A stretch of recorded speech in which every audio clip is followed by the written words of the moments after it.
Hello again, I am Jim Bob and welcome to F1 Manager 23. It's here, it's finally live. I have had a little play with the game already. I've done one race at Bahrain. And I have a few thoughts. We'll get into those as we go. But the game has definitely had a glitzy, glamoury facelift. It's a little bit more shiny and polished in terms of the presentation compared to the last game. There are definitely some moments in the game I felt you could feel some of the changes in terms of AI performance and stuff like that. We'll get into all that in a moment again. And yeah, first impressions reasonably positive. It's not without its faults or bugs. My first practice session, my game soft locked on me. You remember we had that issue last game where if I was accessing the timing page, my game would just lock up and I wouldn't be able to do anything with the controller. The game would soft lock and that would be it. Happened to me in first practice, straight away, accessing a couple of different menu screens.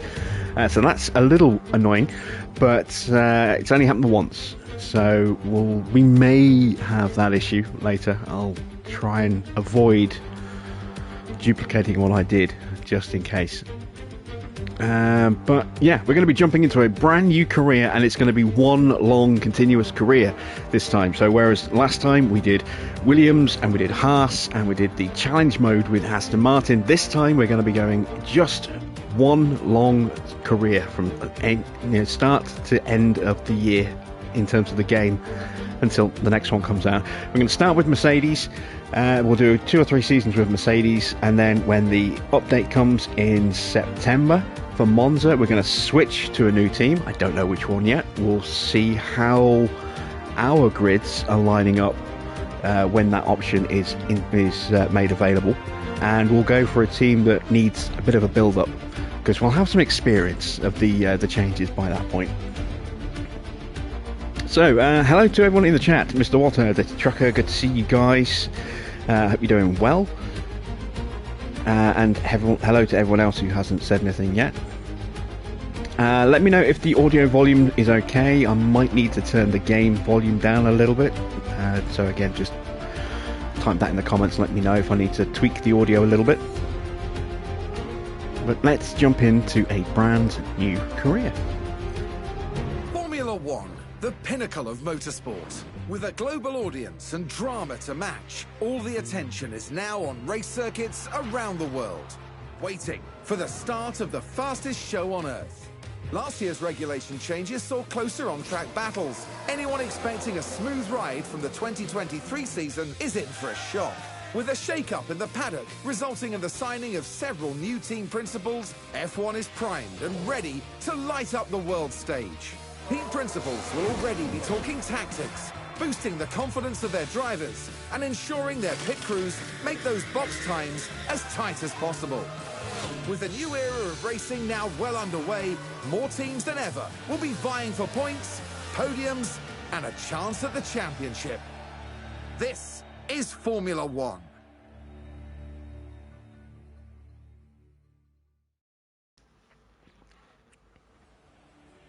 Red Bull took the F1 world by storm in 2022, defending their Drivers' Championship title and bringing home the Constructors' Championship for the first time since 2013.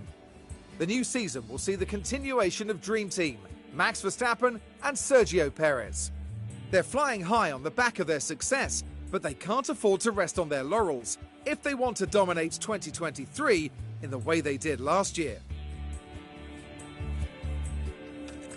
On paper, Ferrari had a stellar season in 2022, taking home second place in both the Drivers' and Constructors' Championships. But some high-profile errors marred their year, and second place felt like a poor consolation prize to what really could have been. Returning in 2023 with drivers Charles Leclerc and Carlos Sainz and a new team principal at the helm, they need to fix those past mistakes to be in with a chance of claiming that top spot. In Alpine's debut 2021 season, they finished 5th in the championship, and in their 2022 run, they claimed 4th. But will the loss of veteran driver Fernando Alonso stall their entry into the top 3 this season? Or will Esteban Ocon, alongside fellow countryman Pierre Gasly, a new transfer to the team, be the fuel they need to break through? Only time and racing excellence will tell. A frustrating finish last season for McLaren, who ended 5th in the Constructors' Championship, down a place from the year before. They return for 2023 with Lando Norris, the only driver outside the top 3 teams to earn a podium in 2022, and the highly sought-after rookie Oscar Piastri. With this ambitious line, a frustrating finish last season for Alfa Romeo showed off their fighting spirit in 2022, battling their way to 6th in the Constructors' Championship, with an all-new driver pairing of Valtteri Bottas and Zhou Guanyu. The pair have proven they've got what it takes, and in 2023, they'll be returning to the track and looking to push their way back up the grid. The Hinwil team begin the new season expecting to face tough competition from those battling it out in a very tight midfield. Aston Martin ended the 2022 season in 7th place, although 6th was almost within their grasp. Alongside significant investment and state-of-the-art facilities, this year could be their chance to shine. They've traded one multiple championship-winning driver for another by signing Fernando Alonso after Sebastian Vettel's retirement. And with Lance Stroll rounding out their lineup, Aston Martin are primed to push their way up the standings. Haas finished last season 8th in the Constructors' Championship, an improvement over past years, but still far from desired. With Nico Hülkenberg returning to F1 to join the team, as well as Kevin Magnussen continuing in his seat, Haas have opted for a more experienced driver pairing on the grid in 2023. With the team's trademark perseverance, they'll be eager to convert that experience and passion into valuable points. It was a disappointing end to the 2022 season for AlphaTauri, leaving them in 9th, their lowest finish since taking on the new name. But they can't afford to dwell on disaster if they're going to battle their way back up the standings. Now with the signing of Nick de Vries alongside returning driver Yuki Tsunoda, it's time for AlphaTauri to shake off last year's troubles and prove they've got what it takes.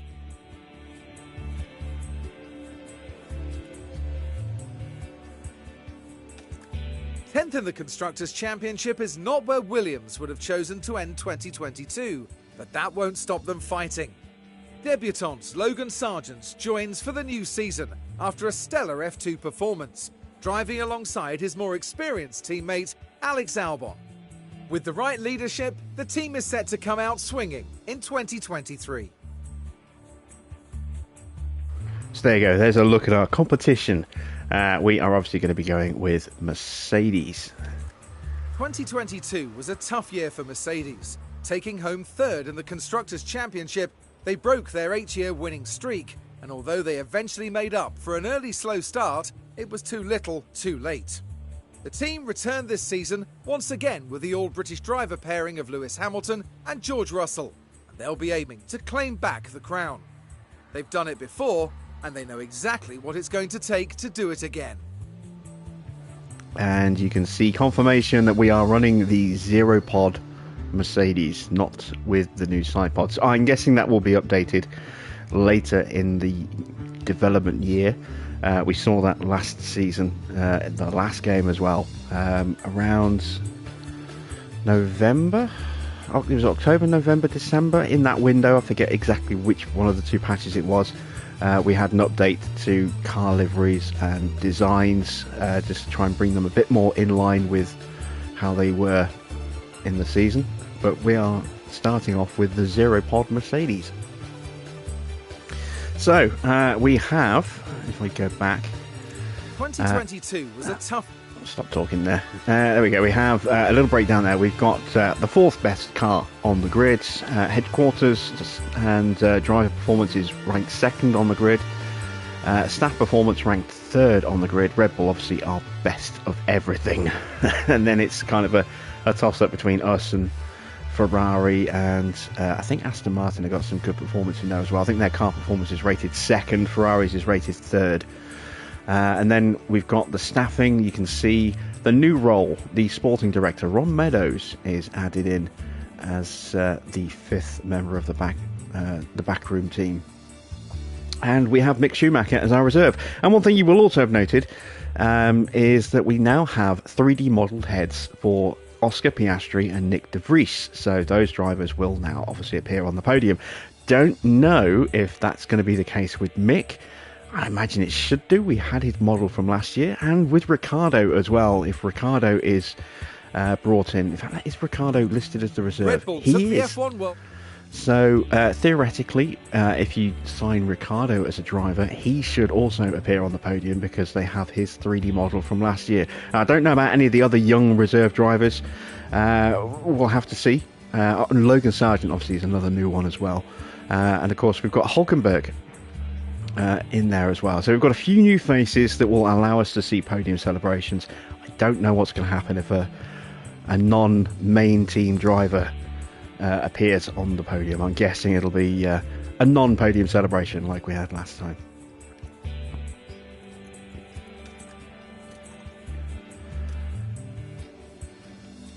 So let's go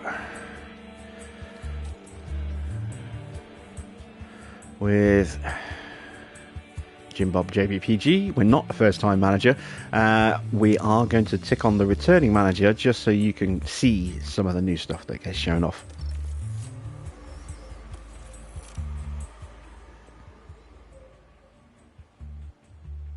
Hi, I'm Audrey, one of the team engineers.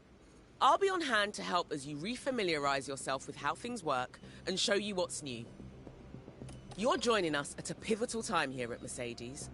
We've been top of the game for too long to settle for anything less now. With you here to lead us, and a talented team at our backs, we're ready to reclaim our crown.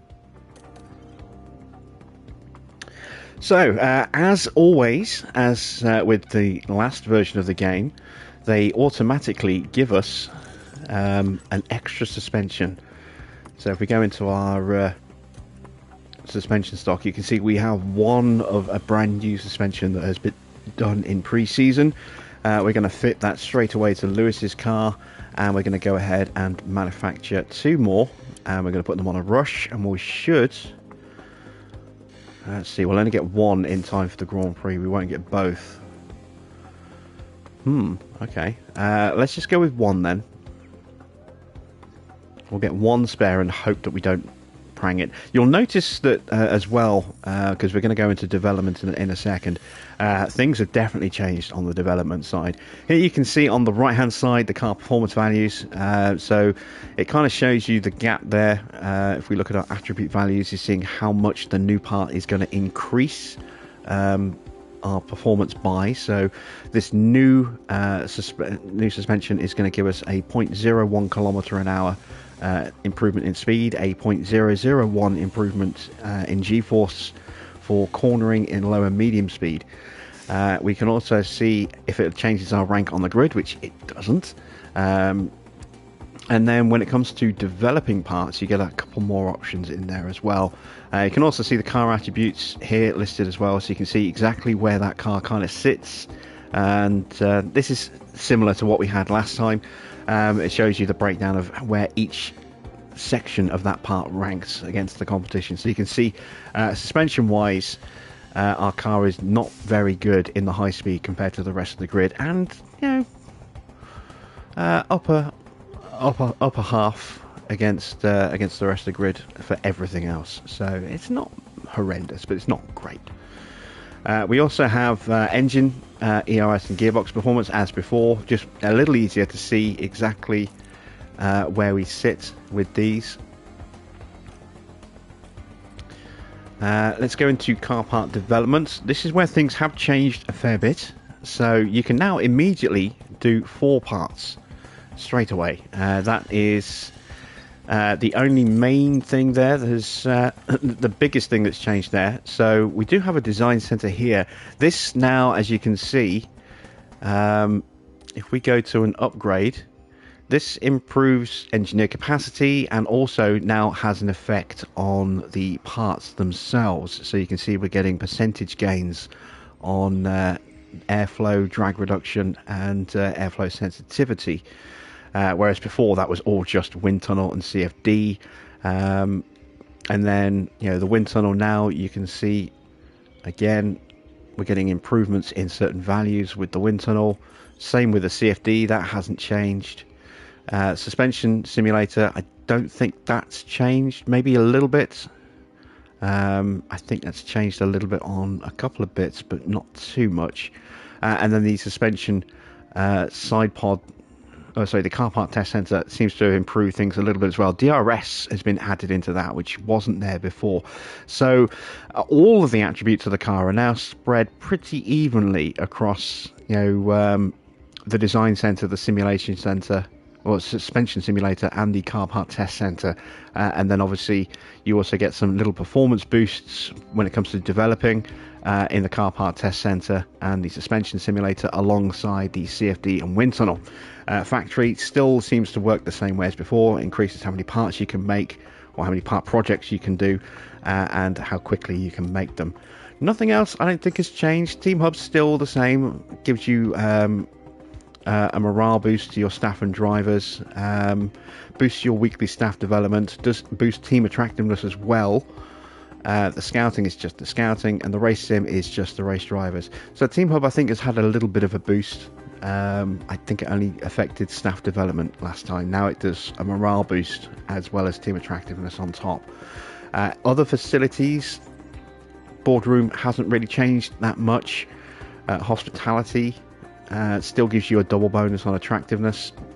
Weather Centre is still just Weather Centre. Helipad is still sponsor payouts, but now also improves your team attractiveness as well.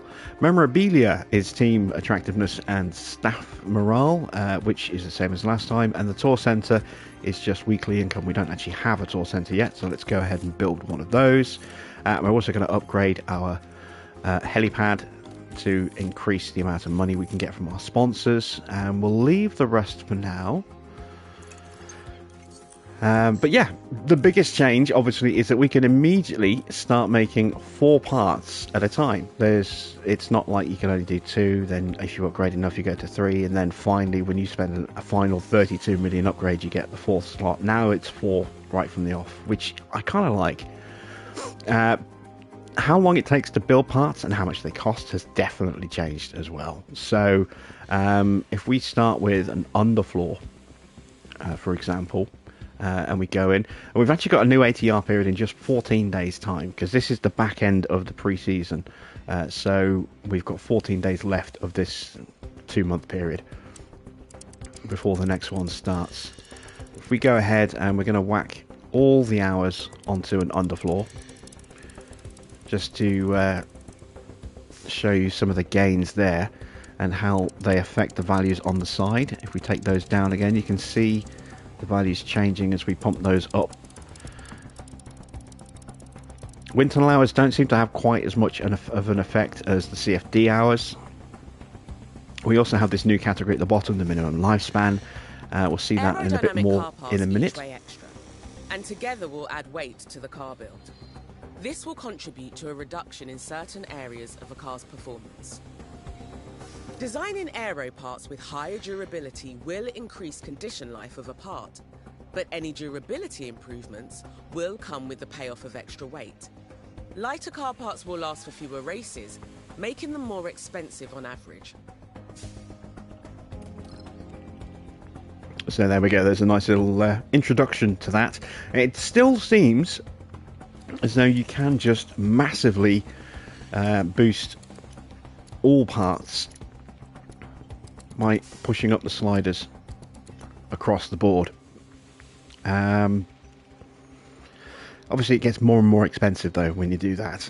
If we go to the minimum lifespan and we take a little bit of weight out of the parts, you can see we're saving an extra 0.8 kilos there on that particular part, which seems like an awful lot. 800 grams to take just with one click. If we take 1.6 kilos off, you can see that we are actually improving acceleration. and we're also improving our cornering speed as well. But obviously the minimum lifespan is getting shorter, so you can see on the design focus the lifespan starts off at 4 to 8 races. If we start taking that out, it goes to 4 to 7, a bit more goes down to 3 to 6, and you can really squeeze a lot of weight out of the things to give your car even more boost of performance. But obviously the parts are a lot less durable, they're more likely to fail and need replacing. So at the end of a Grand Prix you get an inspection on your car from your team, and they say, okay, this part now is fine, this part's fine. If a part wears out too much, might have to replace it. If you don't have a spare, that means obviously manufacturing more spares, and depending on how long you've got before the next Grand Prix, that could mean an emergency manufacture, which then gets quite pricey. So it's a balancing act, trying to save a little bit of weight to improve performance without putting yourself in a situation where you really are going to be creating lots of spare parts very quickly. We start with 10 engineers. You can see this would normally take over 80 days, well over 80 days with just one engineer on the old game. It's 43 days. It's just 43 days. It's really quick. So we've got Melbourne in 39 days. If we go to 2 engineers working on that, then we can get that in time for Melbourne. Now we could push more on, but unless we rush it, we're not going to get it in time for Jeddah, and I'm not really in a hurry to do that. So we're just going to go for 2 engineers. We're going to try going intense in the first season. It does massively increase the cost. As you can see at the moment, we're looking at 1.45 mil. If we go to intense, it becomes 4.5 mil. It becomes a lot more expensive. So this is part of the cost cap rebalancing. It'll be interesting to see how close we get to the breaching the cost cap at the end of the season, and if we do, what the penalty will be. Let's go ahead and get some other new parts in as well. So we've got 1 spare suspension being made. Let's start work on a brand new suspension. Now we've used up all of our hours, so we're not going to do a front wing or a rear wing. Instead we're going to do a chassis, a suspension and a side pod, and then in 2 weeks when the next period starts, then we'll look at front wings and rear wings. So let's start off again. Just to get the car up and running, we're going to push everything in. We will start focusing our development a little bit more as we go, but just to start with, we're going to start just pushing everything up, and we'll make the parts a bit lighter as well. So again, we might see some stuff failing relatively soon. We're going to go intense on this as well. We've got 7 engineers left. This will take 40 days. We want to try and get that in time for Melbourne, so let's go 2 engineers on that. And that leaves us 2 projects and 6 engineers, so that's a maximum of 3 each if we split it evenly. We'll start with a chassis next. So again, we're going to push everything up. And whereas this was easily a way to steal performance over the AI, I don't know if that's going to be the case this time round. So we'll have to see if that holds true. Because that was one of the problems that the game got a little bit too easy, because you could easily outdevelop the AI. They have been tweaked and improved this time round. And there again, you can see the difference in cost. It triples the cost from 700 grand up to 2.1 million. So you can burn through money really quickly with Intense this time round, which is good. It's the way it should be. And then we want to side pods as well. These first parts, we're going to go Intense on all of them, just to give us that extra expertise boost on future designs, so that we can take it a little bit easier on those when we start throwing in some really big upgrades, hopefully. And again, we're just going to take a bit of life out of it, make it a bit more lightweight to try and boost our car a bit more. We've got 3 engineers left. We're going to go Intense, 30 days. It's not in time for Jeddah, but it will be in time for Melbourne. So that's another 3 million. So there we go. We've just spent a considerable amount of money building or designing 4 new parts. We'll have 1 in time for Jeddah, which will be the new chassis, and then we'll have a new underfloor a new side pod and a new suspension in time for race 3, which will be Melbourne. And of course, we've got our suspension and going through manufacturing at the moment as well. So we have that one spare, well, I say one spare, that second part, so we can put that on George Russell's car in time for Bahrain. Right, that is a quick overview there of how car part development has changed. If we look at car analysis, this hasn't really changed that much. It's still the same, but you can now use the right stick to kind of toggle through stuff rather than clicking. You can choose to analyze individual parts as well, which is something I really do like. So you can see there, you can now analyze the chassis against the rest of the grid.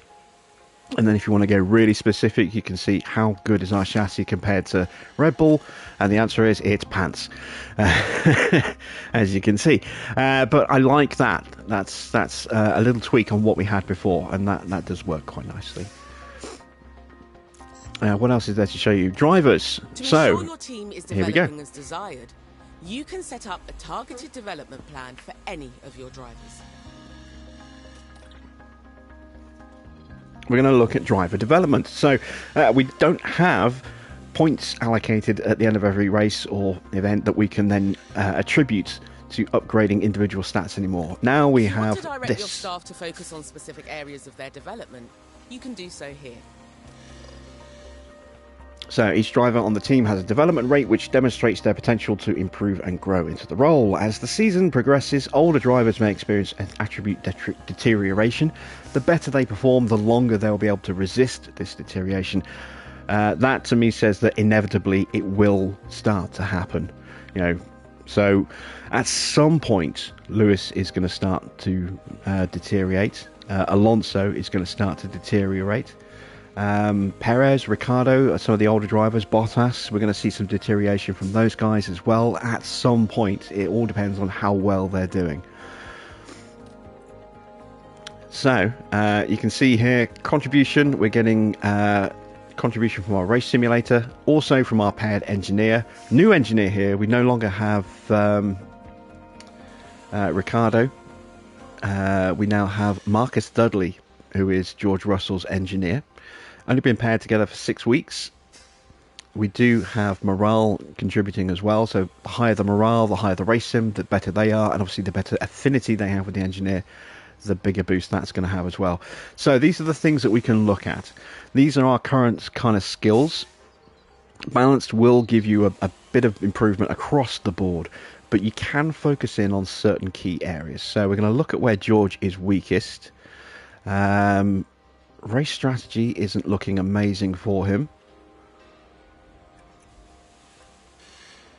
His short run pace looks pretty decent. His long run pace looks pretty decent. Driving standards. We're going to go with race strategy because I think that's probably his weakest overall in terms of smoothness, overtaking, defending and reactions. He's got more lower stats there than the other categories. So we'll focus on race strategy for Russell. Let's have a look at Lewis. So Lewis is very highly skilled, as you can see. His morale is not great at the moment, but he does have a great affinity with Bono, obviously. Driving standards are very, very high. As you can see, his reactions are a little low compared to the rest of those stats. His pace stats for long runs is okay. His short run pace stat is brilliant. Look at his cornering and his braking. Race strategy, 86 on smoothness and reactions. Wet track should be amazing, given it's Lewis, but it's not as good as it could be. And wheel-to-wheel racing is very good. So let's see, where do we want to focus? I might go long run pace for Lewis, I think. With our staff, we now have the sporting director, which enables us to do pit crew. So we also get the chance to choose how he trains himself. So he can improve everything, which will improve his training stat, his aptitude, his leadership and his processes. or you can focus in on certain individual areas. He's actually really, really strong. Industry standards is probably his weakest area, so we'll get him to focus on that for now. And then we go into pit crew, which is one of the new things.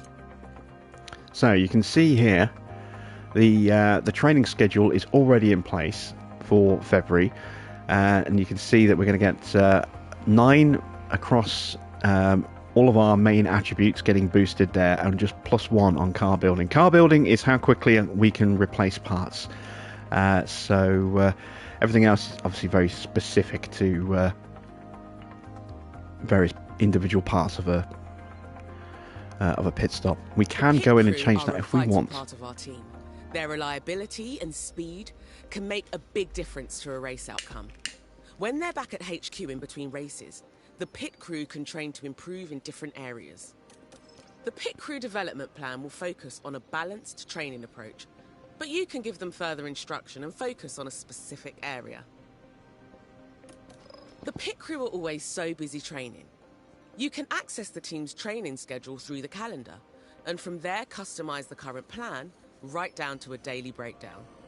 Now, at some point we will do that, but for now we're just going to keep it relatively straightforward. Just bear in mind that as the pit crew's job, and therefore training, is very physical, they can become fatigued, and as a result more prone to making mistakes. Remember, the constructor with the highest number of fastest pit stops will win the DHL Fastest Pit Stop Award at the end of the year. Once you're happy with the pit crew training schedule, make sure to confirm it. So, as you can see at the moment, we are getting some slight improvements on most of the different areas there. Not getting any real chance of improving our pit stop time, but it's reducing the chance of making a mistake and improving our ability to build the car quickly. If we start flipping through some of the other options, you can see how some of those are going to affect those changes. So you can see this actually makes it slightly longer on a pit stop, but does improve reduce the chance of a mistake. This one here, pit stop time, is the one we're going to focus on to try and speed up our pit stops. Doesn't improve reduce our chances of mistake quite as much as some of the others, but does improve that, and also increases our car building a little bit as well. So we're going to go with that one there.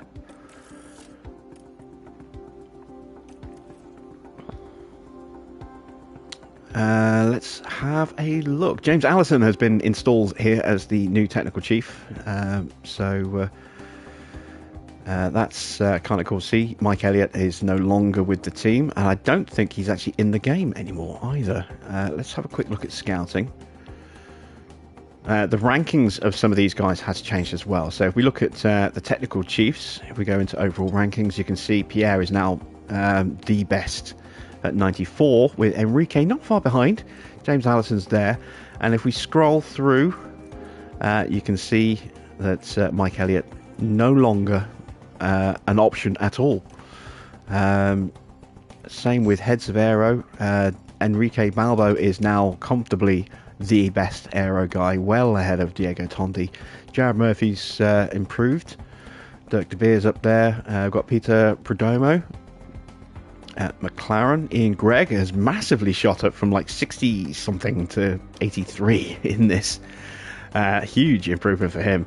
Alessandro, I think he was 79, maybe 80 in the last one. Aaron Melvin's gone up a point. Dickon has gone down a point. And then you've got Adam Kenyon at Williams, replacing FX de Maison, who retired, left the team. And then you've got, we've just done heads of aero. Race engineers as well.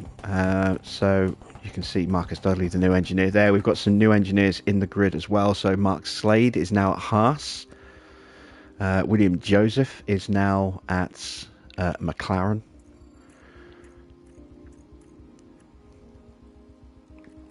Got a couple of new F2 engineers. Tom Stallard is now a race engineer at McLaren as well.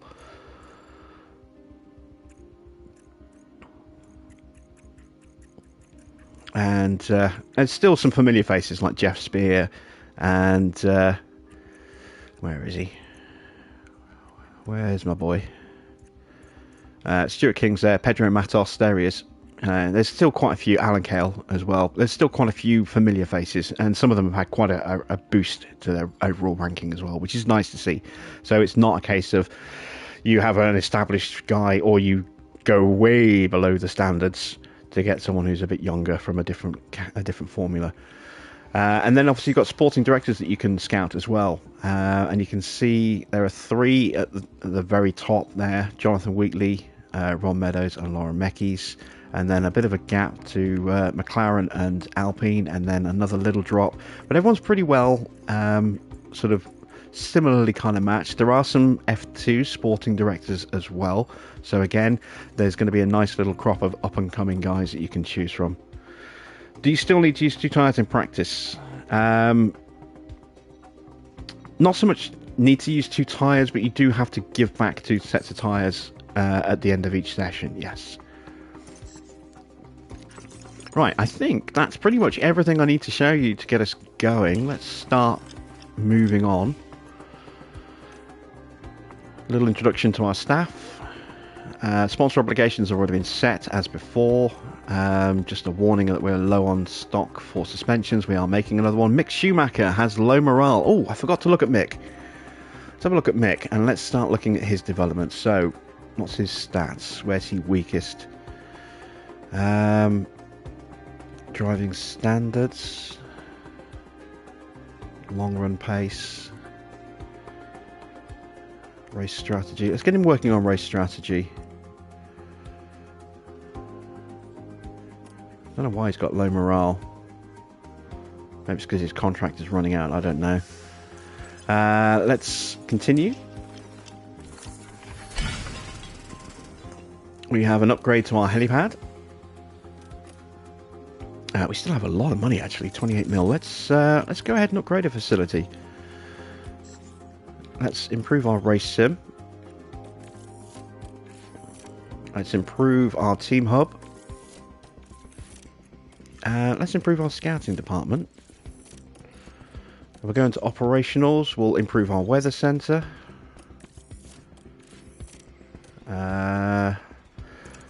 Let's go to car development facilities. Let's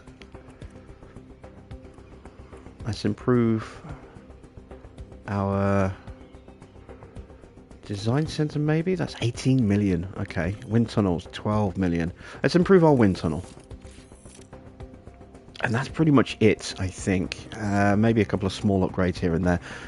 The memorabilia room's cheap. We'll do that. Boost the morale of people working for us. Let's boost our helipad again. Boardroom is... yeah, we'll upgrade the boardroom once as well. I don't want to overdo it because we've still got parts to build. There's our results from post Bahrain testing. You can see our acceleration is awful, 15th at the moment. High speed is not great. DRS effectiveness isn't great. Engine cooling's pretty poor. Yeah, car needs some work. Alright, the manufacturing of the suspension is done, so let's install that onto onto Hamilton's car.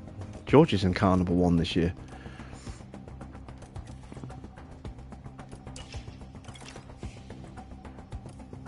Driver development updates. Obviously nothing's really happened, nothing's changed, it's been very short, and that's the end of the month, so it's time for us to set a new schedule for pit stops. So we're going to go with pit stop errors, I think. Maybe might go with fatigue reduction. Let's go with fatigue reduction.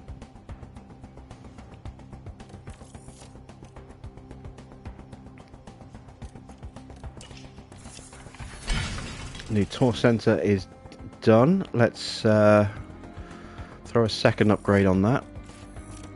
The cost to upkeep has been balanced a bit better as well. You can see the monthly upkeep against the weekly income. It felt always a little bit out of whack with a couple of the facilities, especially the tour center last time round. That looks like it's been tweaked slightly. It might just be me misremembering.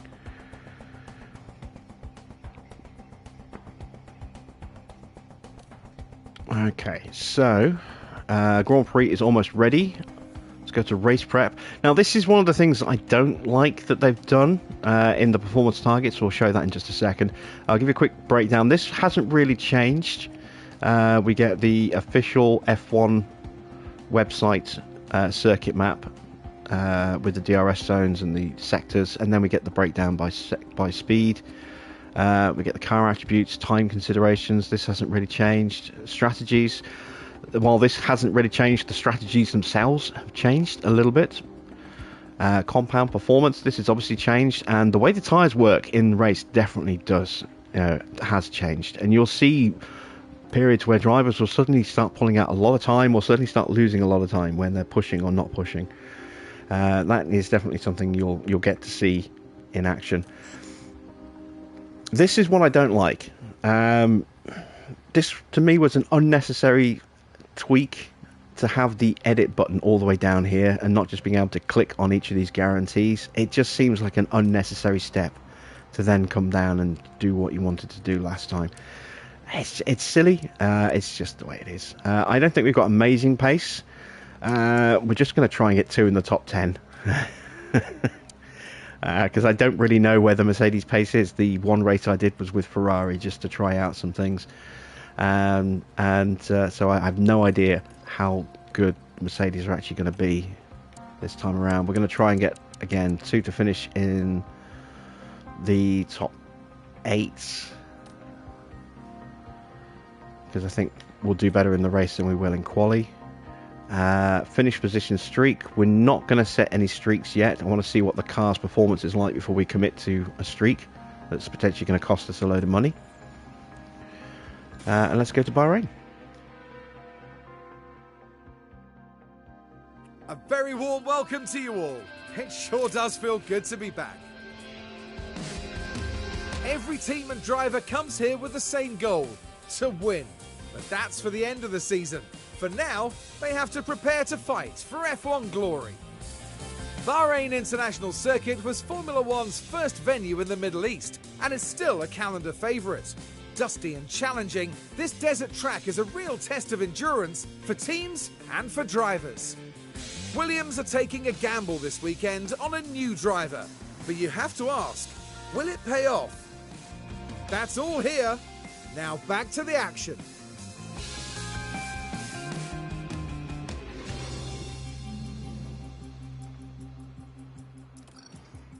So, it's going to start us on the hard tyres. I am actually going to switch that over to softs.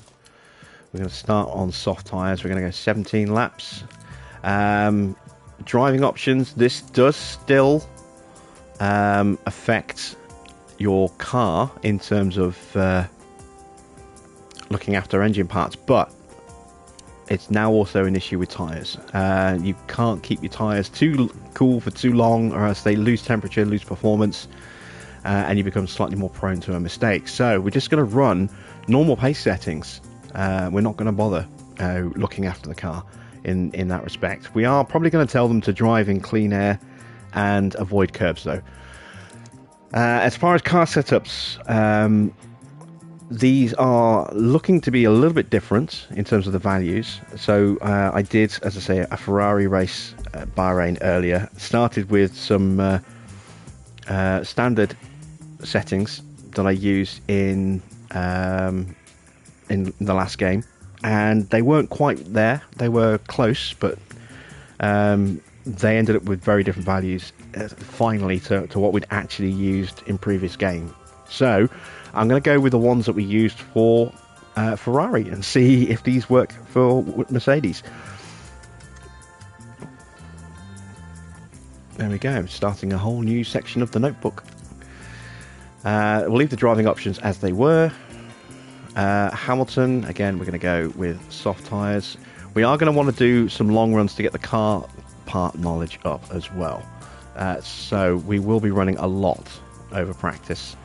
This setup is going to be slightly different. This is going to be a 4, an 11, a 6.4, a 3.35, and a 0.35. Did I do 4.5 on George's car? Yes, I did. Again, we're going to leave the driver options alone, and you now have the option in here to choose whether to simulate the individual session, go to qualifying, or manage the session. It's like a separate little window. Yeah, let's go.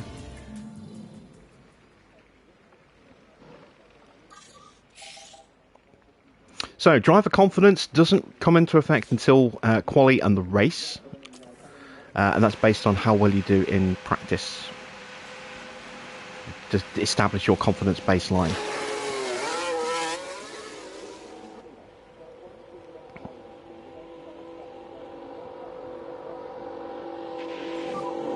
Radio check. Yeah, good. Yeah, radio's loud and clear.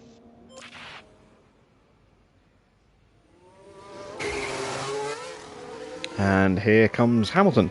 So, if we see here on the side, you can see the tyres currently at 70 degrees. That temperature will go. While it's blue, that means the tyres are underperforming. They are not fast enough. If you have a look here, you can actually see a breakdown. They're underheating, means we do have a serious performance problem, although it does improve the tyre weight, tyre wear rate, which is good. It just means your lap times are going to be abysmal. When they go white, it means they're in the nominal range. Then they go orange and then red if you start pushing them too much. We are going to tell drivers to avoid high-risk curves and drive in clean air, just to not put any unnecessary strain on the car. But we're not going to affect their pace or fuel settings. And avoid all curbs. Avoid all curbs. So, what you'll see now is the driver preparation. Every time you make a change to the setup, it knocks that back a bit. When you start a new session, it slides back as well. Not all the way, but part of the way. So getting the setup nailed early is really important now, because it allows your drivers to get really comfortable with the car really quick.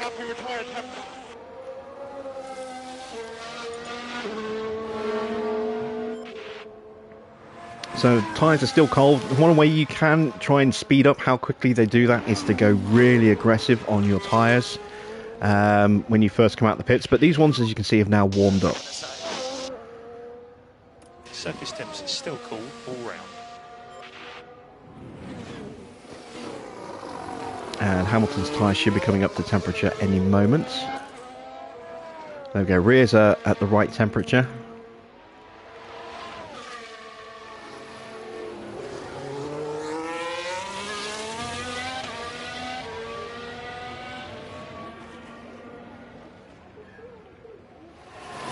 And now we have optimal temperature on the front left, and the front right's almost there as well. So that's a quick overview of that. This is also where you now retire the car. It's no longer in the pit options thing. It's here in your car condition, where you can also see your condition of your powertrain parts.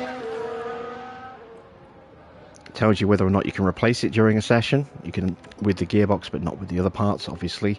And then you've got your aero, and it gives you a little breakdown again, what can be changed, what can't be changed, how many you've got in reserve, which is quite nice. I like that. So we can see we've got 2 spare chassis, 4 spare front wings, and so on and so forth. No spare suspensions. But I like that you can actually see that while you're on track now. That's kind of cool.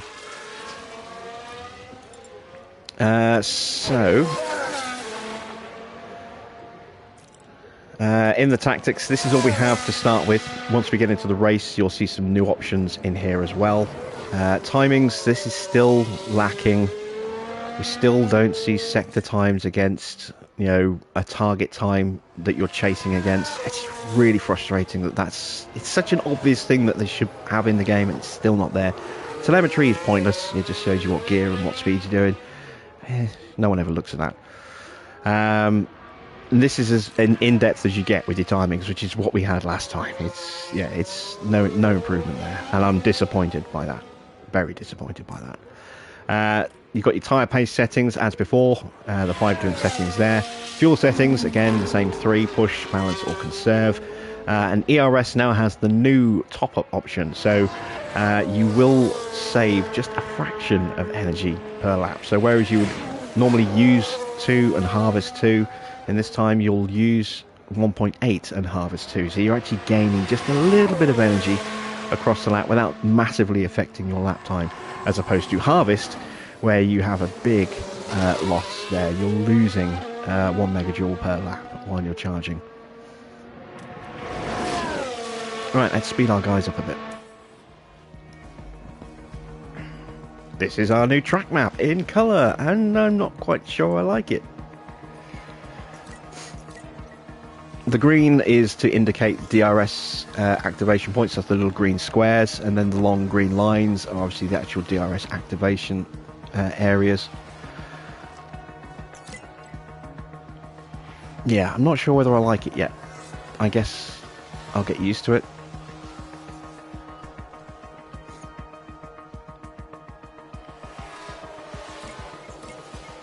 Hello to Anthony and Farah. Good to see you guys. To answer your earlier question, Mr. Watt, no update on Rico. I will be checking in once I finish the stream to get an update balance check on that. Balance check. See how he's doing.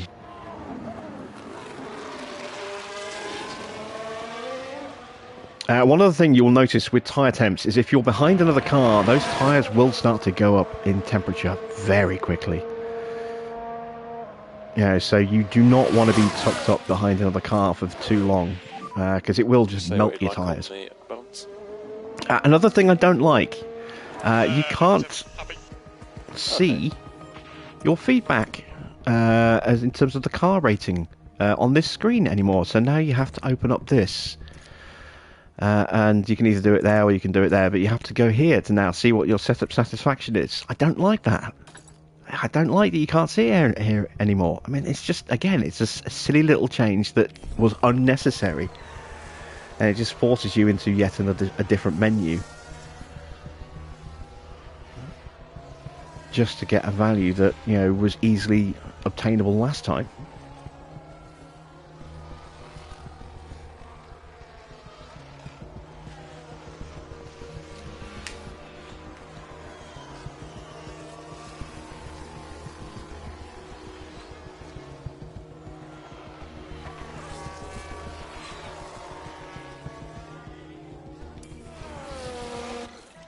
Okay, so the feedback windows have changed slightly. You can see you no longer have to get it spot on a particular value. You now get a little tiny little window for optimal. You can see that window there if I move the rear wing to the side. So we've got a very small little window where we can keep the rear wing in that window and it stays optimal.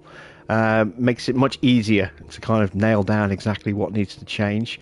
We're going to go to a 6.4 on this one. We're going to drop that to a 4. We're going to basically copy the setup we've put on Lewis's car, drop that to a 3.35, and we're going to drop this to a 0.35 and see if that setup will work on this car. And we're going to put on fresh tyres as well, seeing as we're going to have to hand them back anyway. Interestingly enough, you can now run both your medium compounds in practice, but obviously that means you will have used mediums going into the Grand Prix weekend if you do that. And let's have a look at Hamilton. Okay, Hamilton needs just a little bit of tweak. You can see his driver preparation is currently at 56%. So that's based on this setup. Now, when we change this setup, that will change his driver prep. We're going to make those little changes and see what that does. Oh, I didn't change his tyres.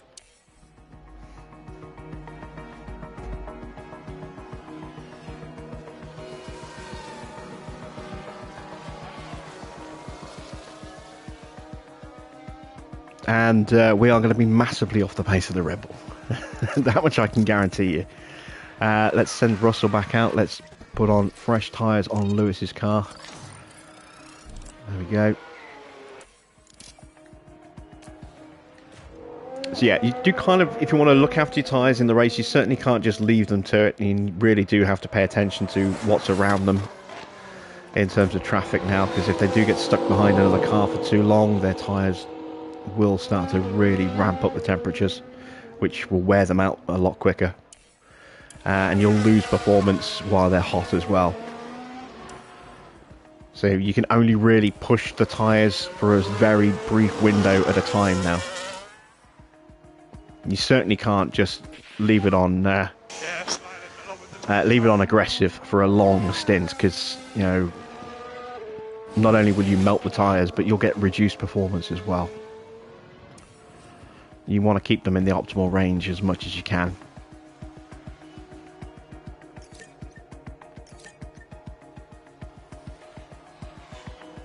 Okay, so Russell is tucked up. Well, he was tucked up behind Perez. Perez has just gone, see ya, and blitzed off. Yeah, if we got stuck behind a car for a while, you would see those temps start to go up.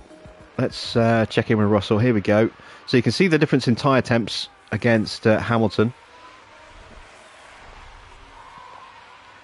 We've got him driving in clean air, but just spending half a lap behind this Alfa Romeo is pushing those tyre temps up. And you can see the little arrow there next to the wheel pushing to the right to show that the temperatures are still increasing. When the tyres start cooling, the arrow goes in the opposite direction, like that. So the tyres are going to start to cool down again now.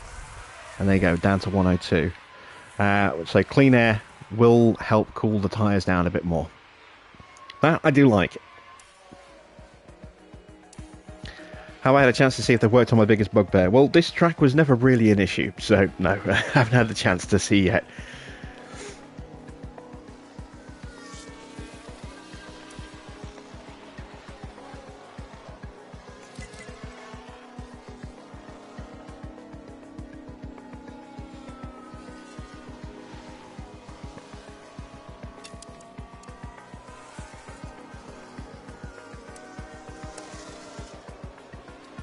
One thing I have noticed is some situations where a car has an accident, they do seem to recover quicker. Others, I'm not so sure.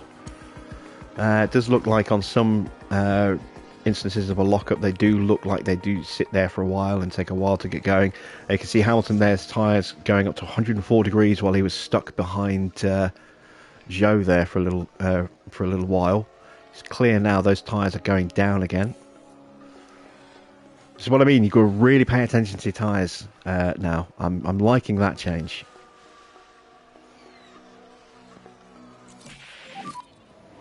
Give us a balance check when you can. Okay, so got 93%. And there you go. We've got 100% set up for George Russell. So his preparation value is going to be much easier to achieve now over Lewis, because Lewis still has work to do to find a 100% setup, or at least an optimal setup.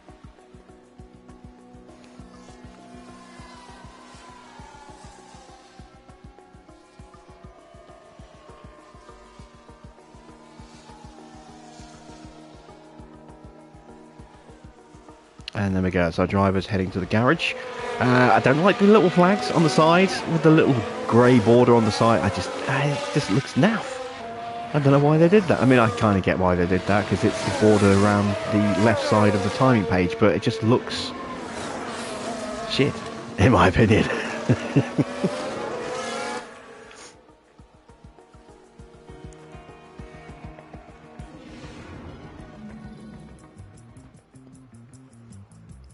Whenever you manage practice yourself, use the time to experiment with the balance of the car. And make sure you give the drivers long enough on track to feed back on their car setup. So you can see we've got a 67% driver prep rating with George and a 63 with Lewis. Pay attention to those values because they'll be very different in the next session.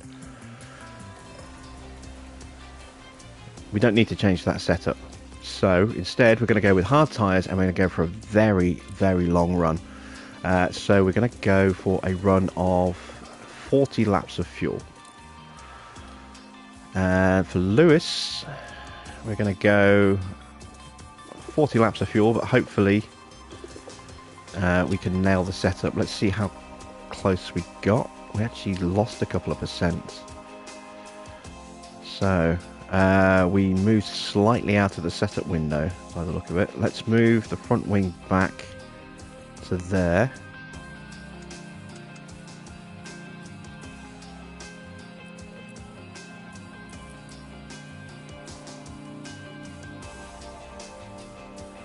Let's try that with a tow. See how we do.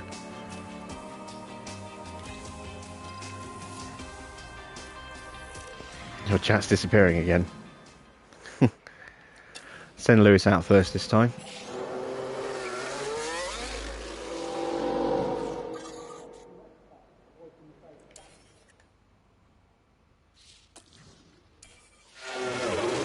You'll notice the cars do seem to come out a little bit more aggressively, and we do have the new driver cam.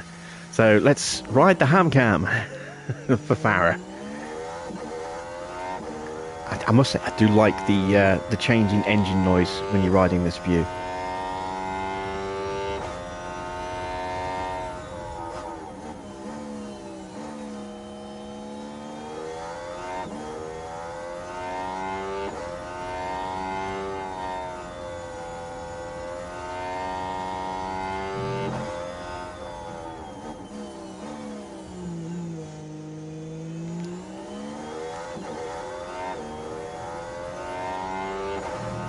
Oh, come on, Barry! You knew the ham cam was going to feature heavily this time around with Hamilton as one of our two drivers.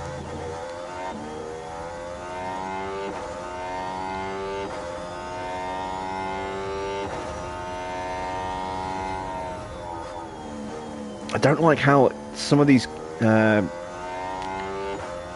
positional changes are very, very jerky and dramatic, though. Doesn't seem natural.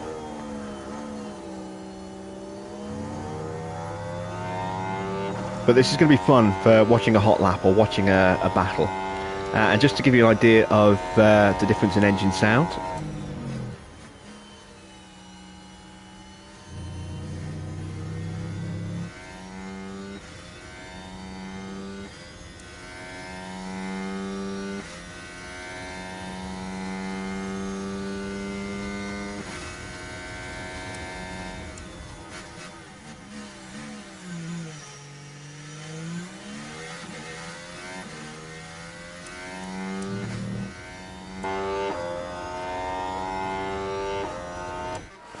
Yeah, I do like that. Engines sound a bit more realistic this time round. So we're on long runs. Let's have a look. You can see driver prep is 68%. It stayed the same for Russell because we didn't change his setup. Plummeted down for Hamilton because we changed his setup. So he's got to build that back up again. And if we change his setup again, it will go down again. So this is why nailing your setup early is really important, because obviously these make up a fair chunk of your driver prep. So you can see setup satisfaction is half of your setup, and then the car part knowledge and the track acclimatization will make up the other half combined. So getting these right only equates to about 50% of your driver prep. That is the other 50%. So getting a good setup early means your driver is much more likely to hit 100% driver preparation. We're still, as you can see, a long way off with Lewis. Balance check when you can. Got him up to 97%, so it just needs a slight tweak. That will only have a slight impact, I think, if we were to change his setup in the next session. We might leave it at 97.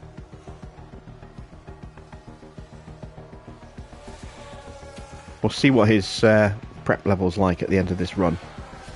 Well, at the end of the session.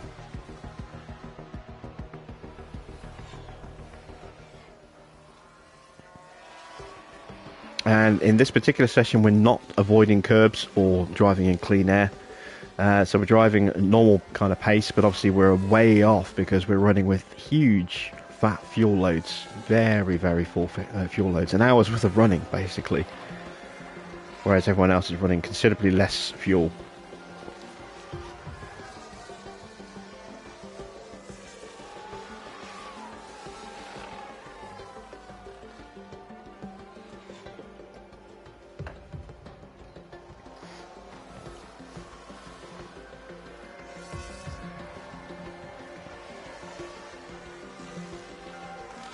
In the race, the than I did before tonight's stream as Ferrari. Finished 3rd and 4th. And I came within a whisker of nicking 2nd place off Perez. Yes, he pushed really hard really early on and burnt his tyres out. And I had a massive tyre advantage at the end. Well, we got our first on-screen crash. Now this, I think, was at turn 13. Whoa! And around they spin. And there'll be words had after this, I'm sure. Now, I'm just looking here. Possibly Ocon's part of that.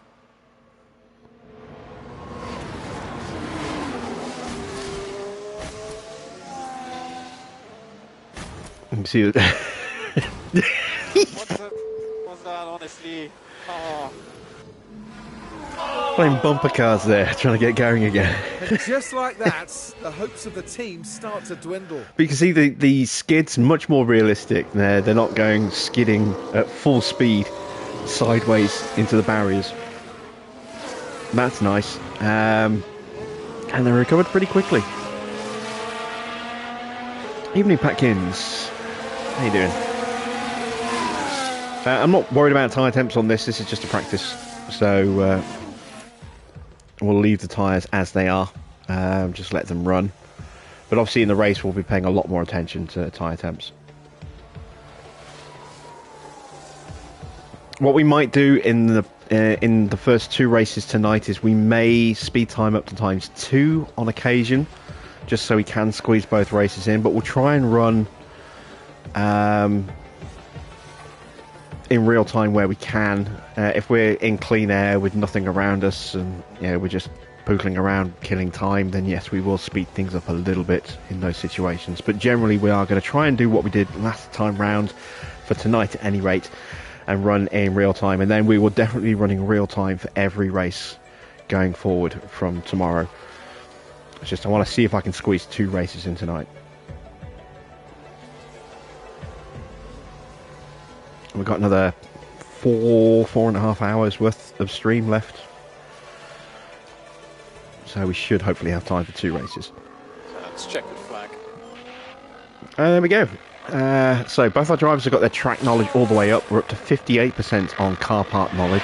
So if we take a look at driver prep, you can see 89% for George, only 39 for Lewis, because we did make changes to his setup again. If we keep him as he is, that should improve.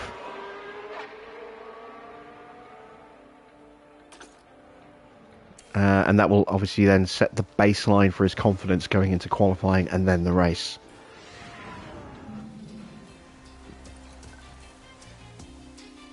And there we go. You can see his prep now up to 88%. He's very happy with the car. So it looks like we had a little bug there showing at 39%. Let's see. What do we need to tweak? Cornering needs to be tweaked. So if we do that and then pull that back, that can break my traction. That might break my traction. Right, let's try a front wing change. Go to 4.5 again. We'll leave that there. I hope that will do it. If it doesn't, we can roll back. That might break the traction. I go like that and then do... Oh, this is tight. This is really tight.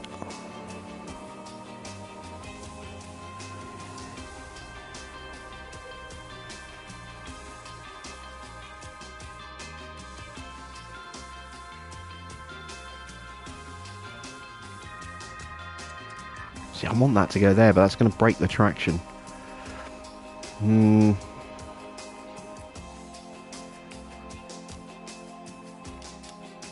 It's not going to be a 5 on the front wing. That's going to break the straights. Let's just revert back to the 97 for a second.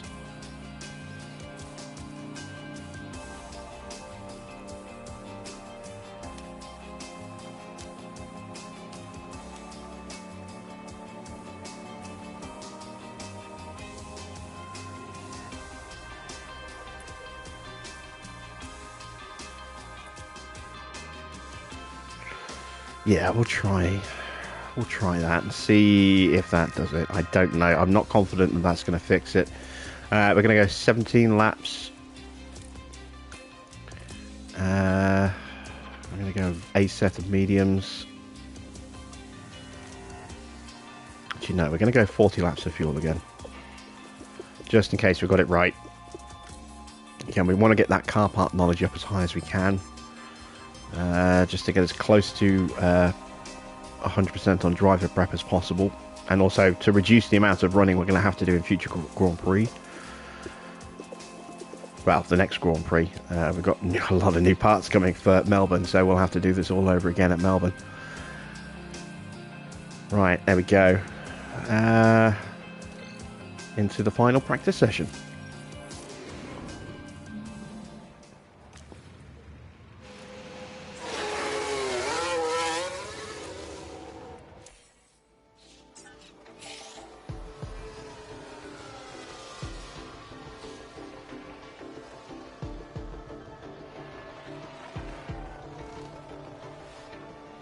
And you can see it took about 2.5 laps to get those tyres up to temperature though.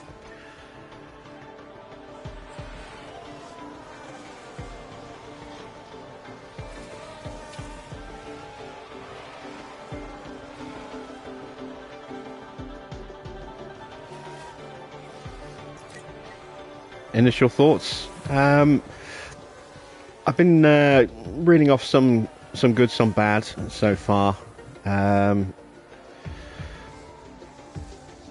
There are some things I do like, there are some things I don't. I don't like the fact that we can't look at the actual feedback rating or car value, car setup value now without going into a separate window. I don't like that we can't see that on this screen anymore. The way the tyres work is definitely different and will take a few races to get used to, but I'm liking it so far. We've got a crash. And it seems like Hulkenberg's had a bit of trouble.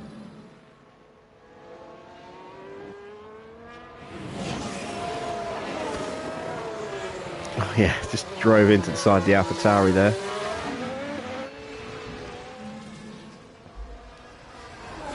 Is the driver prep the 15 points bonus in another form? Yes. It's now driver confidence.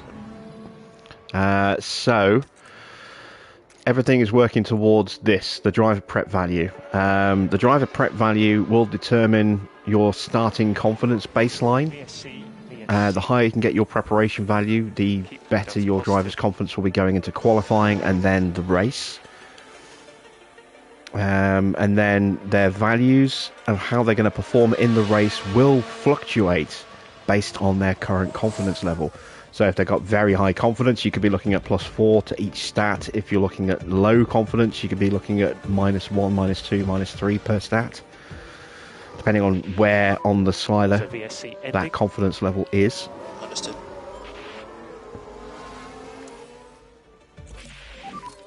Lucy, if you can give us a balance check. Okay, so we went backwards on Lewis's car. Let's call him in.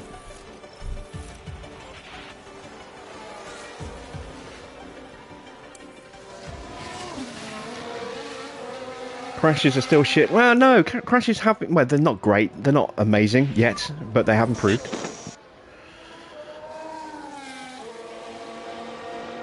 I'm sure we'll still see some really dodgy ones, but for the most part, they seem to have improved.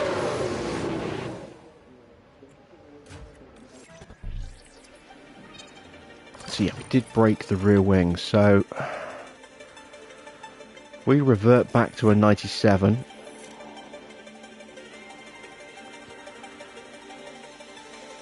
And then I'm just going to tweak the toe. I'm just going to leave it at 97. 97 works. It's not perfect, but it's good enough. It'll give us a good driver prep value. Let's drop the fuel down to 20 laps of fuel.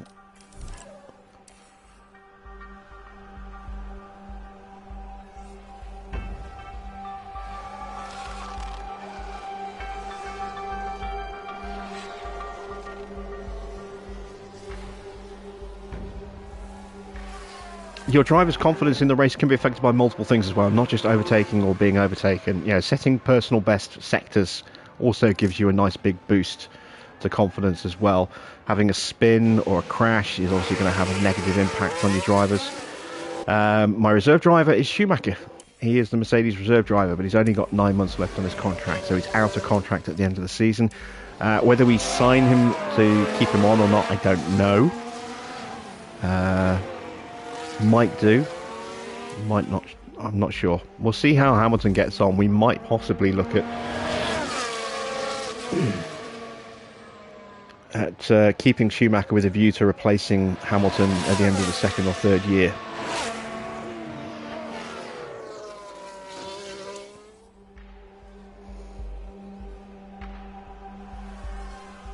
I haven't tried approaching other drivers yet, so I don't know whether or not established drivers will be willing to take a reserve role. That's something I haven't tried yet.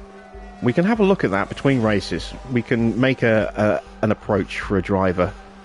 Even if we're not going to follow it through, we can at least make an approach and just see what their reaction is and whether or not they would even consider a reserve role. I mean, it's like when he tried to sign Schumacher as a reserve in the last game, he just said, "No, I'm not doing that. I'm a Formula 1 driver. I'm a first-team driver. I'm too good for a reserve seat." Yeah, now he's a reserve driver. How'd that work out for you?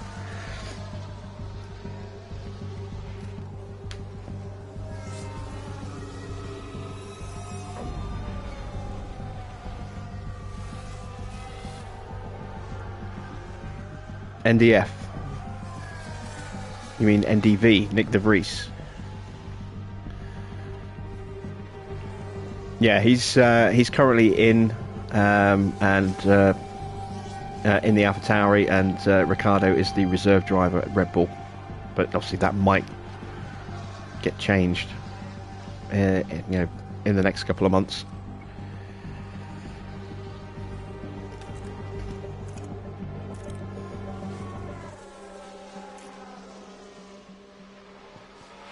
There you can see I've got our driver prep values up quite high. We're working on car part knowledge. Got that up to 88%. That's good. That's less that we'll have to do in Jeddah. But obviously with a whole raft of new parts coming on the car over the next couple of races, that will keep going down and have to be built back up again. And that is practice done.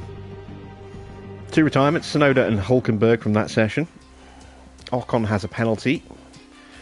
And once again, it doesn't tell us what that penalty is, just that he has a penalty. That is just shit.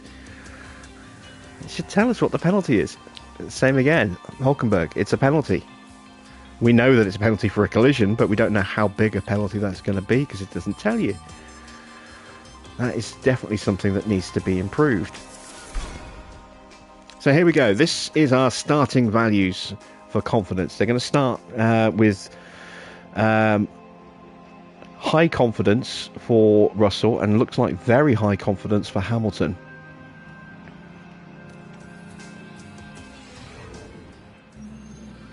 Let's hope the teams took full advantage of practice. It's time for qualifying. Bahrain's track is dusty and abrasive, and even under the floodlights, qualifying is tough on soft tyres. Teams will need to use their tyre allocations wisely. There's been a bit of talk about Alex Albon, Karun. How are things looking for him today? Looking at the lap times, we saw a real lack of pace from them in practice. They never looked quite comfortable with the setup, and they'll need to try something new for qualifying if they want to get past Q1. Strap yourselves in. This is Formula 1.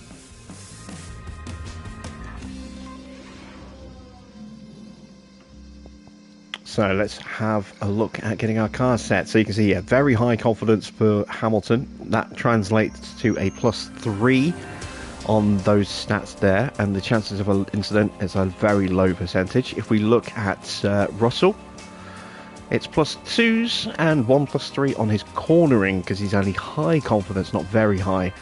Still a low chance of an incident though, which is good. We are going to send our drivers out very early just to get a lap on the board.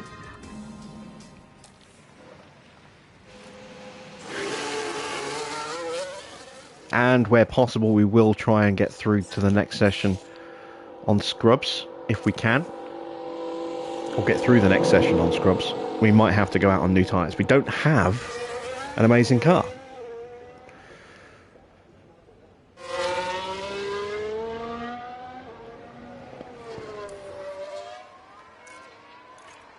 A driver's confidence level can be impacted throughout a race weekend, both negatively and positively by on-track events. You can keep an eye on each driver's confidence level here.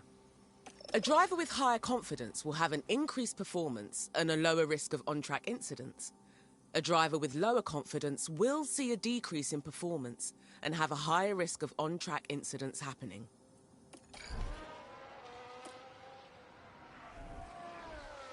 And there you can see where the confidence bar currently sits.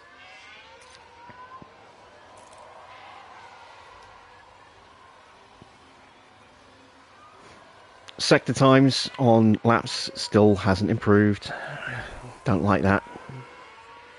Does spamming the underfloor still work? The game's just come out. I have no idea. We won't know that for a few weeks.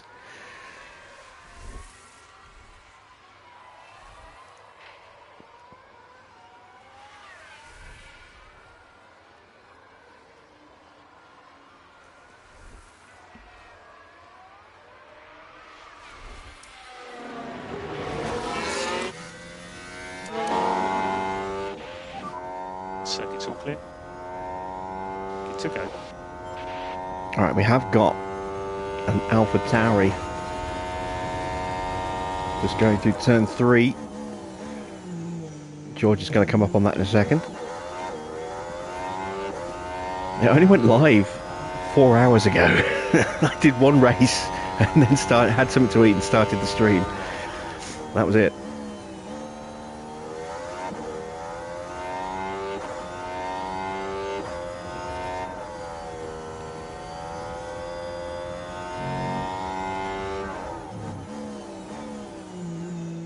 So Russell faster in the first sector so far.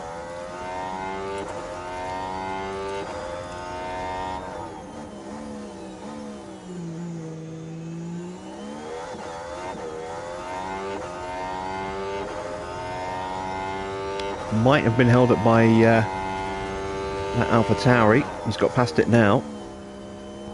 He's purple in the middle sector. Can Hamilton go faster in the middle? Yes, you can.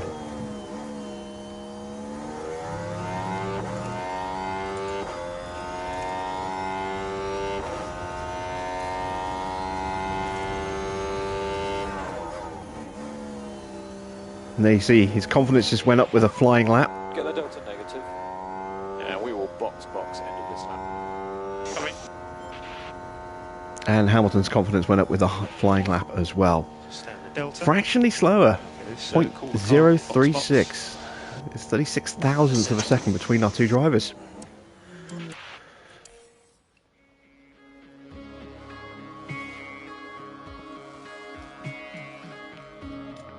And we're a second off the Ferraris. Yeesh. So one thing you will see is little lights flashing.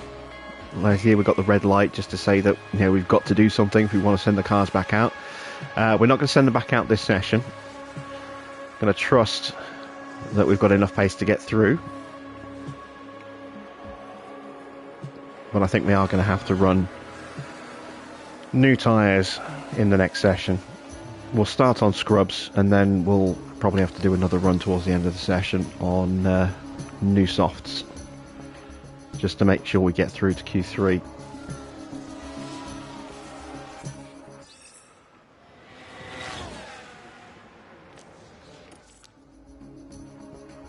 So, let's see, De Vries is out. Piastri coming up to the line. Piastri is out. I think everyone's already done their hot lap actually, so let's see. No, Zhou's completing his hot lap now. Is Zhou going to get through? Zhou is out in 17th. Leclerc improves his time, but he's still half a second off his teammate. Wow. Logan Sargent coming through. Improves, but is still out. Albon's through already. It's just down to Bottas. Where is Bottas? There he is.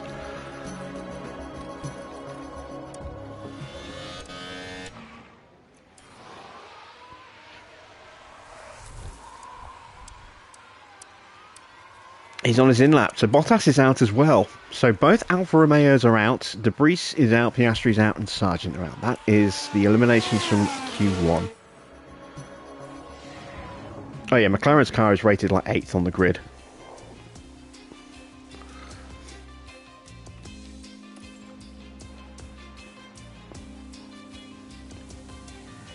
Okay, so we've no real improvement to the values there. See what happens in the next session. See if getting through to Q2 will improve those values. Going to go out on the scrubs.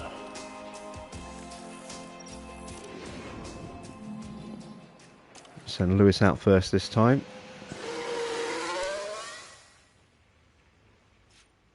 And George just behind. We're just going to whiz through this because this is just a scrub lap. Max gets in the way of both of our drivers there by the look of it. Keep an eye on that delta. So just confirming boxing and back into the garage. Understood. So if we could just get that delta. Oh, look how much Hamilton got held up. 1.5 seconds. Well, it's just as well we're on scrubs. Definitely going to need new tyres.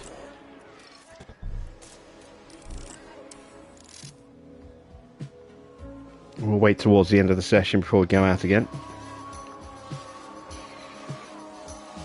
Yeah, AlphaTauri have got the slowest car on the grid. Then I think Williams, then McLaren. Then I think it's Haas. Alright, we need to start sending our drivers out.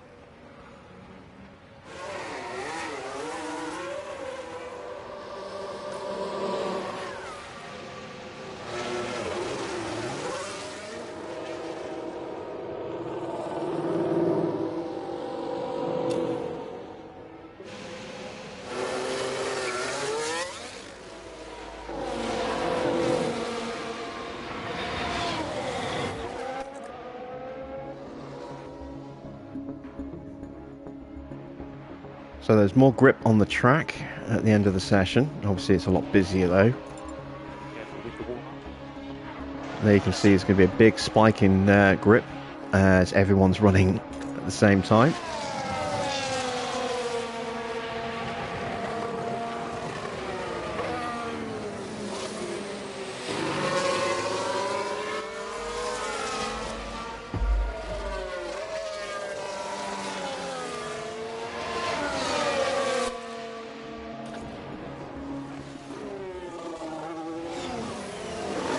Russell might well be safe here. Not sure if there's half a second improvement for Magnussen or not.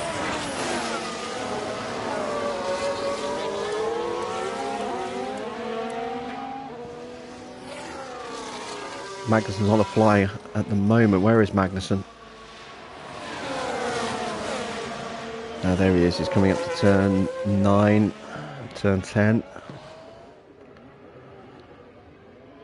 So he's closing in on the back of Russell.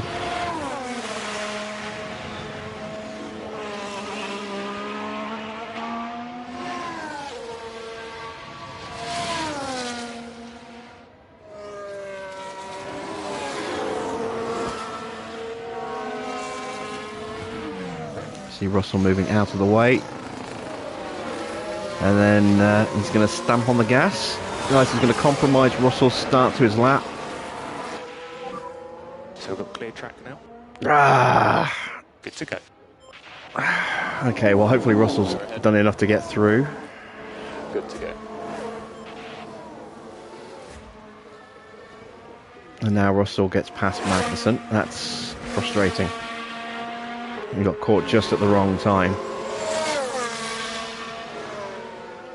That Red Bull in front of us is on a flying lap, so we haven't got to worry about that. This is to get Hamilton through. It's currently 15th at the moment. Flag. Again, it doesn't tell us.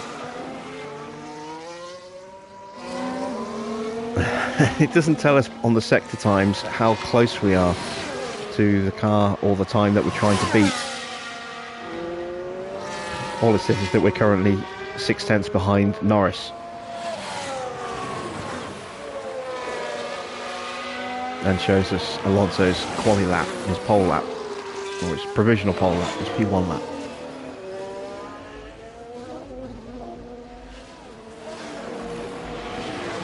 They really need to sort this out for the next game. It's so frustrating not being able to see if my drivers are actually improving to a specific delta. Max takes provisional. Hamilton goes up to 6th. Russell improves slightly, P8. but he got held up by Magnussen, so barely any improvement. So we wasted a set of tyres on Russell there, unfortunately. But we did get both drivers through into Q3. Same again, we're going to do a scrub run on the older tyres, and then we'll do a run on the other tyres. We're going to do a run on the 87s and then a run on the 90s. And we'll have 2 brand new sets of tyres for the Grand Prix.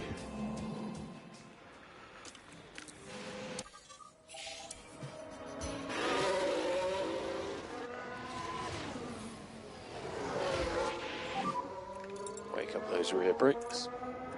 Coming.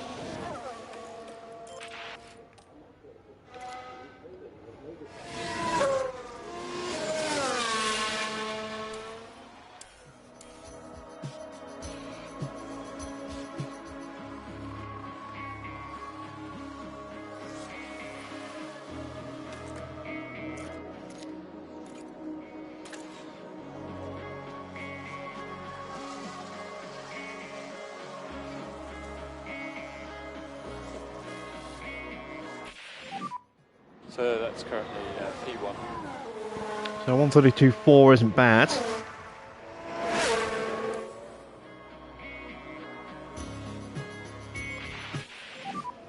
Yeah, currently P5. Box, and call the car. Yep. So, because we want to save the brand new tyres for the race, I'm going to go with the 94%.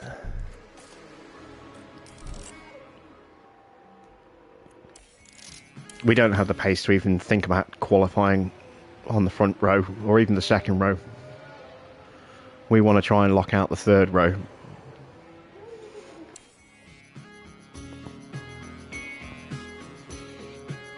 If we can. So we're fighting for 5th and 6th. We're fighting with Alonso.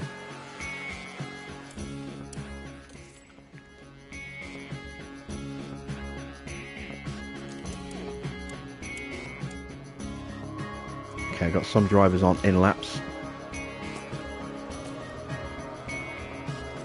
I might have left that a little bit too long. Other cars are going out now, so maybe not. Maybe I judged that about right.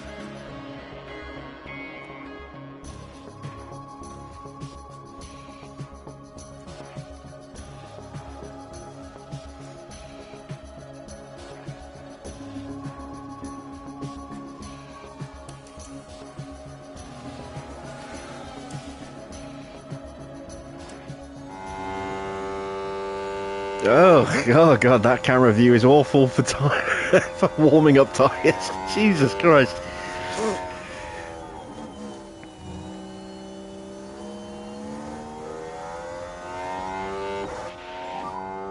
So no one ahead.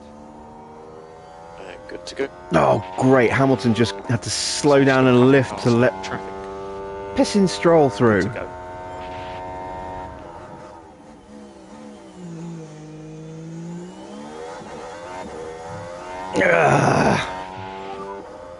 Checkered flag is out. So we're already compromised on this lap.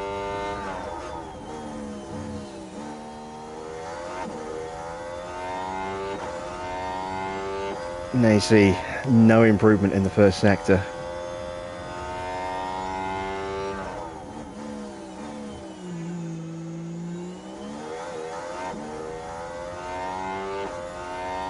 Hopefully we can get a tow on this straight here to help mitigate some of that.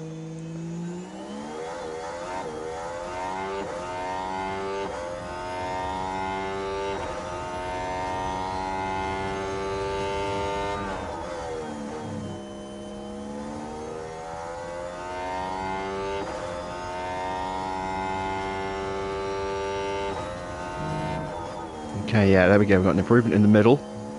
No improvement for Russell, interestingly enough.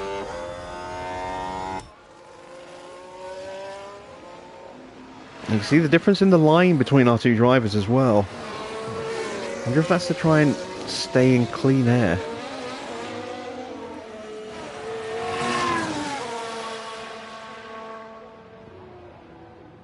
Or maybe it's because of the instruction to not fight his teammate.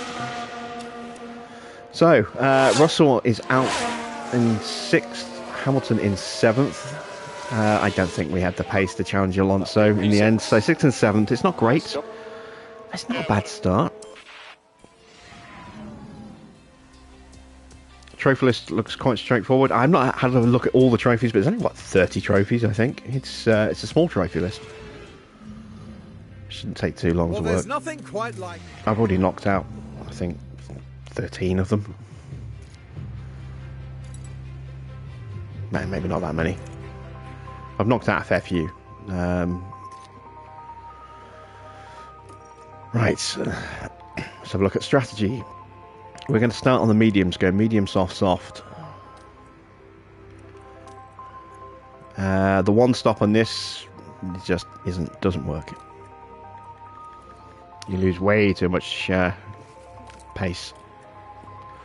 We're going to take a lap of fuel out. We shouldn't need to do any fuel saving either, if the experience from the Ferrari is anything to go by. We might see a safety car, you never know. We shall see. Here in Sakir, the floodlights are on, and it's can still win with good for strategy. 57 laps around the Bahrain International Circuit. Many people A bit of luck, I think. Otherwise, the Red Bulls are going to win. I mean, I had no. I was in the Ferrari and I had no answer to Max. Almost managed to pit Perez the second, but yeah, I couldn't keep up with Max. Your guess is as good as mine.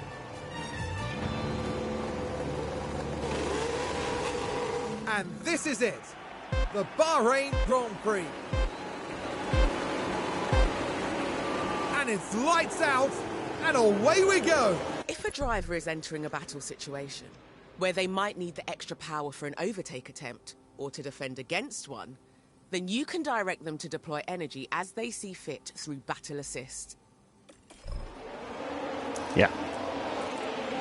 We're going straight into full deployment. We'll turn on Battle Assist for Hamilton. You have push and hold overtake available. Yep. We just saw a little green arrow on Russell there. He got a little confidence boost, and there's one for Hamilton for overtaking.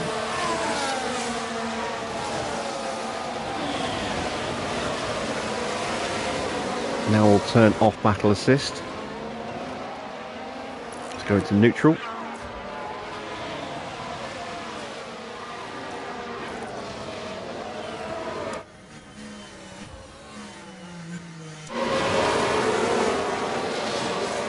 Alonso making an aggressive start. He's past Perez, making the use of those soft tyres. Hamilton under pressure from Magnussen. Let's give him Battle Assist again. Overtake is available. Those soft tyres. That's it.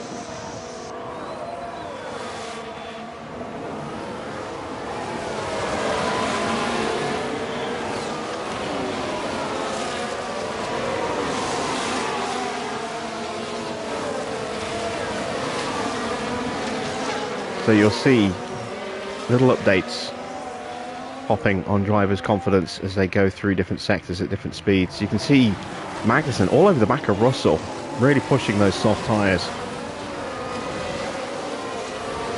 A little successful defence gives Hamilton a little tweak to his confidence rating.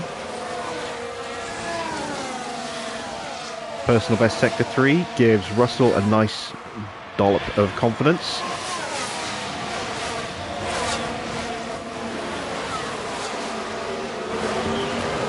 You can choose how aggressive you want to attack and defend as well in the tactics. So you can see here. It always pays to talk tactics with the drivers. There you go. You can instruct them to respond to a number of different situations that might occur on the track. For example, when trying to overtake. This gives you more control over driver behaviour while allowing you to manage the level of risk they will take. There are several other unique situational tactics that drivers can also use, from avoiding dirty air to not battling with a teammate. So we're going to go with always defend.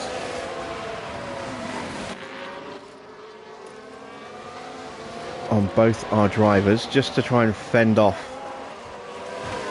This will slow them down a bit, but...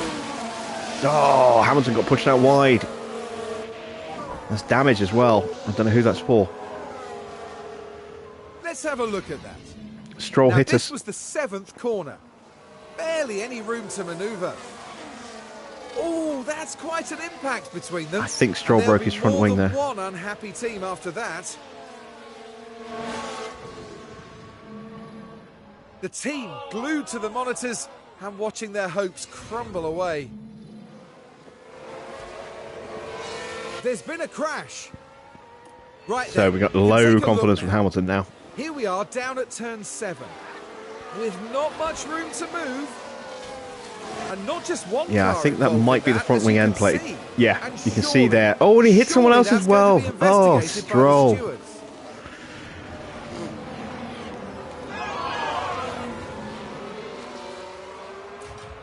Alright, so no damage to the car. That's good. What about the tyres? Yeah, some damage to the tyres, but that's okay. We can live with that. Let's go into tactics. Let's go neutral.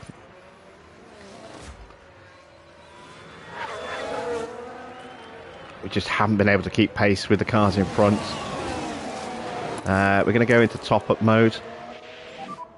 Charge the pack. And we're also going to go neutral on defence. That's currently P6. So Perez next car. So right, we're down in 20th, but Stroll's got a box. You will see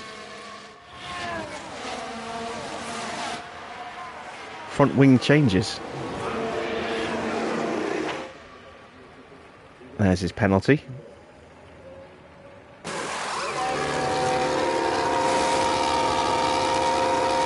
I'm so glad they added that in.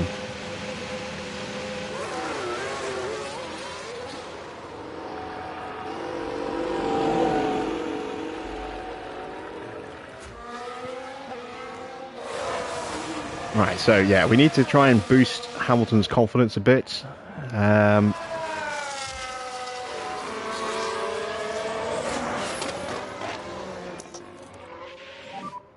Use the overtake. Let's give him some ERS to play about with.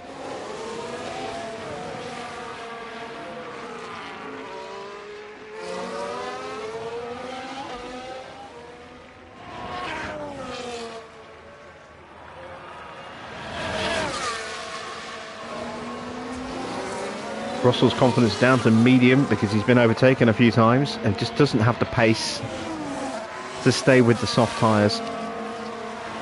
We're playing the long game, but it is hurting Russell's confidence at the moment. It's down to medium. Hamilton's confidence is going up as he's setting new sectors, new personal bests.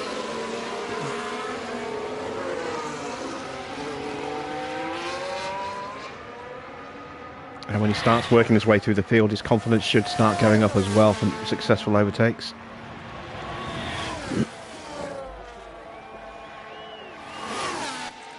So let's have a look at our drivers if we can.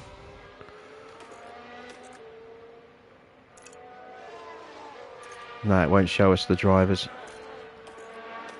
I was looking to see if we could see a real-time change to their active stats, but it doesn't give us that option.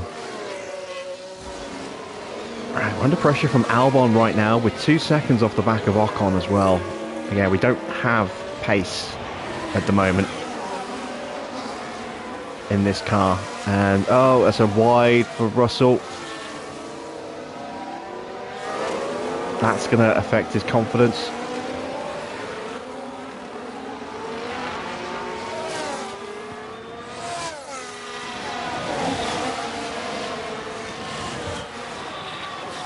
Now Hamilton has a penalty.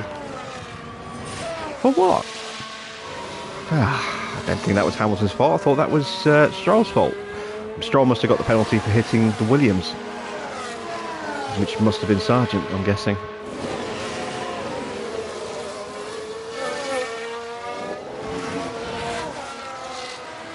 Right, let's go into top up. So just charge that pack. Yep.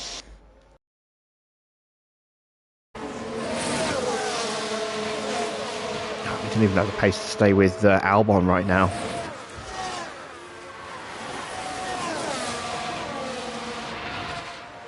The pace will come to us in the second stint. Let's see, a lot of cars on soft tyres. They are going to be on the mediums in the next stint, while we'll be on the softs. So we will have a definite pace advantage over them there. Kind of hoping we could stay with some of these guys.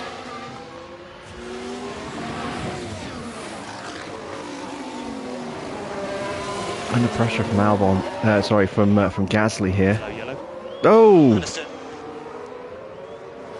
And here we've got a yellow flag. I like the way cars are weaving through that. That was good. I like to see that.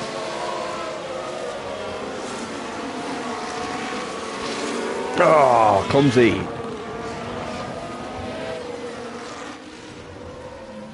And look at the team there. They all knew what that moment meant.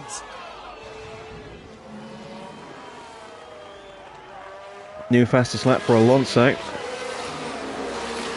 Surprised there wasn't a VSC for all that debris.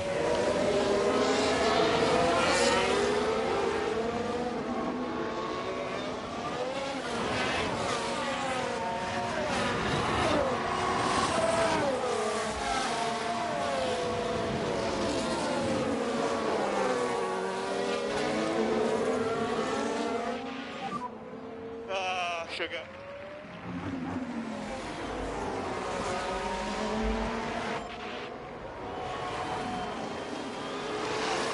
Oh, someone's had a spin.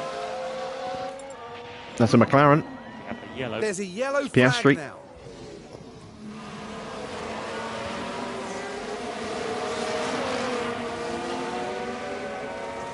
Just had a snap. And you can just feel the frustration from the team.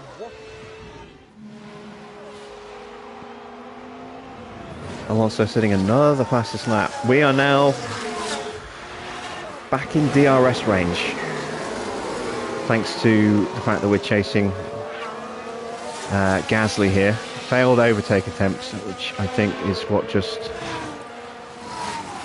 affected Russell's confidence.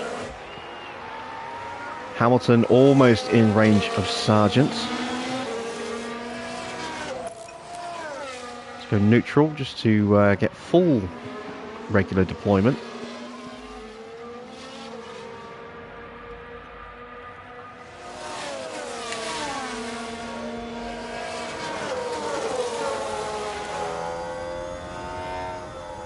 Onto the ham cam.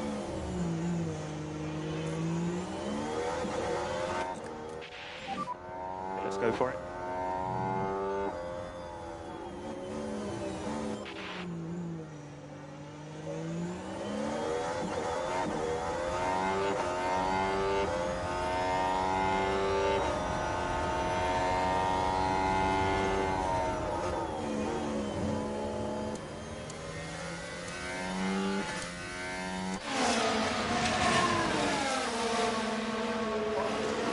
And we're through.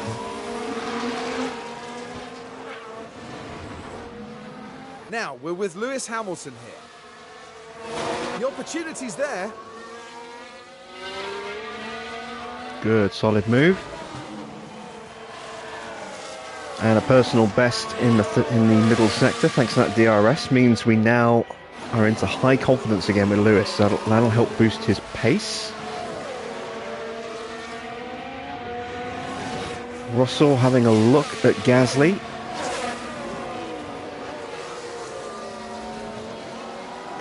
Failed to make the overtake, has a little minimal dip to his confidence there.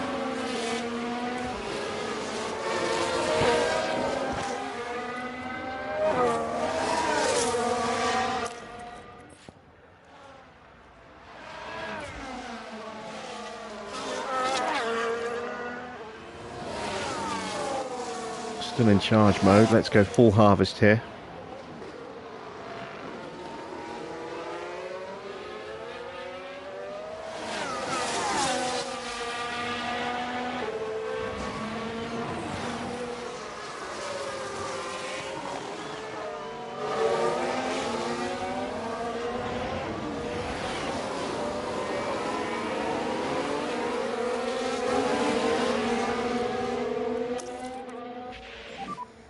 Just have a think about getting the pack back up. Okay, we've gone onto the back of Zhou, Norris and Bottas here.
See if we can get a move done here. And you have overtake available.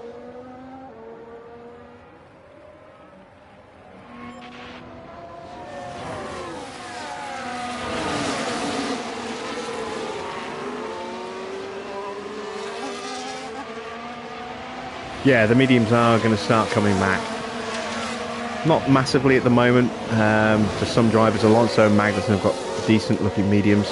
Ocon and Albon, their tyres have taken a bit of punishment. Here we go with a move on Norris.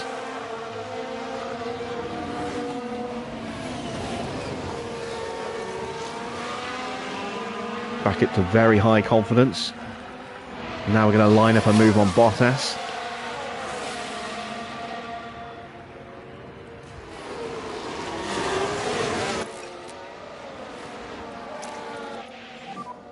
Push and hold at overtake. Come in. Just show me what you've got. Come in.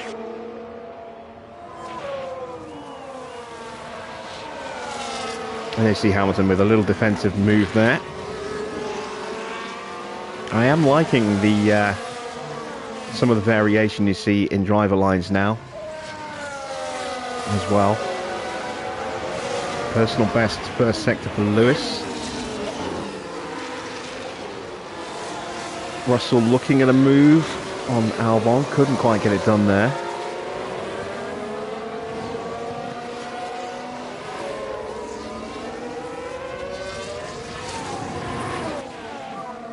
So we're low on battery at the moment. Yep. And we just killed the battery, so let's go into top-up mode now. I think Let's just work on getting that pack back up. We almost broke Bottas, not quite. We should do by the end of the lap though.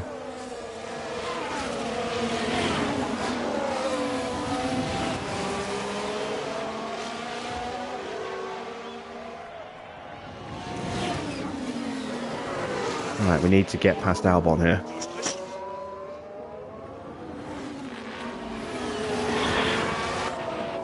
Tyre temp starting to creep up again.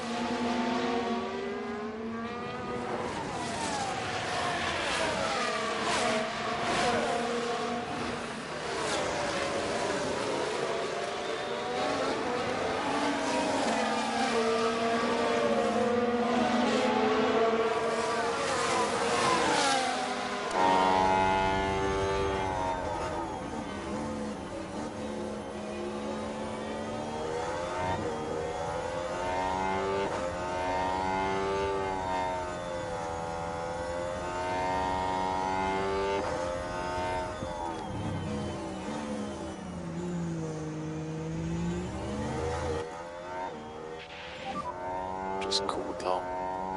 Coming.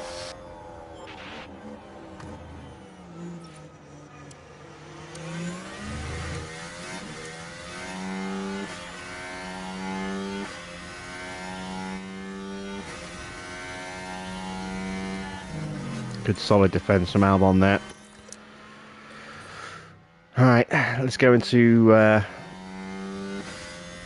harvest mode. Hamilton's back up to 12th already. Bottas is hanging on to the back of him.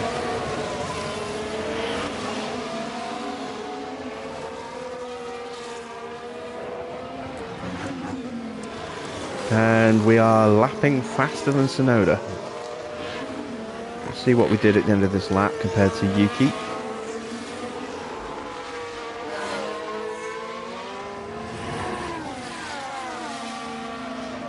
1:39.7, so half a second faster than Tsunoda there.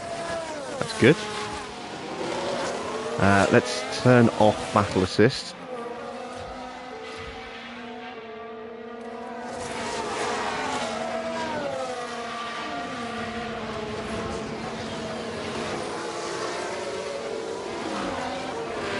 Russell kind of stuck at the moment. Can't quite get past Albon. Charge the pack. Okay.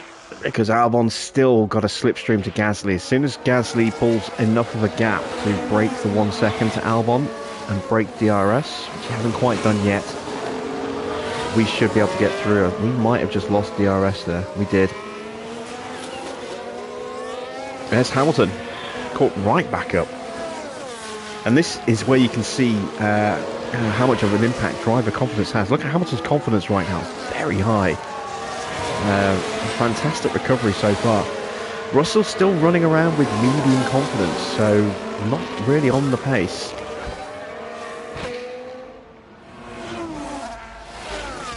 Alright, Albon's been dropped, so hopefully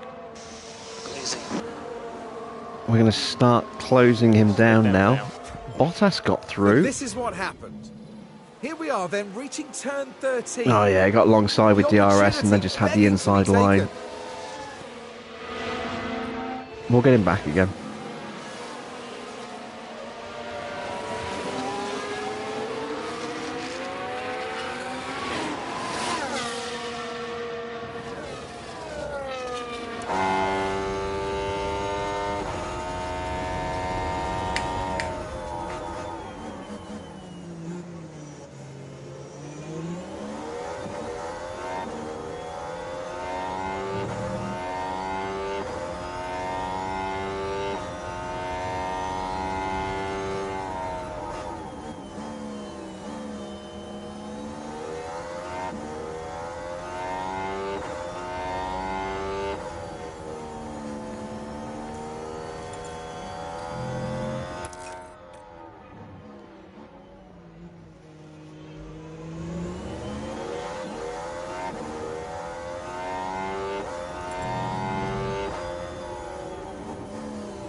This might be where we make the move.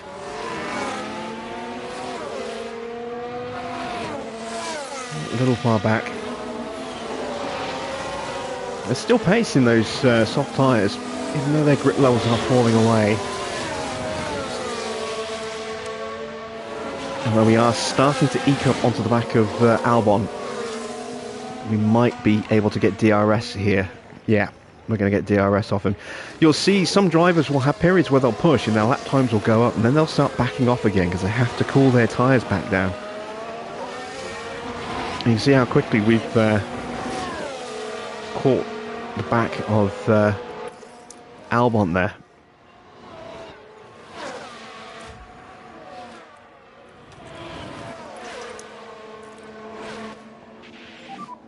Overtake press. Overtake press. Okay.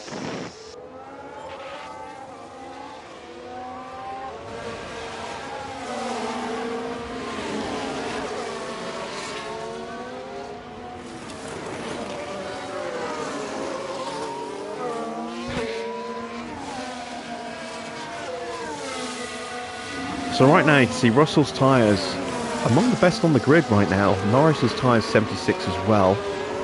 Hulkenberg's tyres are fresher because he pitted early from that collision. But we've got tyres in better condition than everyone around us. So we just kind of need to be a little patient, and we will start to gain some places back. Want to get some battery back in the cars again while we're in a nice little DRS here.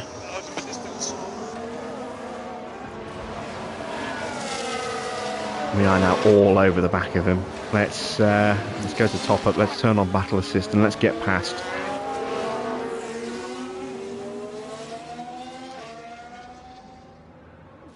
Then we can try and start making a move onto Gasly.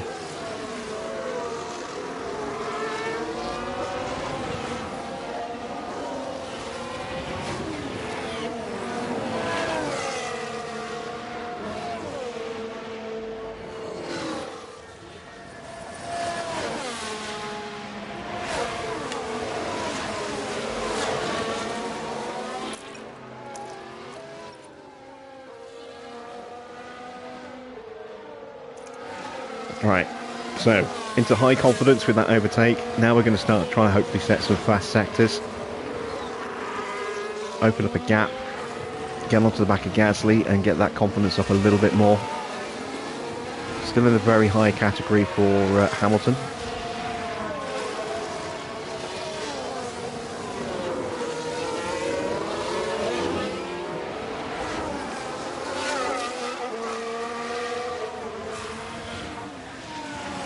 We should have DRS.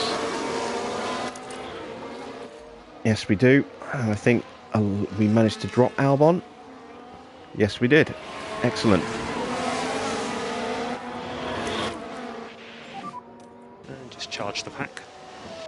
Yep.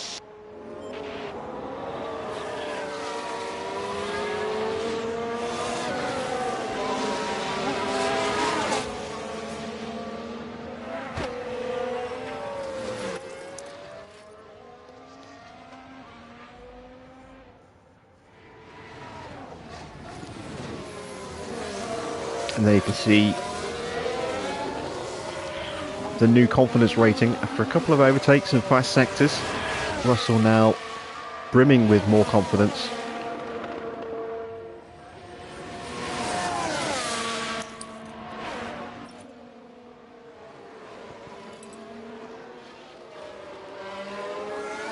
Gets the overtake done, and that's a big confidence boost as well.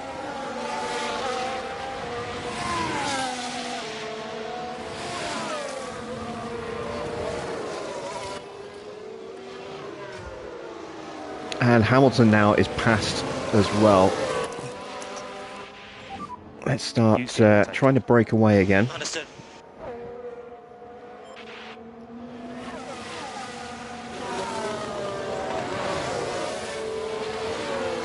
I would push the tyres, but temps are already a little bit high. And Hamilton did lose a little bit of extra tyre life when he got in that collision with Stroll.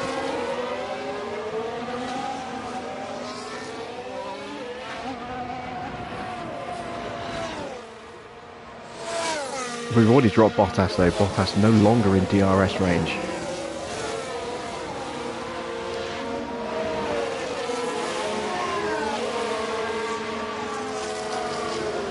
Russell and Gasly swapping places. Russell's still got very high confidence though. What happened to Sugar?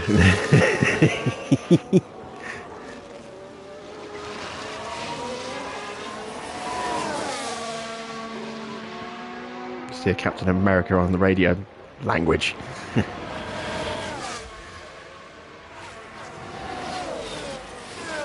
Alright, we're on the back of Albon.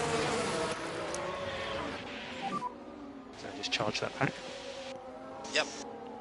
Tsunoda's got past him as well. Or he's... Yeah, Tsunoda's got past him.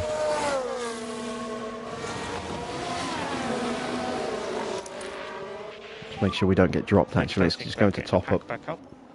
There we go. Understood.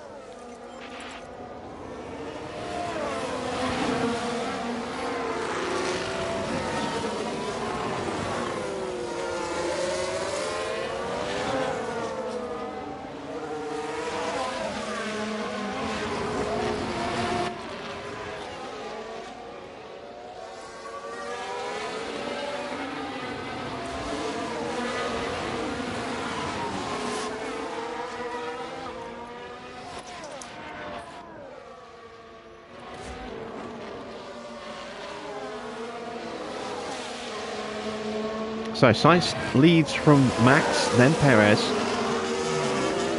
Alonso in fourth, as Max and Verstappen battle side by side. Leclerc down in fifth, then Magnussen, Ocon, Gasly, Russell. And that is Hulkenberg getting out of the way, or getting in the way, and then getting out of the way.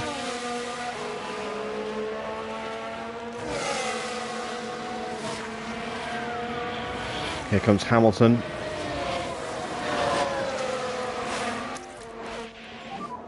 Let's just work on getting that pack back up. Couldn't quite get through. Just give him some battle assist. An overtake will be available.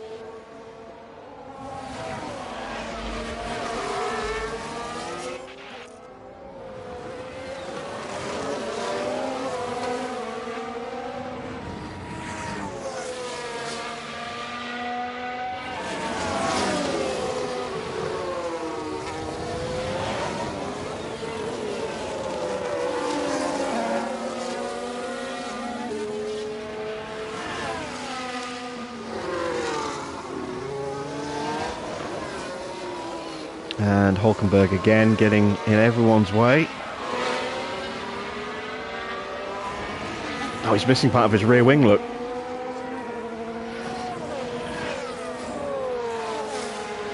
And we got the first of the front runners into the box. Max and Alonso. Not even sure what tyres they were running.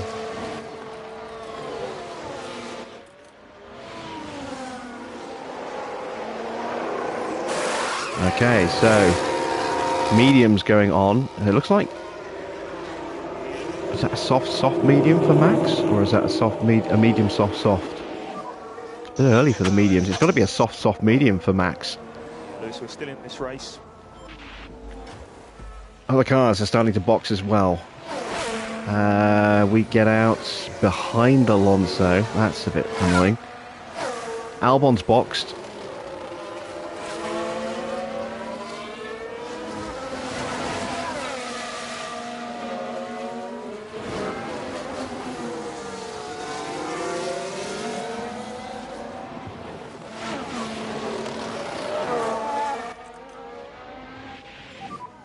Overtake available. Copy.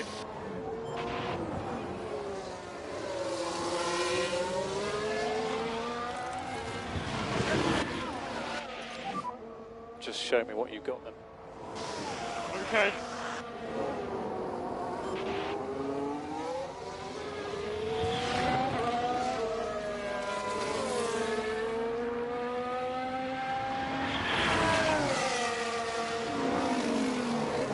Oh, Russell squeezes in alongside there. Sainz into the box. And we get a yellow flag somewhere. Oh no, it's Hamilton. He's been hit from behind. And there's been quite a crash. Look at the Mercedes. Not a lot of wiggle room here. And there, the cars make contact.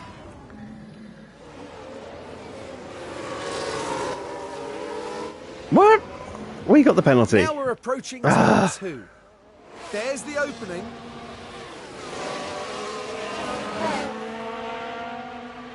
And the Mercedes climbs higher up the field. That's a very weird replay to show. All right, Hamilton finally gets going again. He's back down in 16th. Ugh. And his tyres are taking a beating. Here's the replay. Here we are then at the 11th corner. It's certainly inviting.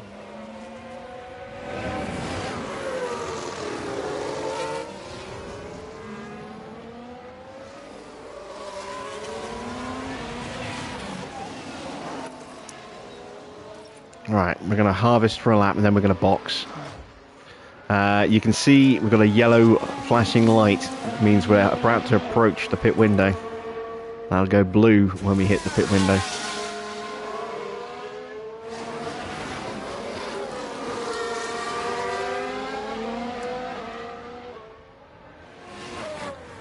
Is Hamilton's car damaged? No. It's not. But he has got a penalty. I think that's 2 penalties he's got now.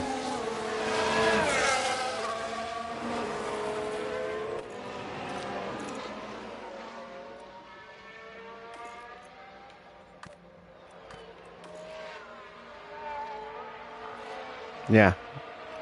Undefined and undefined, and then undefined and undefined. Lap 2 and 19. That's, I think, a penalty on both of those. So that's 10 seconds. I don't know if that's going to apply in one go or if that's going to be 2 separate penalties. It's going to be applied one at each stop. I don't know.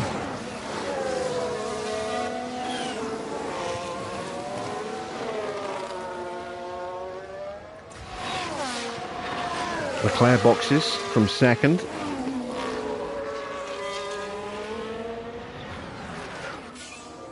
New fastest lap for Max.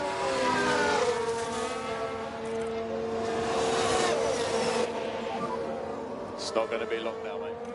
Yeah.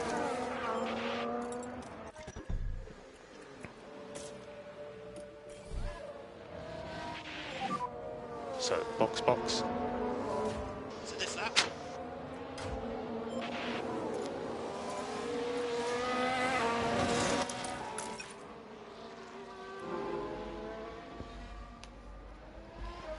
Right, so this is a 5 or 10 second penalty.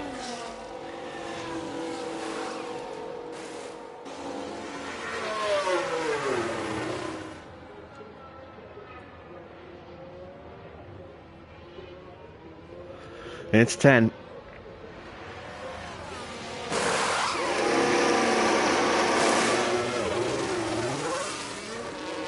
Not a bad stop, 2.6 seconds. Just had to wait 10 seconds to do it. But we'll get Hamilton onto some fresh rubber. He's got clean air. And that's the 8th fastest stop of the weekend so far.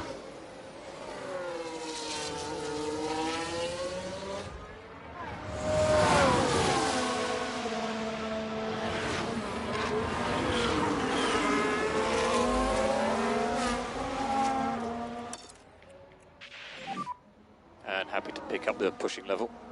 Copy.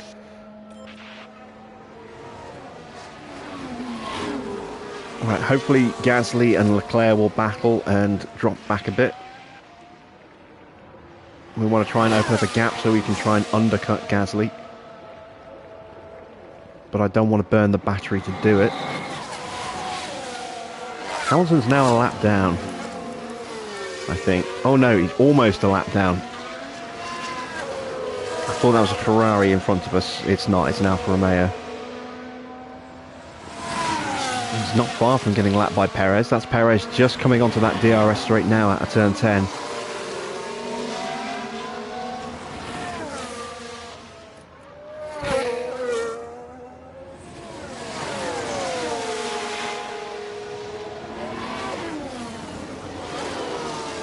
Oh, pit stop issue for Bottas. It's Valtteri Bottas who's pitting.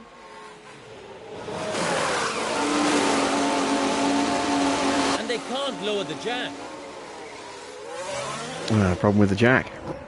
What are my feelings on those two penalties? I thought the first one was very much Stroll's fault, not ours. The second one, I assumed it was Hamilton's. It wasn't Hamilton's fault because it just said I've been hit from behind, and we saw him make the overtake, but that one was definitely his. Right, we've been overtaken, so let's call him in.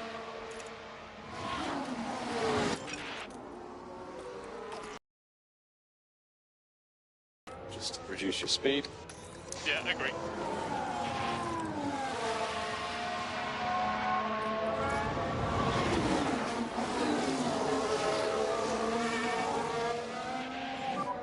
Charge the pack. Oh, damn it. Ocon's bit in this lap as well. Or Gasly, sorry. Alright, if we get a quick stop, we might be able to jump in the pits. He might get held. Oh, he's right in front of us. 2.6, it's not bad. It's not good enough, though.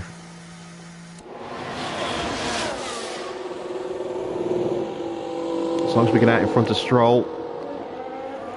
Going to come out behind Stroll.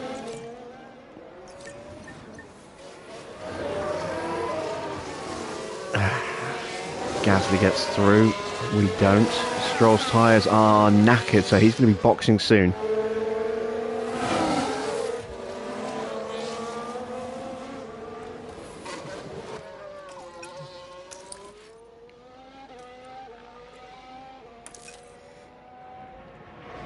Alright, Hamilton's tyres are up to temperature. Confidence is climbing again because he's setting good times.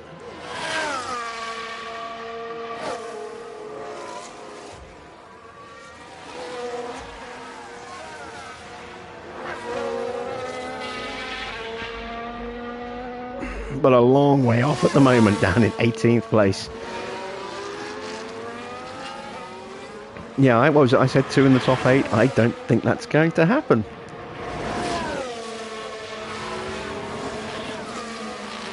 Now Lock we up can for see what happened. Logan. Now this happens down at turn 8. And there's the lockup. What caused that, I wonder?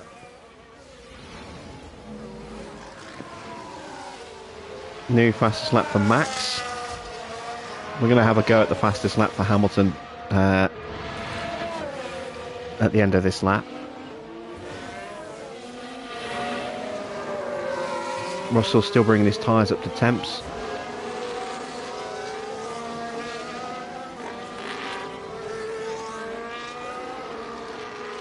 Stroll gets out of the way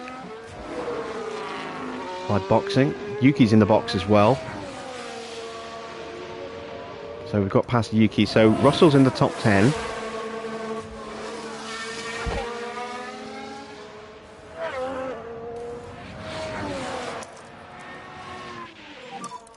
Use the overtake.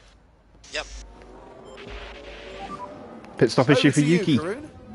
We see the AlphaTauri team ready and waiting. Oh, but they have trouble releasing the car.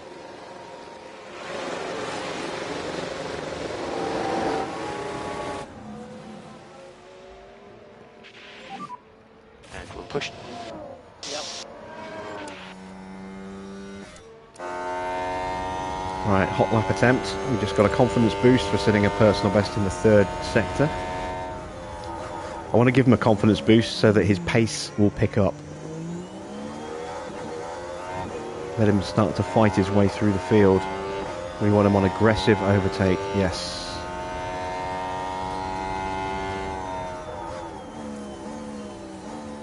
He's got battle assist as well as full deployment, so he should get through relatively quickly.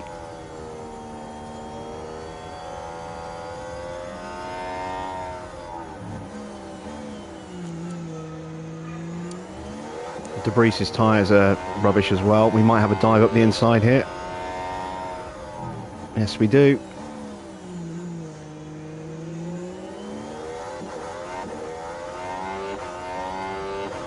Rocket past, I think. Yep, that was Hulkenberg again. Still going, despite missing part of his front wing there.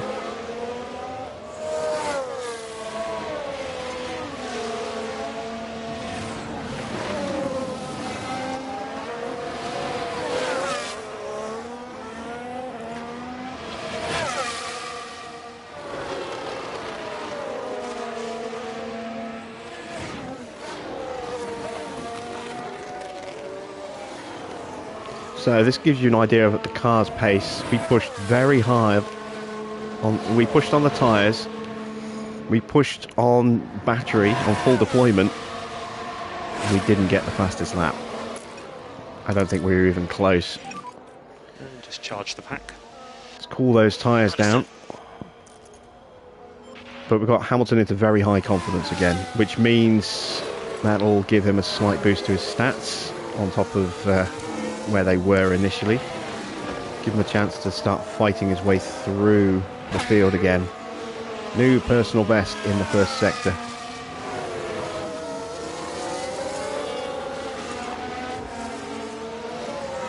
Russell closing in on Norris, who is still yet to stop. Is he going for a one stop?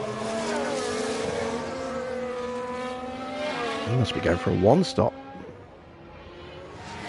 He's really looked after those tyres.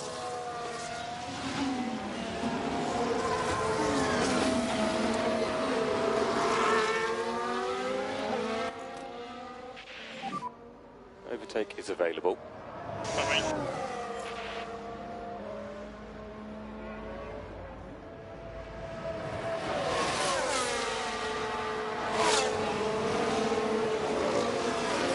There we go. That's high confidence now for George. Hamilton's tyres still a little bit too hot. Let's cool them down. Just need to make sure we keep these tyres in good nick. So, just to show you the tyre temps, you can see with our rears, they're overheating, which means not only are we getting higher wear rate, but we're also losing some performance out of the rears as well, which is why I told him to cool the tyres down a touch, get them into a better window so they last longer and we don't start suffering pace issues.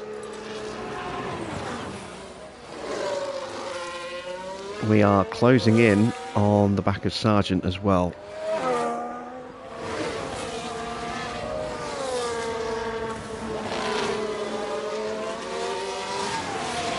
And we've already pulled out 2 seconds on Norris there.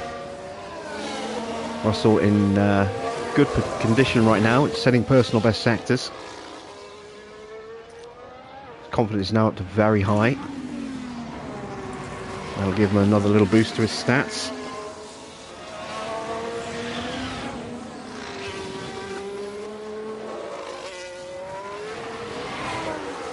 What's interesting as well, look at the difference on the two drivers. You can see how short the high to very high stint is in the confidence bar on Lewis. Look how much bigger it is for Russell. He's only just gone into the very high now. Took him a while to get there. I wonder if that's down to age or experience determining how quickly someone gets in there, or maybe it's just a bug. That's one of the interesting things about a new game, is you're never quite sure. It's always, you know, is that a bug or a feature? You ask that question to Bethesda, and they just go, yes.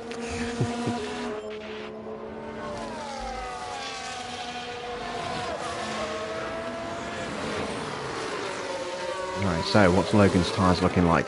Not great. Logan must be doing a soft medium strap.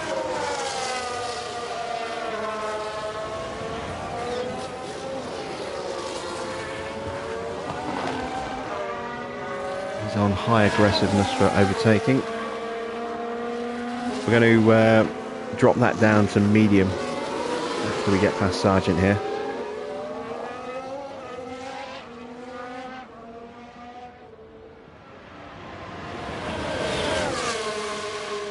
Okay, did not try the overtake there.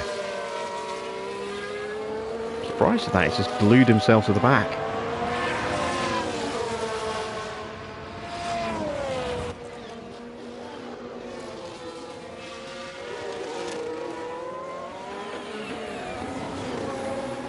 Now he's going to make the move. Russell gets past Now we Magnussen. should be able to take a look here.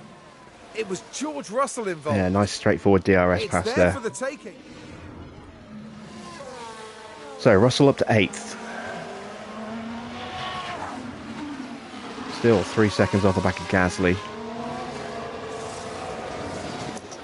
Let's try and get him to close up a bit. Push and hold, overtake. We are clear of Sargent.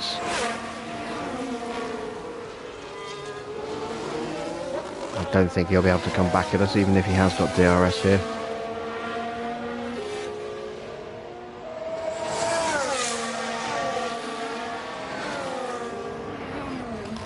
Right, let's do a little bit of ×2 for a little while.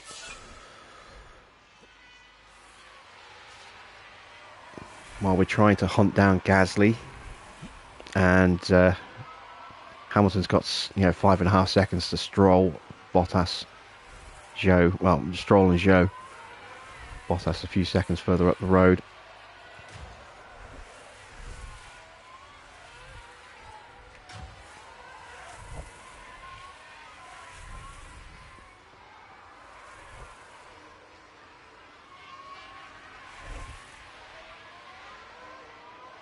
Still fine on fuel. As you can see, we're about halfway through the race. 28.5 laps. That's half distance. And we've saved about 1 kilo of fuel. So we're good to get to the end without having to do any fuel saving.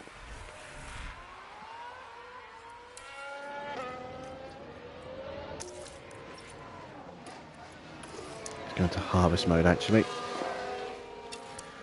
Ocon holding up his teammate. And Russell looking after his tyres. He's got tyres in better condition than Gasly. So Gasly pushed hard when he came out the pits. Which is how he went from being right in front of us to 3 seconds ahead of us. He burnt his tyres. We just used a lap of battery to close him down quite quickly and easily there.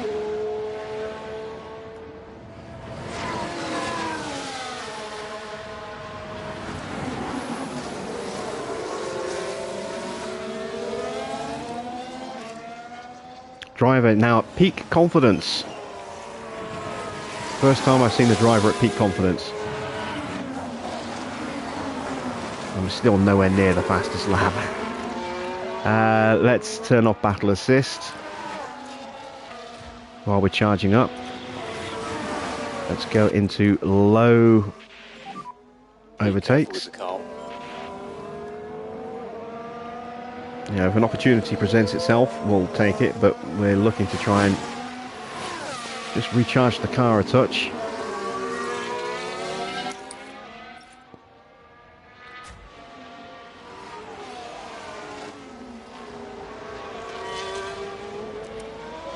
Hamilton lapping 2.5 seconds faster than Zhou right now.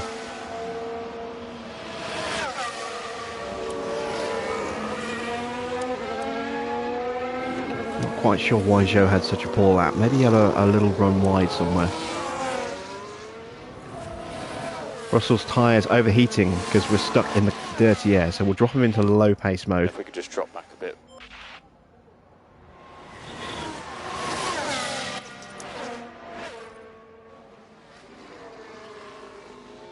This is the other thing with the tyres. You can't just sit behind in DRS and charge up because you melt your tyres doing that. So you have to balance trying to charge your battery with cooling your tyres and not getting dropped so you lose the DRS. What's battle assist? Battle assist is little auto application of a battery when someone's either trying to attack or defend. It gives you a little extra squirt of battery that is only applied in an overtake or defence situation. So there you go.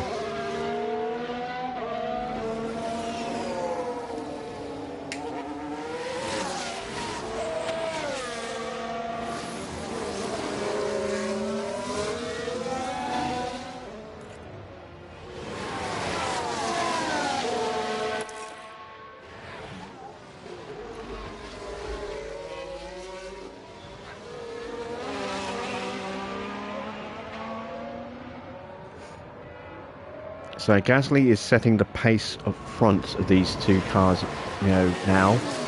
Ocon hanging on to him. We're just sat behind Ocon.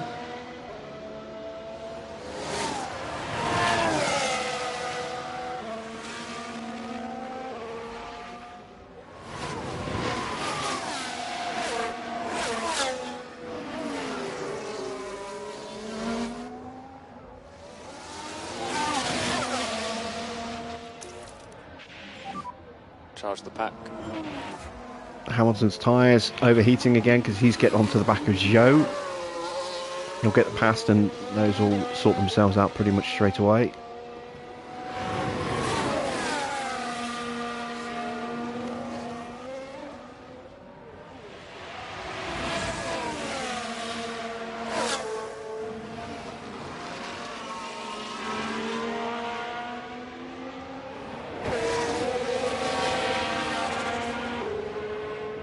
Oh, and we got the DRS as well. Beautiful. So, 6.5 seconds off the back of Stroll. It's a bit of a trek.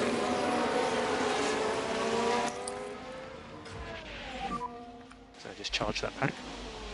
Okay. Actually, we'll leave him in neutral.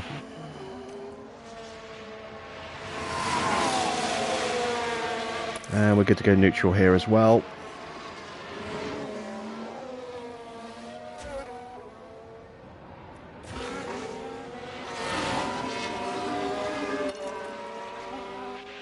Now that we've broken Zhou, we'll cool the tyres for a few corners.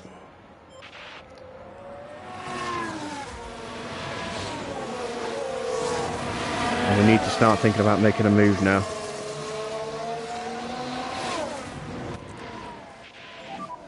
Just show me what you've got now. So happy to push now. Overtake is available. Hulkenberg getting in the way again. Hamilton's tyres are cooling down. It's going to run them like this for another couple of laps, just because his tyre weigh is a little bit higher. But a yellow flag.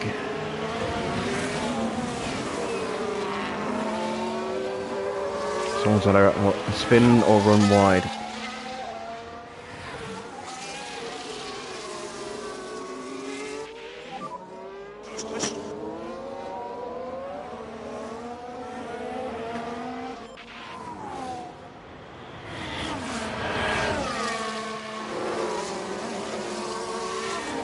Ocon has now dropped away from Gasly because he's defending from us. So he's now nearly 2 seconds off the back of his teammate already. He is now 2 seconds off. So we should be able to pick him off nice and easy. If not here, then certainly on the main straight.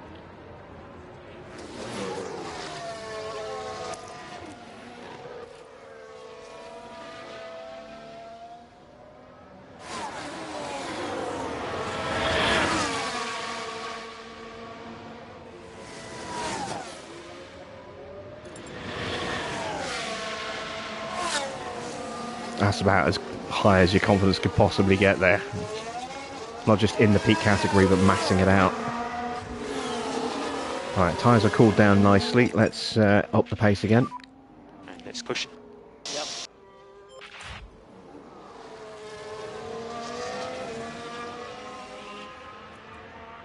We'll have a little squirt of aggression on these tyres here. Need to start reducing that management. See if we can break away from Ocon before the DRS.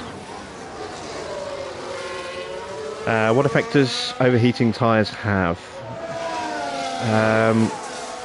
They degrade faster, and also you lose performance in the corners.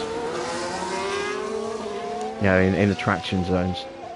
So your acceleration out of corners, your grip through corners. So you've got to manage your temps. We're okay to push like this while the temperatures are still low enough, but as soon as they get too high, we have to cool them down again.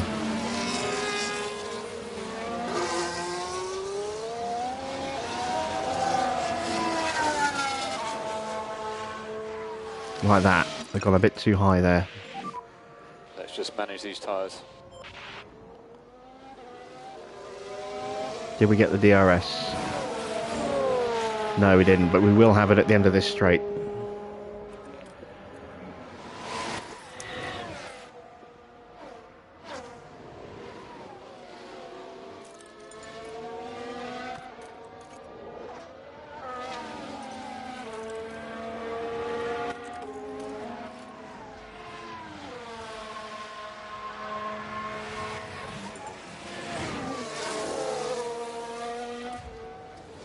Alright, so on box in front, that's Norris.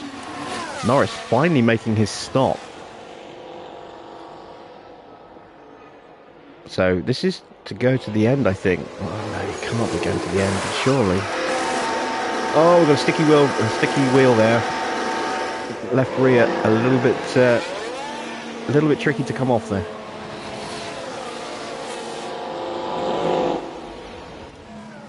We see Lando Norris boxing.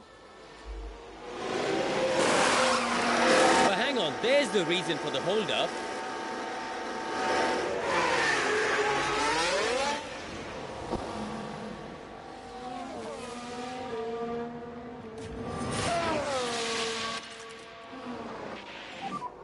Just reduce your speed. Again, just while we're putting some battery in the car, just going to ease the tyre temps down by dropping the pace slightly.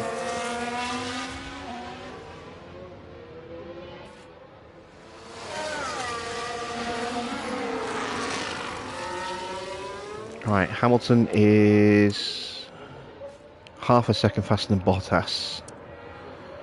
4 seconds behind. These tyres are still getting too hot.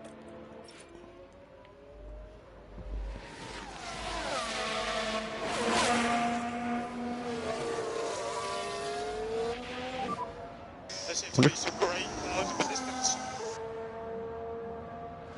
wonder if Gasly is in conserve mode himself right now.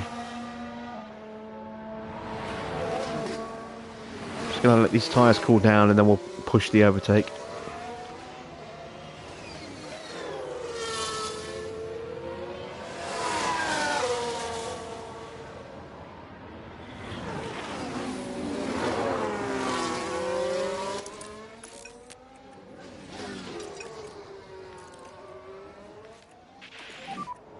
And happy to pick up the pushing level.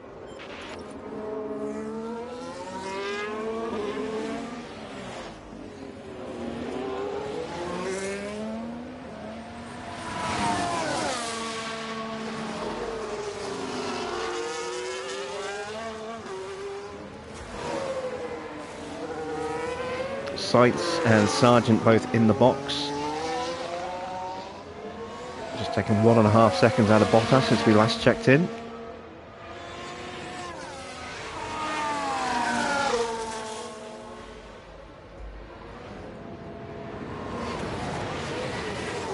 Alright, come on George, make the move.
Alright, here we go. And we've got a little bit of window in the tyre temps to be able to keep this push going. See if we can break away.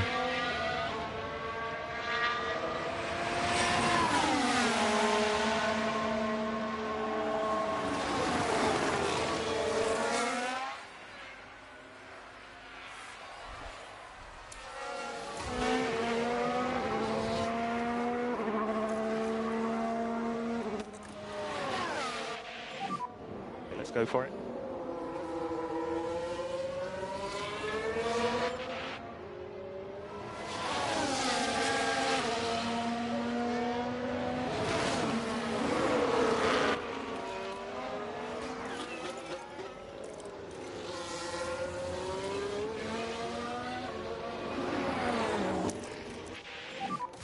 Use the overtake. And yes, we've broken away just as we're approaching the pit window for the next set of tyres. Excellent. Let's cool those tyres down again. Let's go into top-up mode.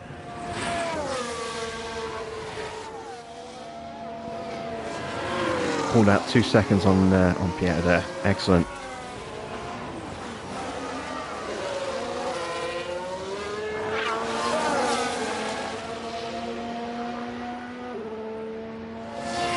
This is Lewis's chance to break from Bottas, close the gap on Stroll.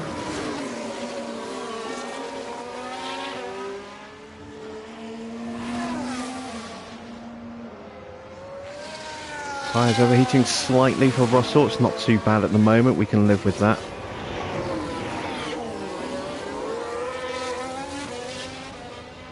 And Hamilton's clear.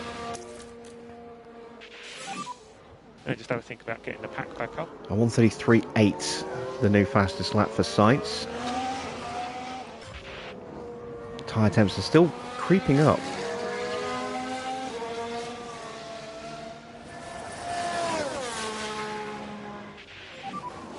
It's not going to be long now, mate.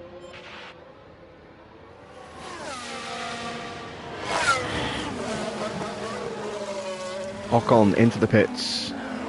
We're already 2 seconds clear of Bottas now. Taking a second out of Stroll. Hamilton might make the top 10 here, but I don't think he's going to make the top 8.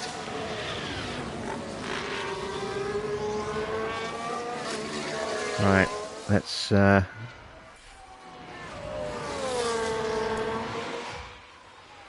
Speedy Gonzalez for a moment.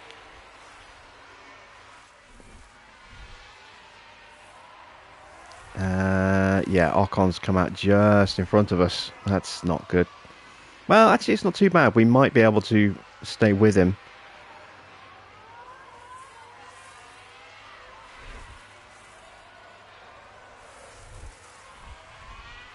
He's on brand new tyres. We're on very much used tyres.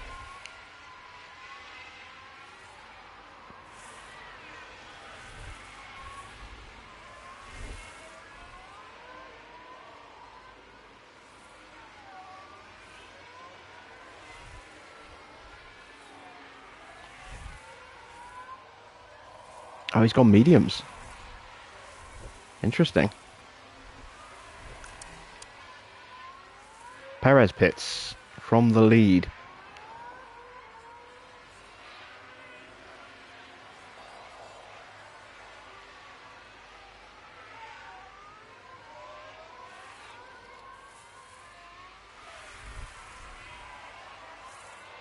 And comes out on used softs.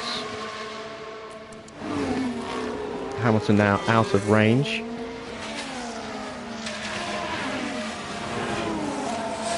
Does bring Hamilton in this lap.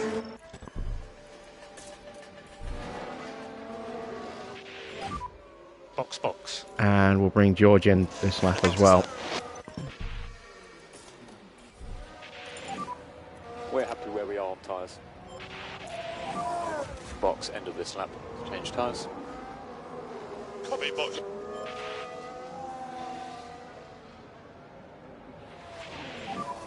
Alright. Will we have a drama-free pit stop? Copy.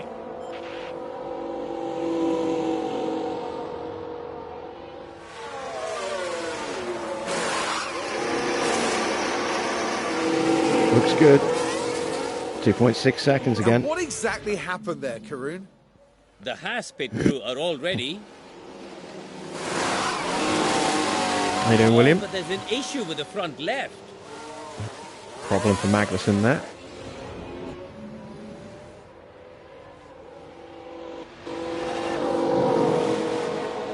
Right, we're coming out behind Albon. Can we get out in front of Norris? No.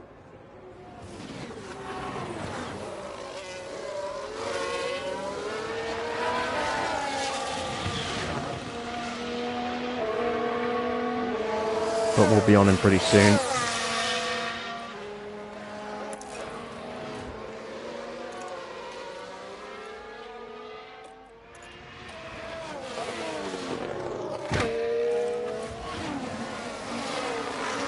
We are losing time to the guys in front of us. Well, that's because they're on better tyres than us and with better cars than us. Would I say it's a big improvement on 22?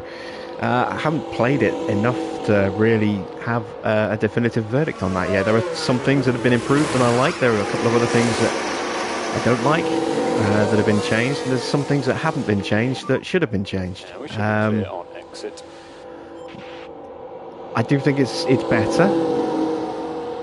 I couldn't say how much better yet.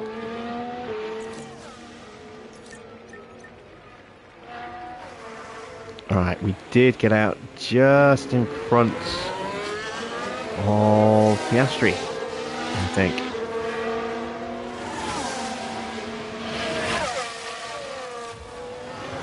Now Hamilton here on the back of Norris. Tyres coming into the right window. There they go, up to right temperature.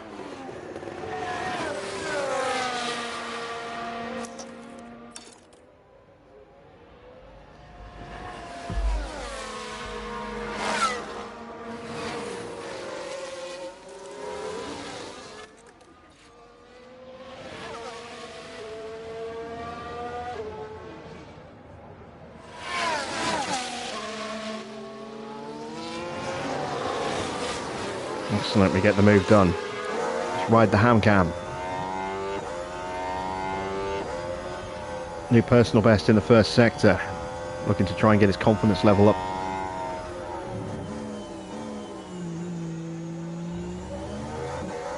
Pushing the tyres, pushing the battery.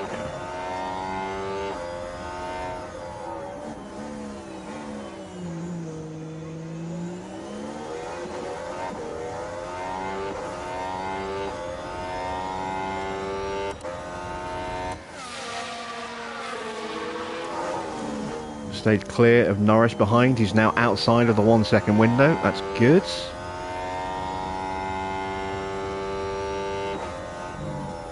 Personal best in sector 2.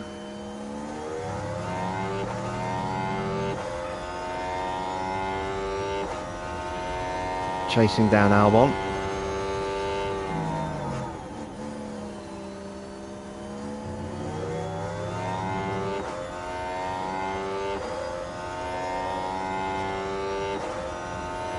New personal best in sector 3.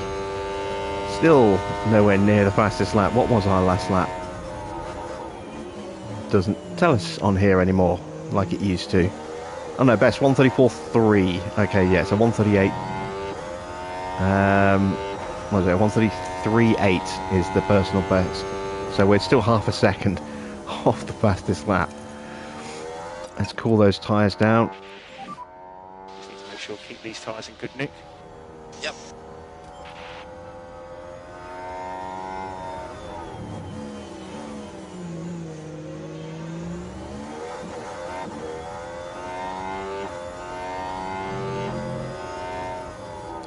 Couldn't quite get in the DRS range of Albon there.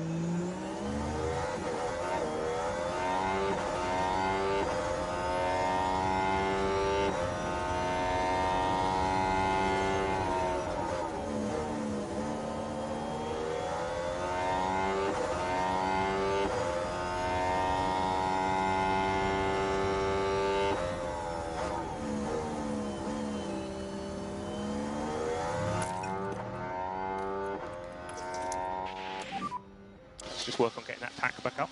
Alright, now we're going to get him. Oh, tyre temp's getting high.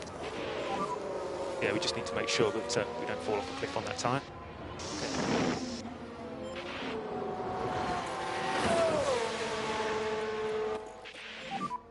Just keep an eye on those temps. Need to look after the car. Okay, so Russell is in a situation where he's a long way off Alonso. Unless there's a safety car or an issue, we're not going any higher than 6th. But we're holding station to Gasly. Actually pulling out a gap slightly.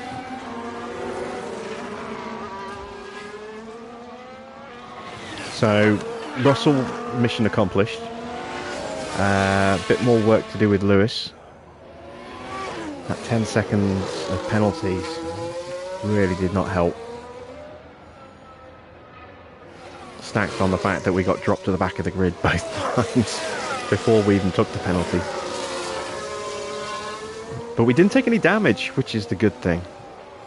I'm surprised by that. Maybe the car is extremely durable. Maybe we just got lucky.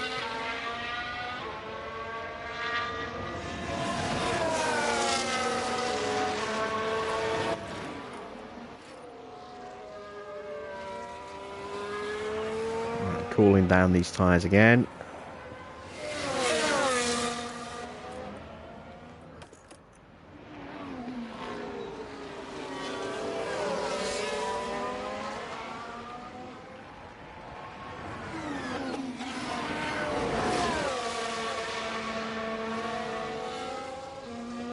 Albon's on medium, so we can't get held up behind him for too long.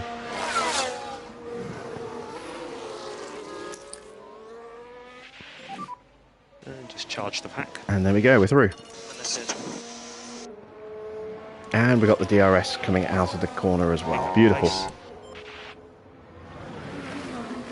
So, 7.5 seconds to Magnussen, who is on softs. Slightly worse than ours. And that might be as high as we can go. I don't think we can then go another 10.5 seconds onto the back of Ocon and Stroll. 1:33.6. Yeah, we're a long way off fastest lap pace.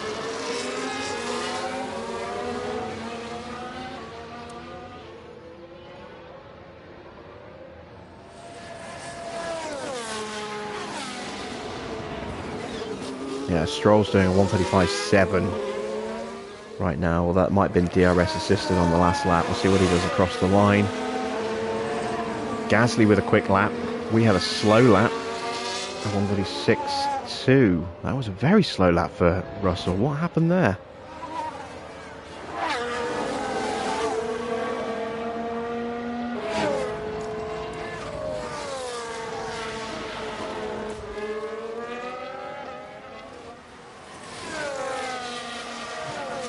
Right, 1:35.5 for Hamilton. That's faster than Stroll by a second, so we can keep that kind of pace up. That'll help. I don't think we'll have enough to get close enough though.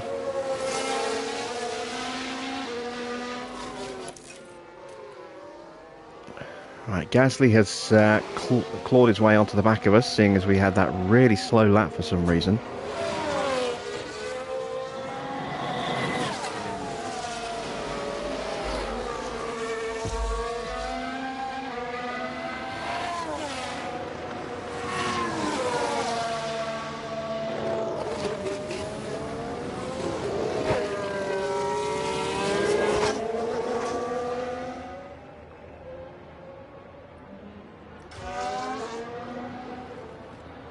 Yeah, Hamilton's braking clear, so it's all about Gasly right now. He's just about hanging on.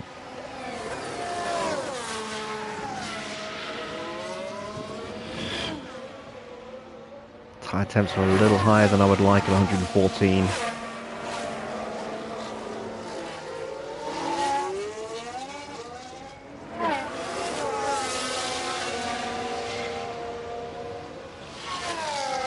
AlphaTauri is out in front of us. It's debris.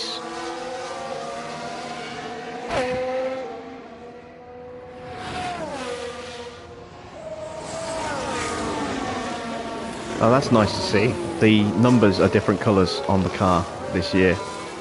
We've got the blue on the front and then we've got the red on the back. Last year it was blue and white, except it wasn't because they only put one colour on. They only put the blue, which was on the rear, and then they used the same colour for the front, which meant you couldn't see the driver number on the front of the car. That was just a silly little thing that really bugged the crap out of me. Nice to see that they've actually done that this correct this time.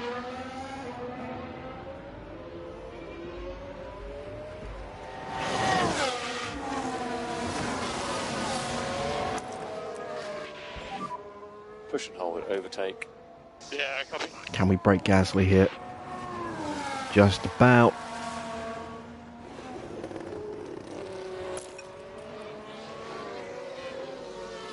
Don't want to drag him along with us.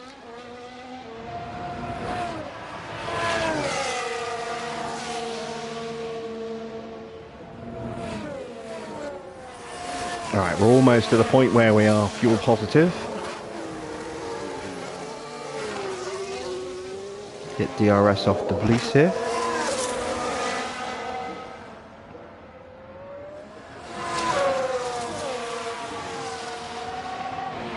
There we go, and Gasly is going to have to fight his way through, so he's going to lose a little bit more time. Excellent. Right, we are 3.5 seconds off the back of Magnussen. Let's speed time up a little bit, because time is ticking on. We still want to do another race after this.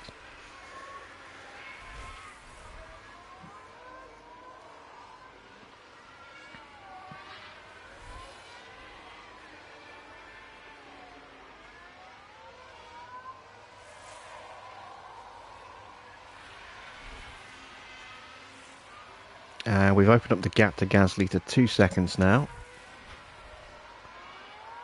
In fact, he's still... Yeah, he has got past now.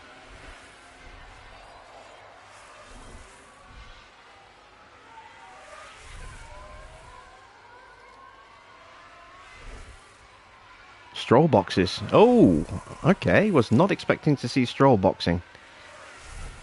Let's put Hamilton in the points. And we're lapping a second a lap almost faster than Kevin Magnussen. So 9th is definitely a target. Stroll is about 10 seconds behind us at the moment. I don't know if he's going to have enough laps to close us down.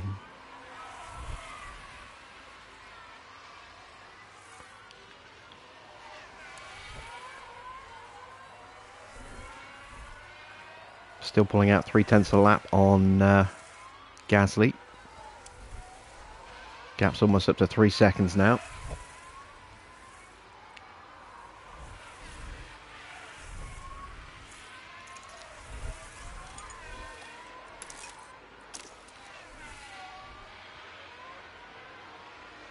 Let's go on the aggressive. Close that gap.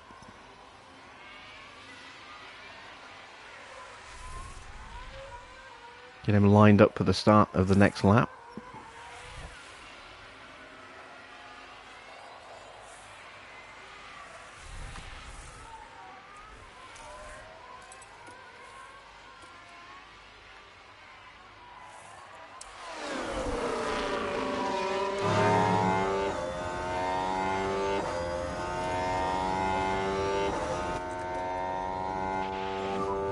Let's go for it.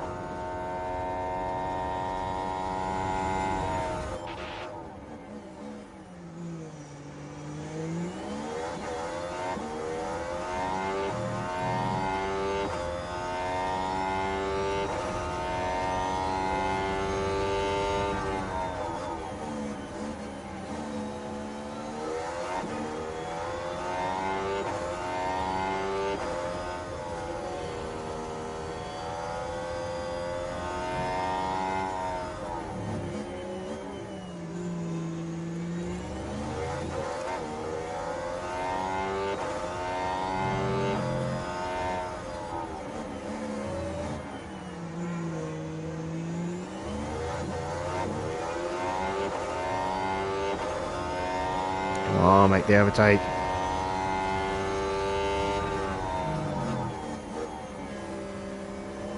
Magnussen's defending well right now. He must be burning his battery or tyres right now.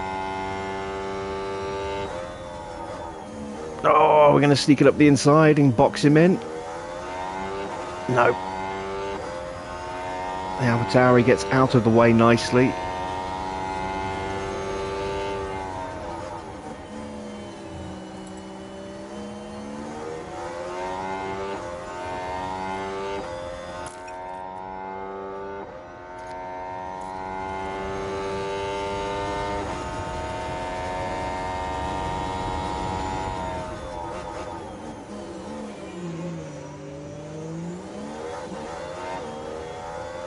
And there we go, we're through. Up to 9th.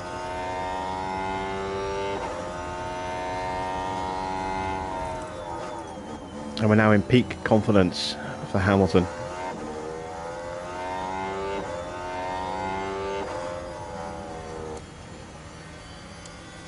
Oh, he's still there, he's still fighting.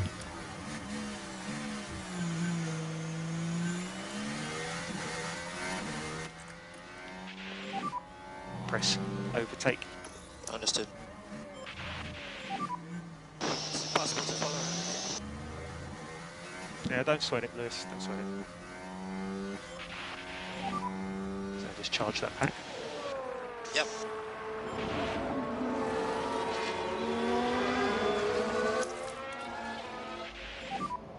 And just have a think about getting the pack back up. Magnussen did us dirty there. Looks like maybe he was holding back, and then once we exhausted our battery, he just turned his on and gone.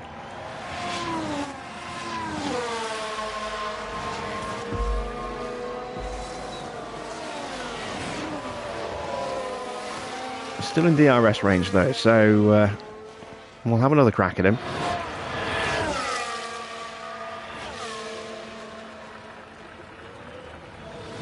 Gasly now being left for dead. He's 6 seconds behind. We're not closing on Alonso.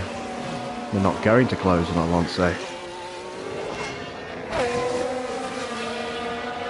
But we are going to definitely look to consolidate 6th place. This is the best we can do for Hamilton, is 9th. Which, considering the start of the race, isn't too bad. An incident on lap 2, an incident on lap 19, both dropping him down the order significantly. 10-second penalties added.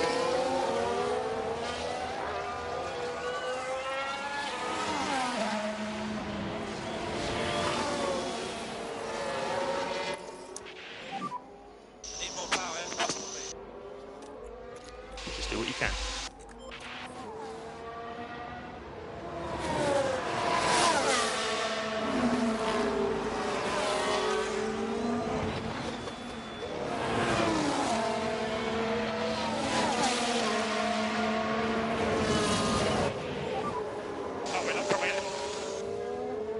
So 5 laps remaining.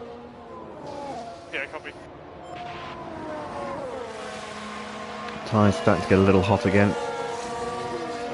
What's Magnussen's tyres looking like? Oh, Magnussen's tyres are worse. You know, Ocon's up for grabs as well. He's only 2.5 seconds in front of us. We might, if we're lucky, we might actually be able to sneak 8th place and actually fulfill our sponsorship objective. Let's just work on getting that pack back up. Yep. Alright, we've got the DRS. We're side by side. We're going to get that move done. And now we're going to push onto the back of Ocon.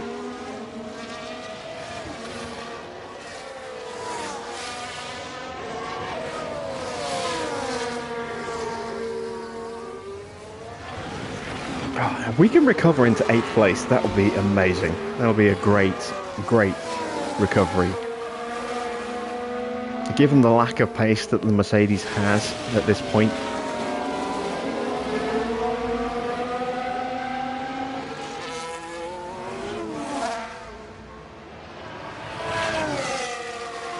Alright, we've broken Magnussen. Just got to hunt down Ocon now.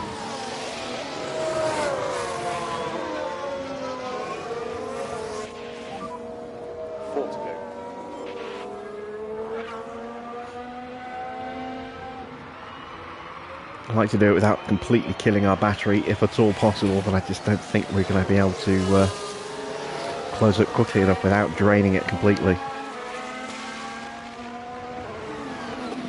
If we can close it quickly enough, we might be able to squeeze at least some battery back in the car and have a last lap charge.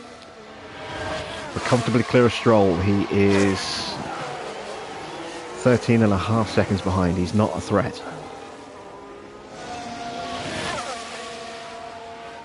We're blitzing away from Magnussen. He's not a threat. It's whether or not we can get onto the back of Ocon And then once we do, whether we can pass him, and then whether we can stay ahead of him.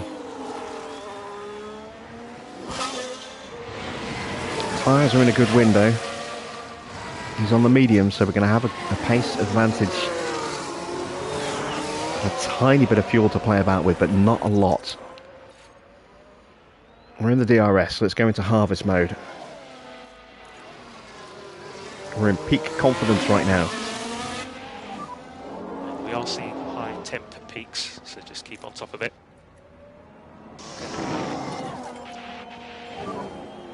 Make sure to keep these tyres in good nick. That's it.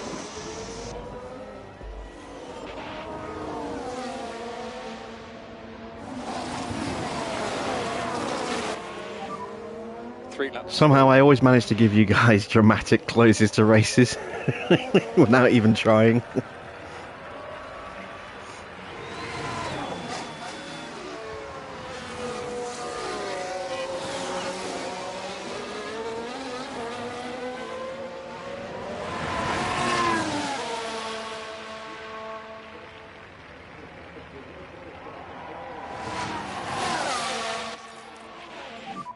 Yeah, we just need to make sure that we don't fall off a cliff on that tyre.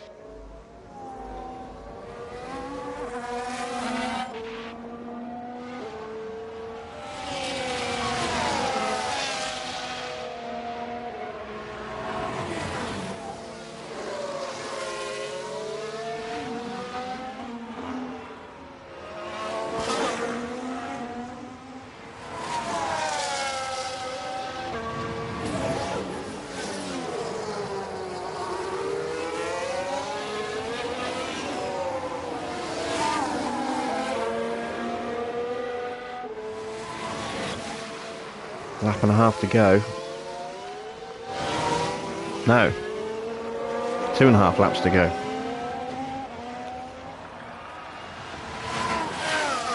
The leaders are on lap 56. We're still on lap 55. Oh, there we go. There's a move. I'm expecting Gasly to retake that position. 2 laps remaining.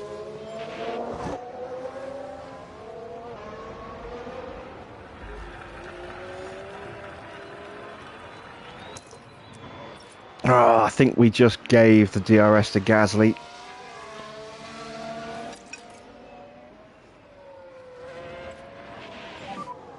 We did. Oh wait, no, it's Ocon. I'm looking ahead, not behind.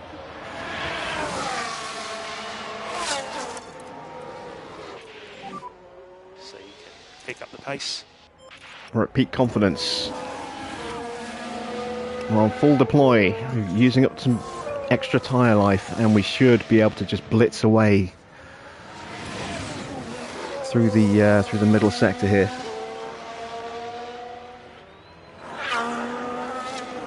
I can't believe we've managed to get Lewis back into the top 8 and fulfill that sponsor goal. But look how far behind Russell is. He's nearly a minute behind Perez and Verstappen. And he's had a clean race. That's how far off the pace we are. We're a minute off the pace. That's a second a lap.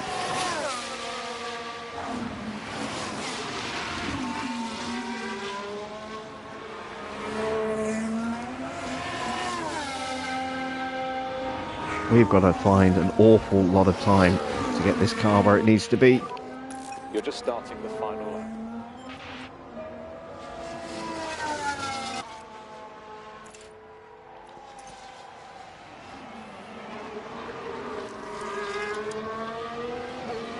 And there we go. 3 seconds clear in the end, and another lap to go, the final lap. Let's have a ride with Russell. We've kind of neglected Russell a little bit. He's had a very quiet race, really. All the action's been with Hamilton. We'll ride... we need to come up with a nickname for this camera. We've got the Ham Cam for Hamilton. We need something for Russell. Perez has crossed the line first. I'm open to suggestions. What a race! Sergio Perez gets the win.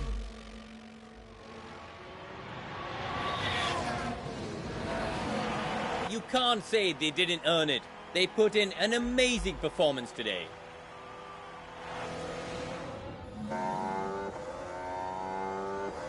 Alonso sets the fastest lap on the dying moments there.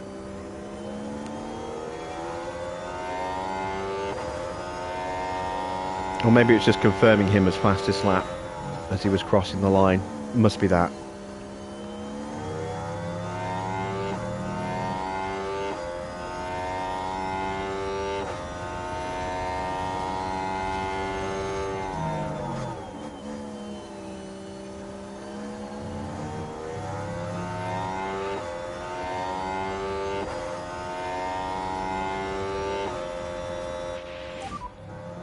So we've taken the flag. There we go. P6. P6 for Russell. Hamilton 21 seconds further behind. 22 seconds back. But gets back up into 8th. That's a hell of a recovery for Hamilton. When you consider how much time he lost. We have to check it. That's a hell of a recovery drive. P8. Good job today, mate. Let's keep pushing, guys. Thank you so much for continuing to push this year. I'm so inspired by you guys. The Hammy Cammy camera? No. That's nothing to do with George.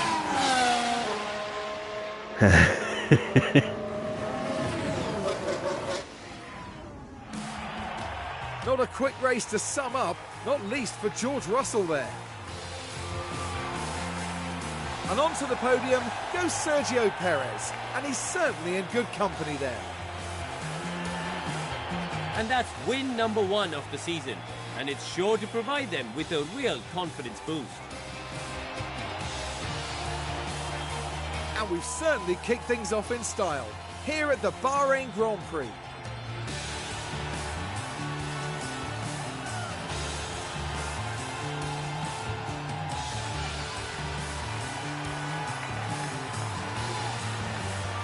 And as proceedings start to wind down here, what will Mercedes have made of this result, Karun? It was a strangely mixed weekend for them. We saw one driver put in a strong performance, but it was a different story for the other. Definitely positives there, though. And that is about that for this weekend's action here in Bahrain. The teams now look ahead to the next round, where they'll duel it out in the sand dunes of Saudi Arabia. Jeddah. So there's the classification. You see fastest lap for Fernando Alonso, 1:33.6. Our best lap, a 1:35.4 for George. We never really pushed him. Hamilton's best lap, a 1:34.2.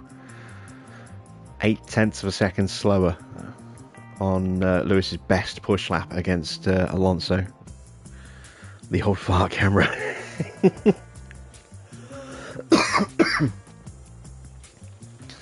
So, good race for Sergio there. Climbing 3 places into the driver's standings. There you go. It's the top 10 in that order. And then we have a look at the constructors. You can see Ferrari, Red Bull at the top. Mercedes in 3rd. We did manage to outscore Aston Martin just by a point. That's good. So it's not all doom and gloom. And you can see the top 10 fastest pit stops in the Grand Prix. Max with a 2.49 second pit stop.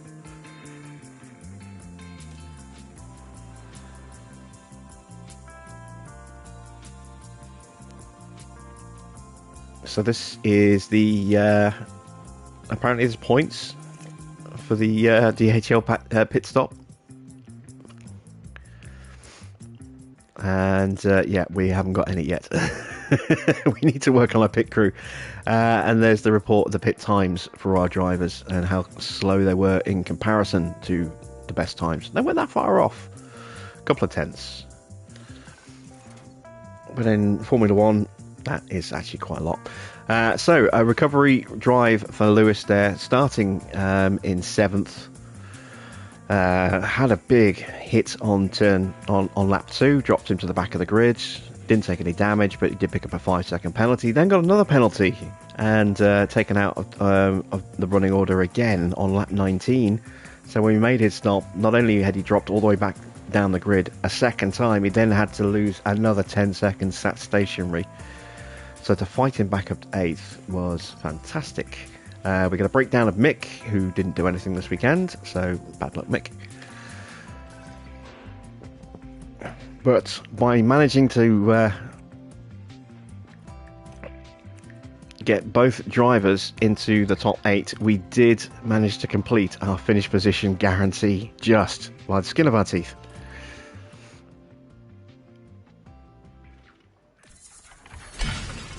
The memorabilia room is done. We'll leave that as it is. We don't need to do that anymore. Right, we need to whip through quickly here. Car part inspection results. We've now completed inspection of our aerodynamic car parts following the Grand Prix. So this is to see what car parts have passed and failed. Everything should pass. They have. So we don't need to replace any parts due to wear and tear, which is good. That's different to collision damage. That's just natural wear and tear. The memorabilia room upgrade is through there. Sandra Maddox with an email breakthrough of breakdown of the F2 and F3 podiums. So Taya Porcher takes the win from Daruvula and Duan, and then it's Beganovic, Mini and Colapinto in the F3 race. Let's take a look at the full breakdown there. Oliver Behrman in 4th. Arthur Leclerc in 8th. Okay. Hajar down in 21st and Iwasa in 22nd. Interesting. There's no point looking at F3 yet. We're not looking at replacing any drivers this season. Do we have... Oh, we don't have points to spend on these guys, do they? So these all have development. Okay, so we can choose how these guys want to focus their personal development. So we'll look at James Allison. We didn't do this before. Where do we want him to focus? I think bodywork. Yeah, we'll get to focus on bodywork. And Jared...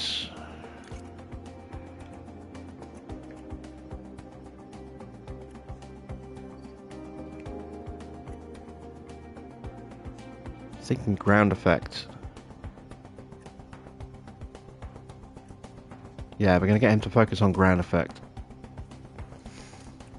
There we go. Bono. So, let's see.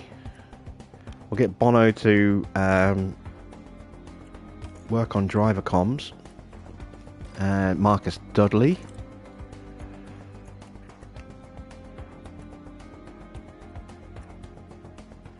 We'll get him working on comms as well.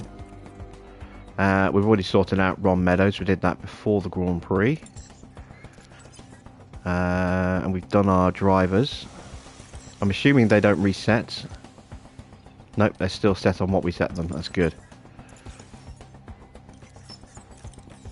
Alright, let's advance some time. Helipad is done. Let's go to the facility and slap on another upgrade.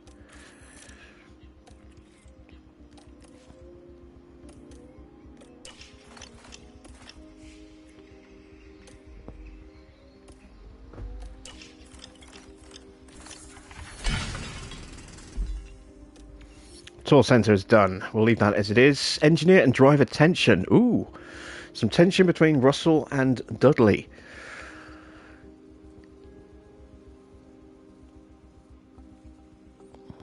So this is something for us to actually get involved with. This is a dilemma email. You may want to speak to them both, but the outcome may rely on their communication skills more than anything else. Intervening may just make things worse if they're not strong communicators. There's every chance they will work this out between themselves in time, but I will leave the decision to you to speak with them or not. Okay, so if we acknowledge it, it'll have a negative impact on their affinity. George's morale will dip, but his aggression will increase. If we intervene, their affinity will dip. Tensions may improve or they may worsen. Alright, take it easy, trucker. I'm going to intervene. See what happens.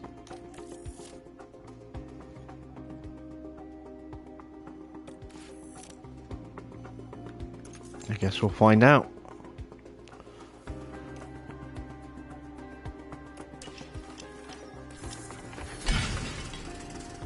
Helipad's done. That will do for now on the helipad. Chassis is done. Let's manufacture the brand new chassis. So, today is the day for the Grand Prix. So, these both need to be emergencied in. How much is that going to cost us? 1.1 mil. Okay, that's not horrendous.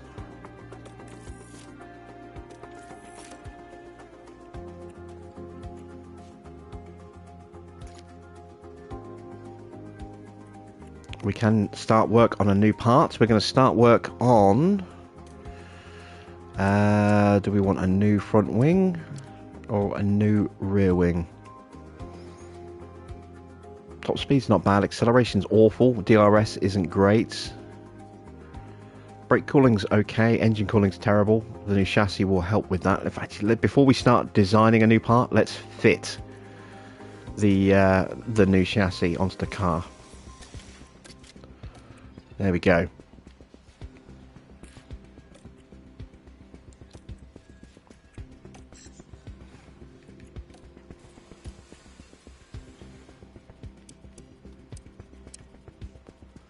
Okay, so that's improved our high speed a little bit by the look of it.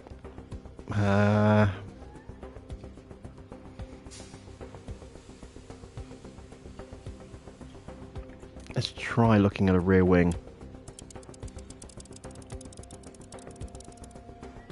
It's not going to boost our acceleration.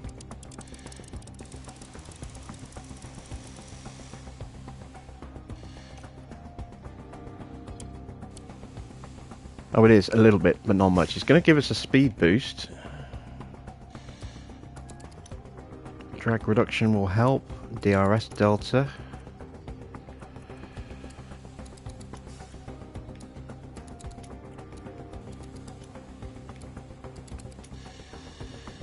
Okay, so by doing this, we're not gaining a lot in any one category. We're gaining little bits in every category. It will give us a nice boost to DRS and high-speed cornering. And if we take a little bit of weight off that,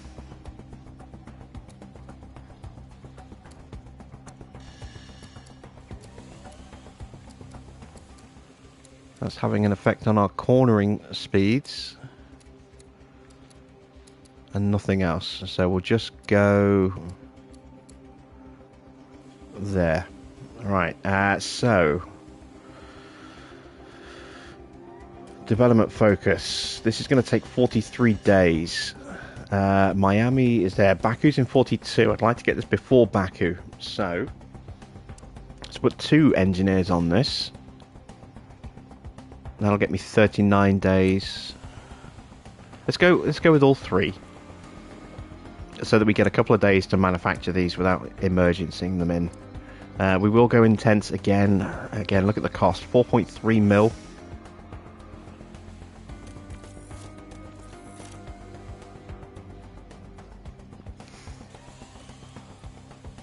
Okay.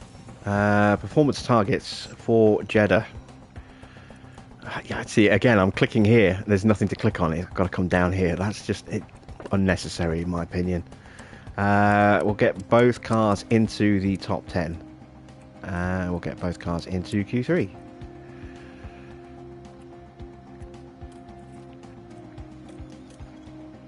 Finish position. We will try and get both cars in the top 10. I'm not going to get a top 8 this time. Still not going to do a streak. Don't think we're quite there yet where we can start guaranteeing a streak. I mean, we've already failed the previous streak, so run a new one here. 2 in the top 6 for 5 races. Yeah, I don't think that's going to happen.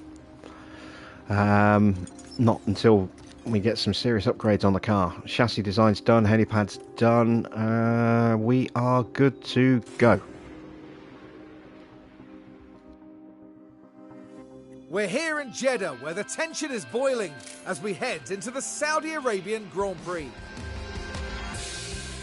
The circuit at Jeddah, spread along streets that run next to the Red Sea, is one of Formula One's highest speed tracks. It's a test of skill from start to finish, with cars just millimetres from the walls. The Jeddah street circuit has one of the fastest average speeds, as well as the most corners of any track on the calendar. Good high-speed downforce is going to make life in the fast lane a little easier for drivers here this weekend. Red Bull have outscored their rivals to be at the top of the constructors' table right now. But as it's only round 2, there's still plenty of time for that to change. Stay right here, because we're just getting started.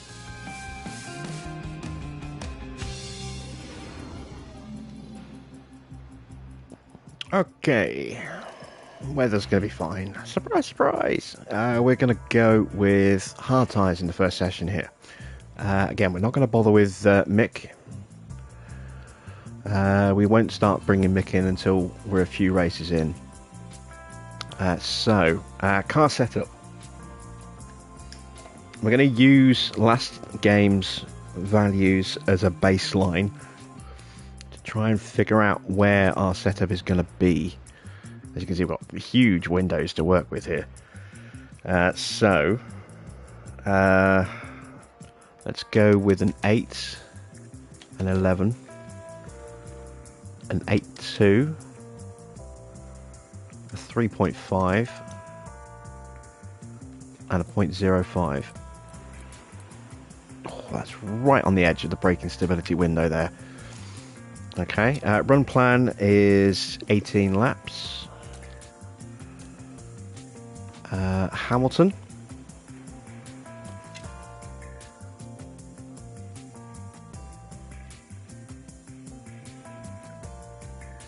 We'll go 7, 11,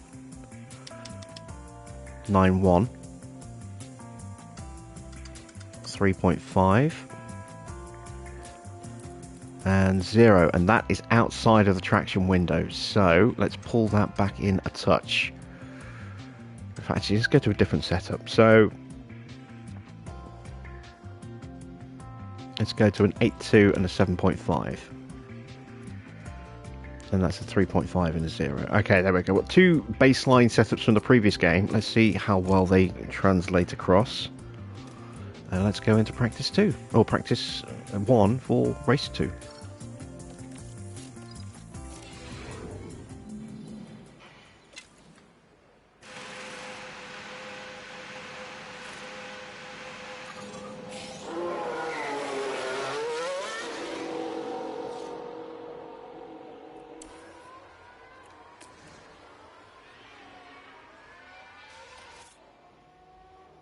Yeah, not liking that track map. It was so much cleaner on the old one.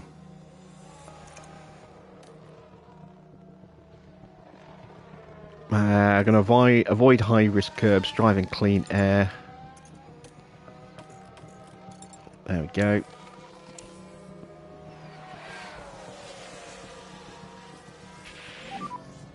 Doing my best to keep on the blitz up here.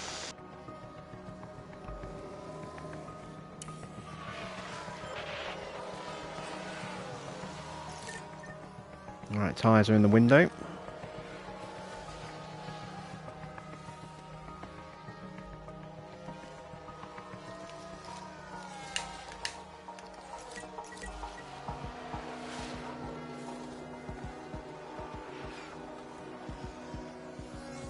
So we've got a baseline car part knowledge of 78% going into practice with that new chassis on.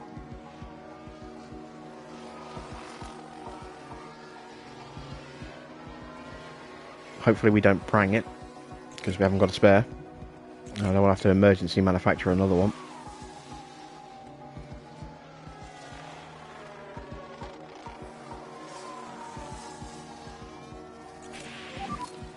balance check. Oh, he nailed it right off the bat with Hamilton there. Beautiful stuff. 95 for Russell, so that was close. All good. Hey, Phil.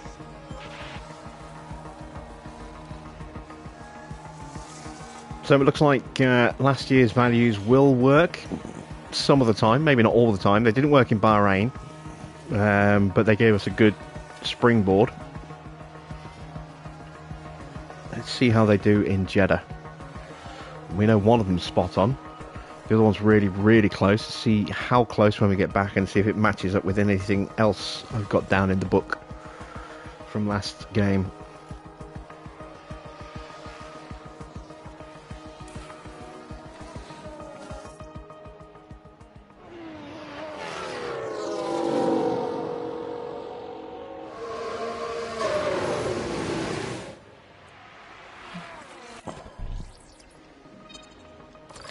Very close. Right, looking at that, we changed the camber.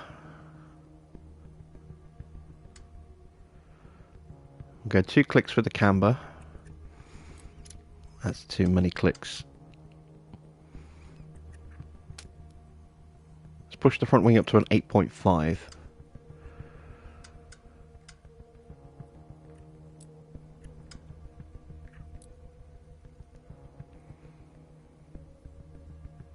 And then we'll do that. Okay, so we'll try that.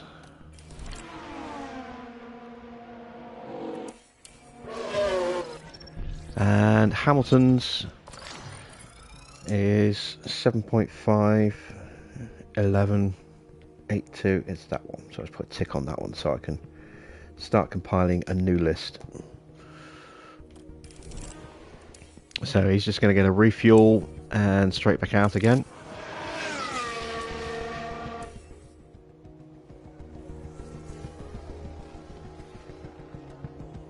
Yeah, really not liking that new Jeddah street map.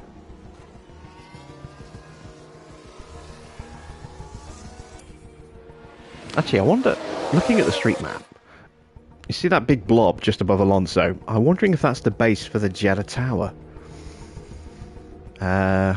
Which was started... I think it was supposed to start in 2016, then it got delayed. Then... it started in 2018, and then there were some funding issues. Some of the guys involved in it were arrested.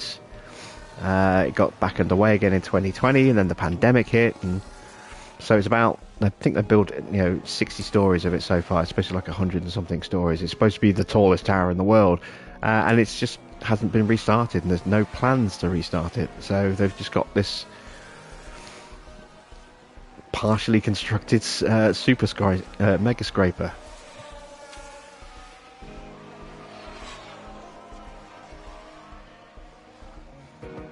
And I wonder if that's the base of it.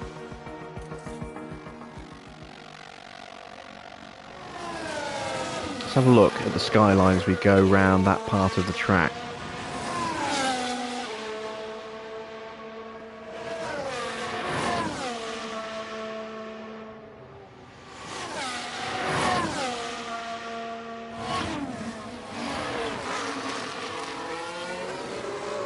Yeah, you can't see anything from the camera angles.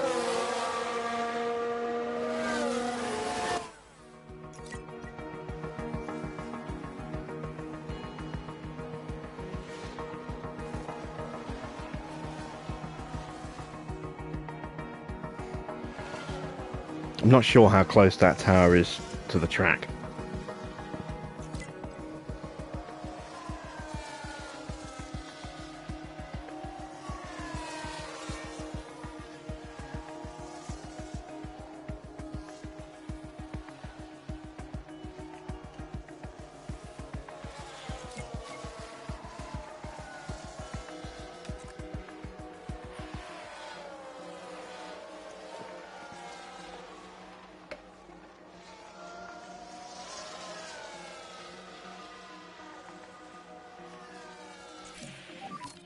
Balance check.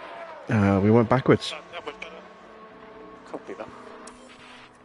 Okay.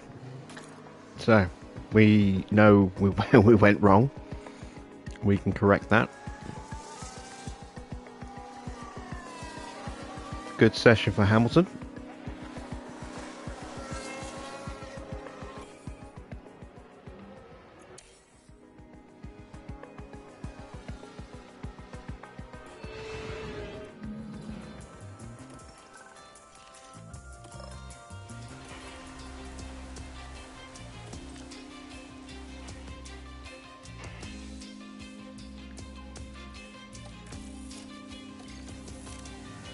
Okay, so we go back.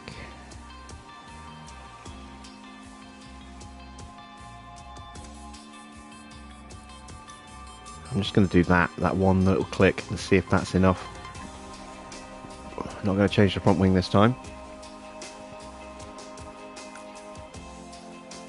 We were going... Let's go 25 laps on the mediums. 25 laps.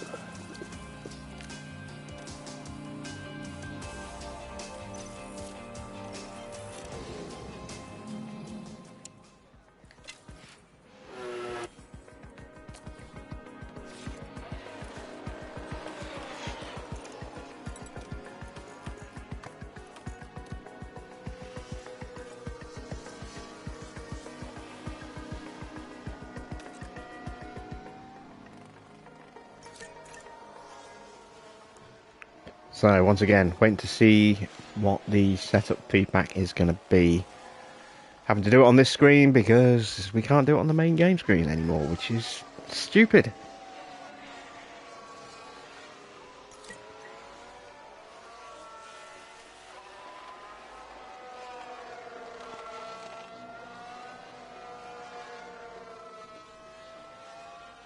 This is such a waste of a tab, this driver tab. I never used it in the last game and don't technically need to use it in this one because I could just look at this and see the setup satisfaction in here. You know, it's a nothing track, a nothing page. You know, don't need to see this. All the information I need to see from that page is on this page with graphs.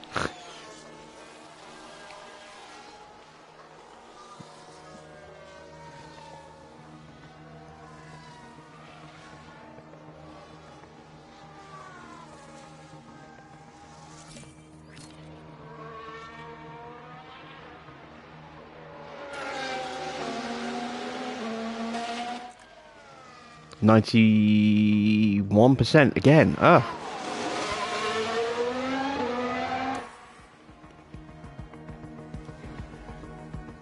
This one could be a tricky one.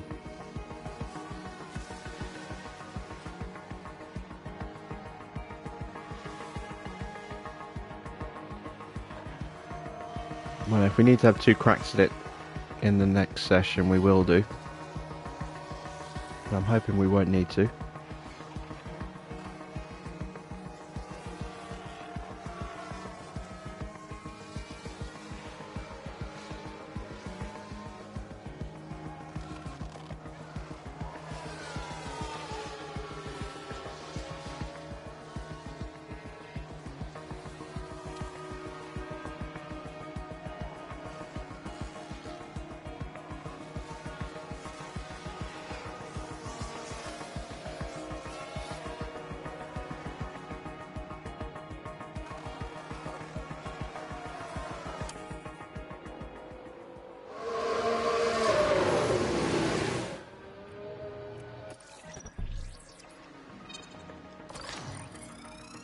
So again, that rear wing. Hang on a minute, what?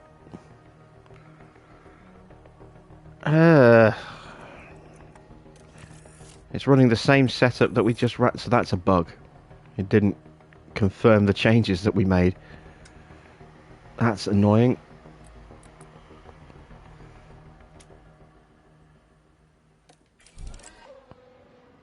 Let's try them again.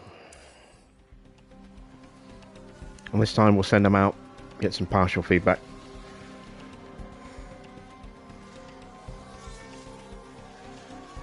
Because it ran the same setup we ran in the first session.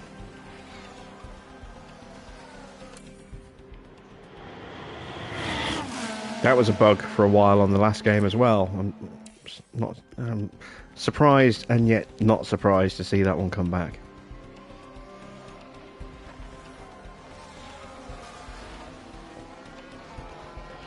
Annoyed to see that one come back.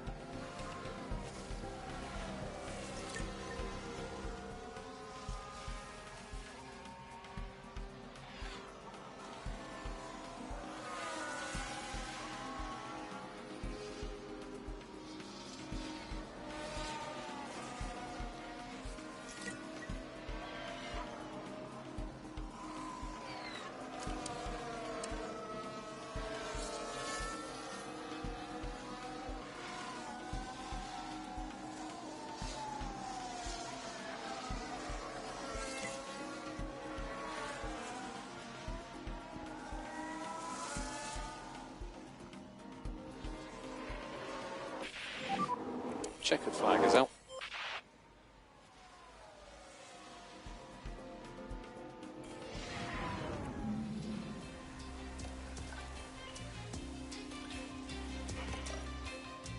Okay, so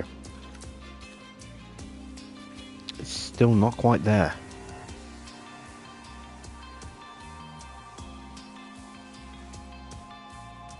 I can't go that way anymore. It would have to be a change to the front wing, and that I think would be too much. So, oh crap, I've got to undo that change.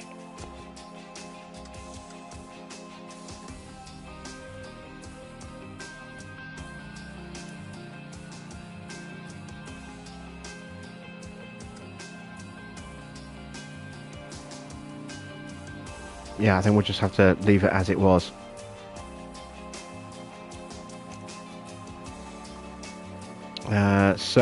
Final session. We're going to go on soft tyres. Going to go with a 21 lap run.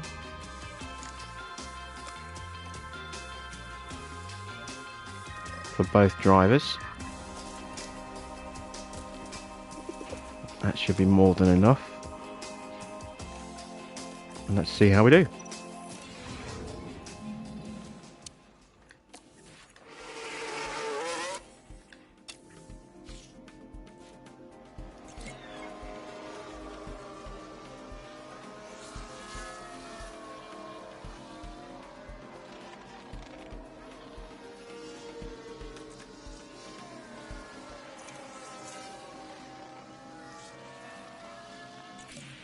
%. It's going to be basically the front wing's the only thing that's off. We'll leave it at 97%. It's in the optimal range, so it's good enough.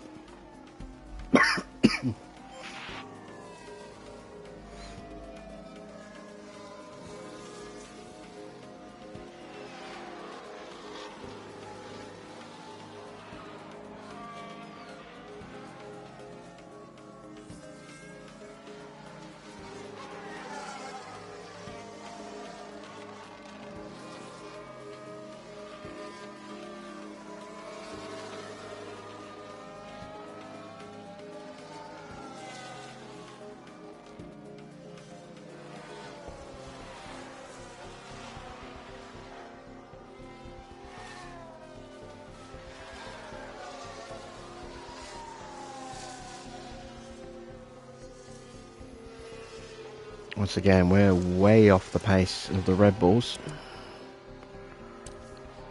Scary off the pace.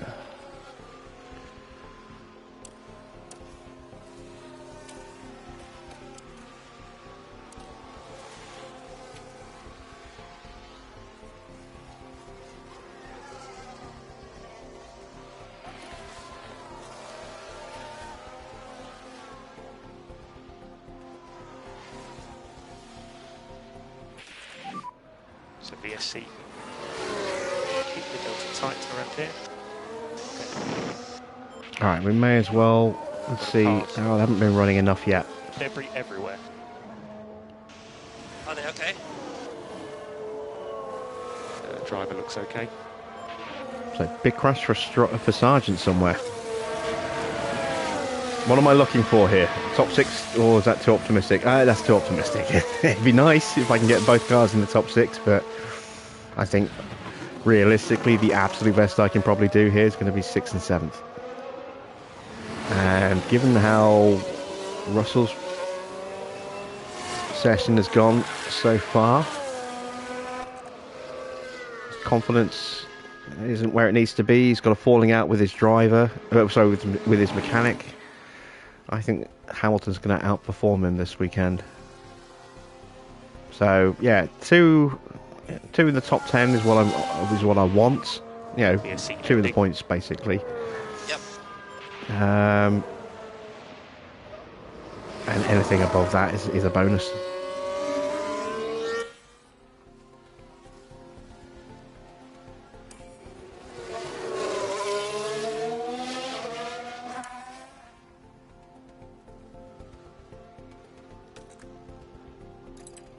Right, his preparation's still only at 77, so we'll have to send him out for another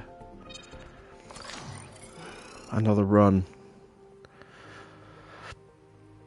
You can see how tight those windows are for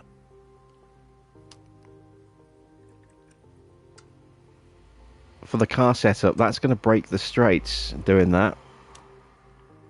I don't think we can get him any higher than that. I just don't see how. Unless it's a 7.5. But then again, we might break the straights.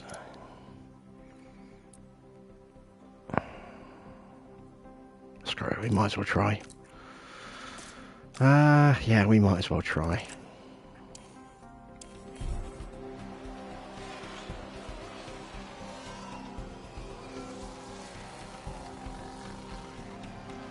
Probably should have left him on the other setup. This is going to hurt his preparation again. And yep, it's the Haas that's affected there. Okay, we got really dodgy crashes here last time. That's better. A little bit more realistic. That's a penalty for Stroll, 5 seconds.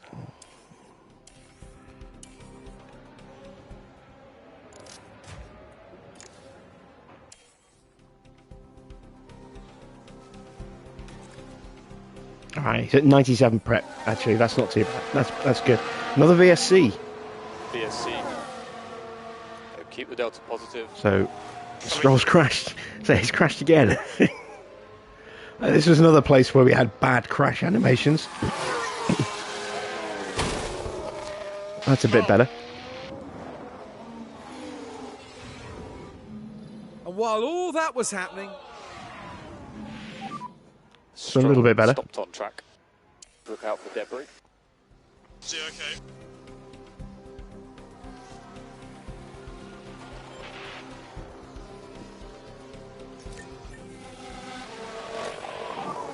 Yes, the ending. Yeah, copy. So can we get the full feedback in before the end of the session?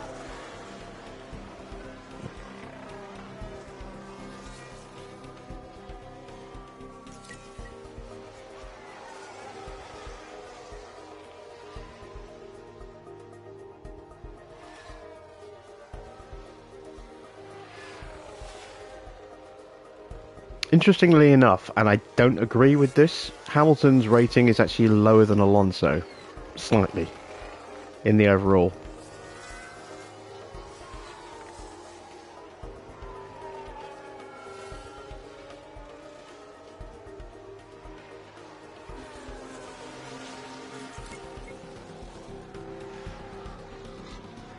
I think it should be the other way around. I mean, they're both rated 90, but Alonso is above Hamilton, unless they've done it in alphabetical order. But I don't know if they have or not. I just get the feeling that Alonso is slightly favoured, and I think it should be the other way around in terms of driver rating. They're looking more at, you know, Alonso suddenly being able to perform because he's got a car that can perform.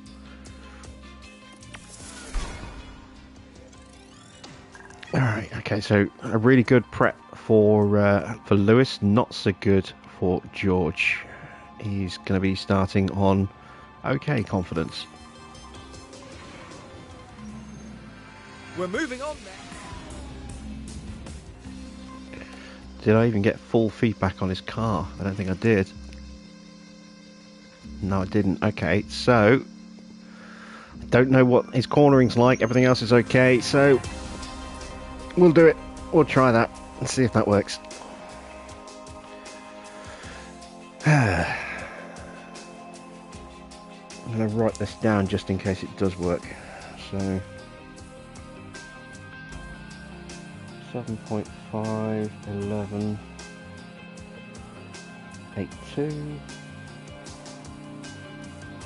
minus 3.5, and 0. That is actually in the book. That's the same setup that we've got on Hamilton's car. Okay, so yeah, maybe his setup will work with Russell's car as well.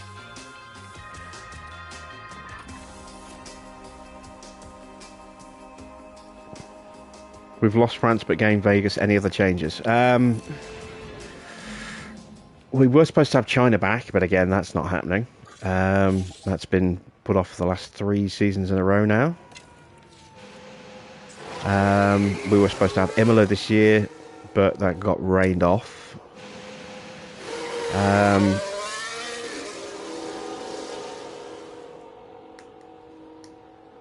Yeah, we've got one other new track, and that is Losail in Qatar. It didn't feature last season because of the World Cup, but it was used for the first time the season before. Oh, that's critical. It's more commonly associated with motorbikes, with MotoGP. It's run motorbikes, events for a long time, but 2 years ago was the first year it was used for Formula 1. It's back this year. What was supposed to happen initially was it would be Losail for the first year, then there would be no race because of the Grand Prix, because of the World Cup, and then they would be moving to a new custom track, brand new custom built track for this season, and it turns out we're going back to Losail, and the other track that was supposed to happen isn't happening.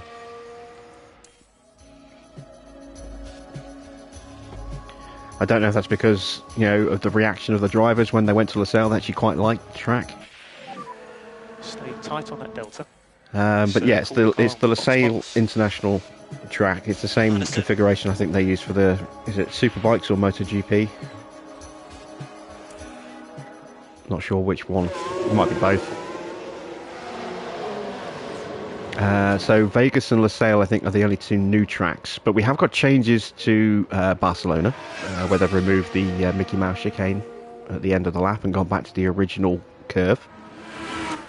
We also have changes to Spa, I think, a little tweak around Eau Rouge and Raidillon. We've also got changes to Singapore, the removal of a chicane that went under a bridge. That's just been taken out completely, and it's now just a straight line as opposed to a 90 right left and then a 90 left right to rejoin the same piece of road. Australia's got the 4th DRS zone this year that it was supposed to have when it was changed last year, but was pulled at the last second.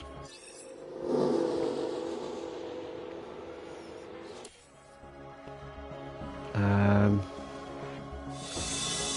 think what other changes? They didn't make any changes to Miami, which I was a little disappointed about, hoping they might do something a little bit better with the end of the lap, but it stayed as it was. 5th and 6th in that session, that's not bad.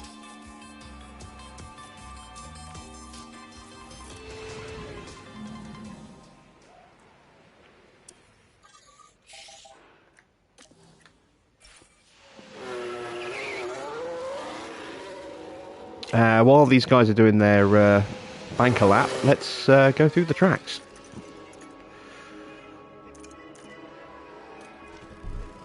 No, we can't. We can only go through this track. Yeah, there were some changes to Jeddah. So corners. Let's see. Corner 23 was Is it corner 23? No, corner 22 at the end of sector 2 or beginning of sector 2 there. At the end of that DRS straight, that was reprofiled, and they changed the angle on that. So 22 into 23 was smoothed out a little bit. They changed the angle on that this year. I'm not sure what else they changed, if anything, on this circuit.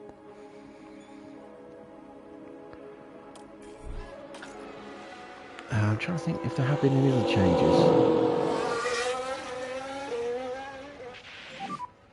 Just be careful with the warm-up.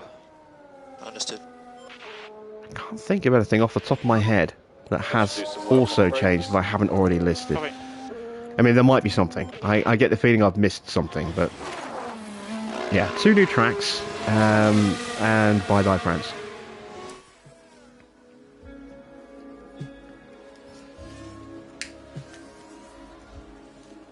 Technically 1 new track, 1 returning track.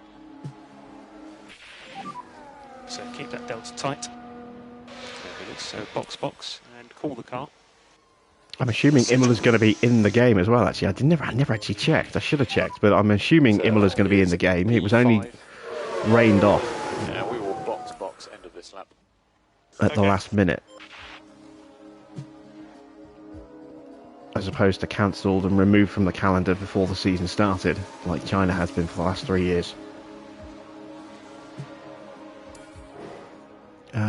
Russell is not safe. Hamilton is.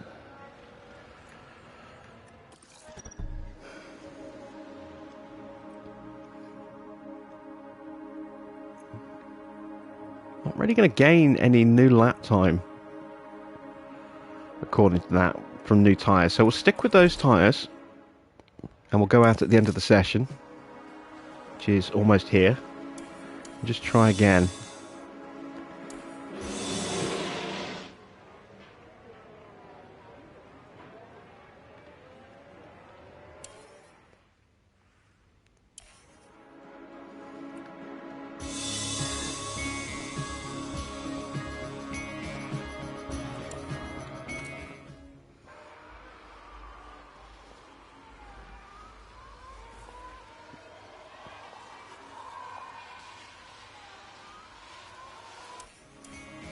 So, to get Russell through,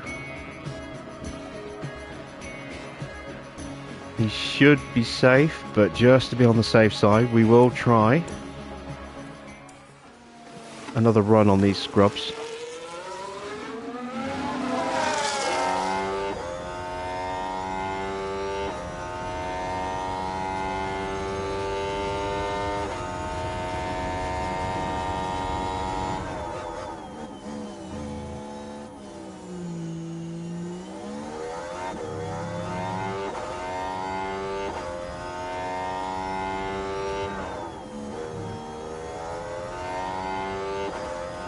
Okay, that wasn't great. Would have lost a little bit of time there. A few tenths of a second, maybe. Yeah, no improvement in the first. So it's a checkered flag. Looks like they moved the wall a little bit further away on that corner we just came through.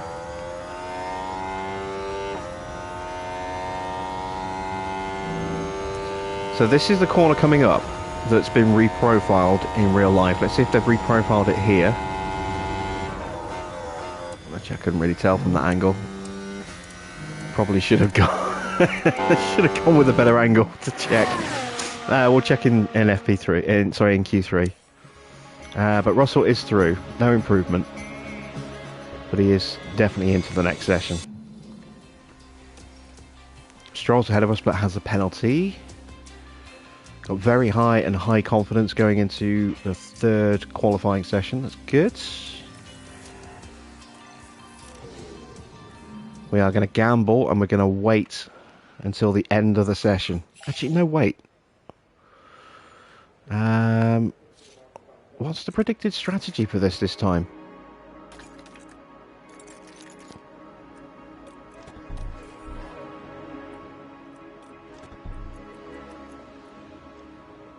It's still the one stop.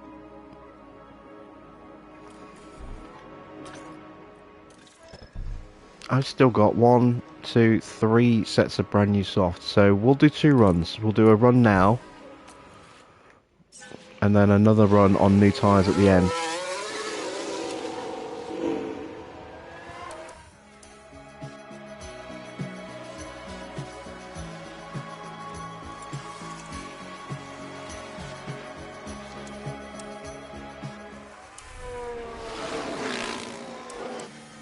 This corner here. Yeah, they have. They've tightened that up a bit. Looks like they've tightened up a bit.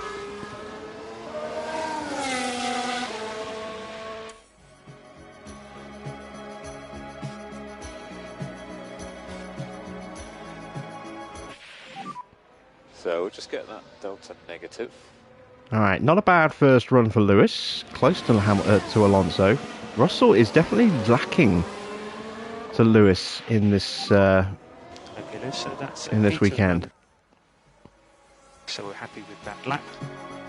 Let's call the car box.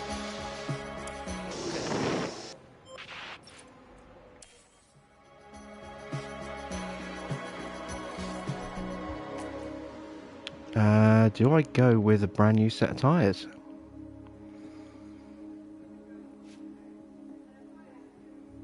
Yeah.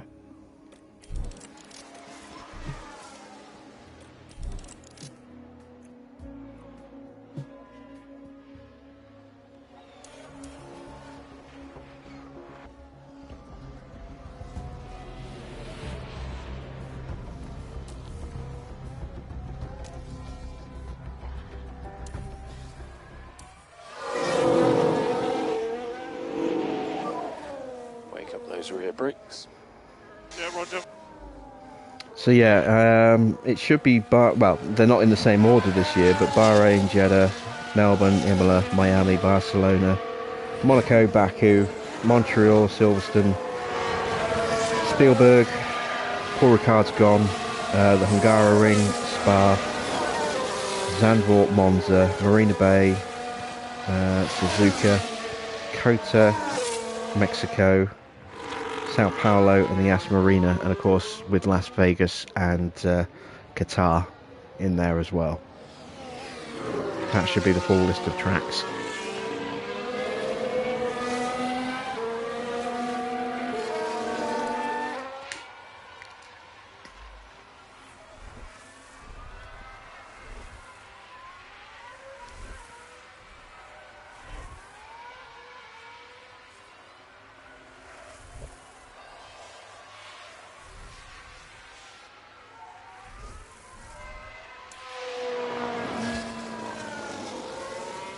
Alright, Russell starting his flying lap. He has been off the pace. And circuit's all clear. So you're good to go. Can he improve in the second run with the track at its best on brand new tyres? Hamilton gets his flying lap started right before the checkered flag. Take the checkered flag.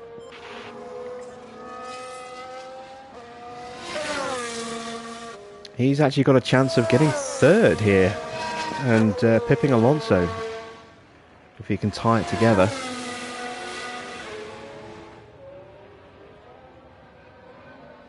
No improvement for Russell in the first sector.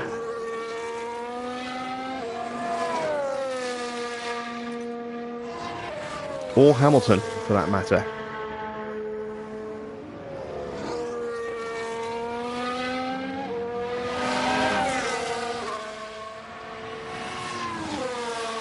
Oh, we never approached another driver as well. I completely forgot about that.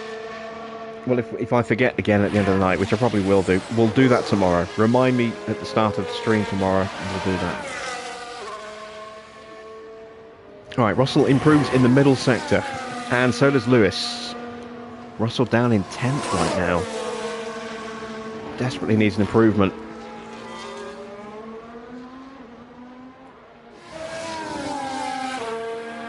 Russell up to the line.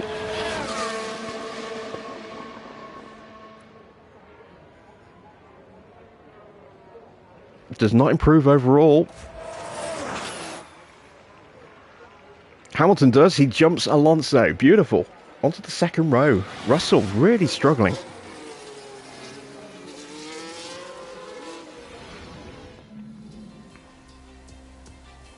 We will get a 3-place penalty for Stroll. That's still going to put him ahead of Russell. It's still going to put him down in 10th. So, yeah, not great. The time is almost... We'd normally watch the intro, but we're trying to speed times up because we are running a little behind. Let's have a look at strategy. So what's the time on that? That is a 1:16, 1:16:21, 23. That is a little bit quicker.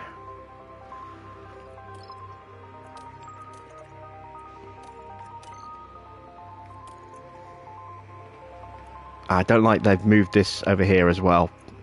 The pace target, that should be back over here. Again, it's just an unnecessary change. I don't know why they did it. Just to annoy me, I'm guessing. Let's go to... fuck that guy in particular. I wonder if George is careful with his tyres.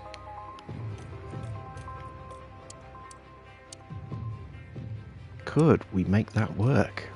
George is good at looking after his tyres. Let's give it a go. We're going to be a little more conservative with Lewis because he's got a real chance of some decent points. We're going to start...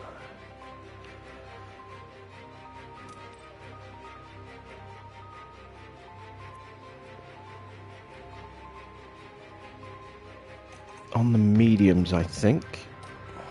I keep wanting to go to the middle to change the... Yeah, it's annoying. Annoying as hell.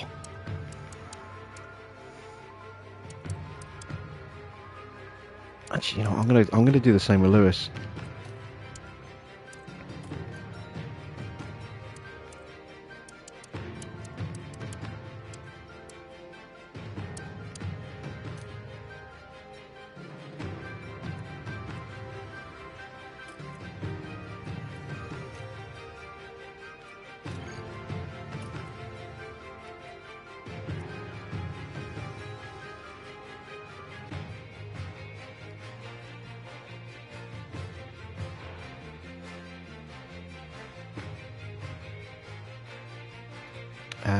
We'll take a lap of fuel out.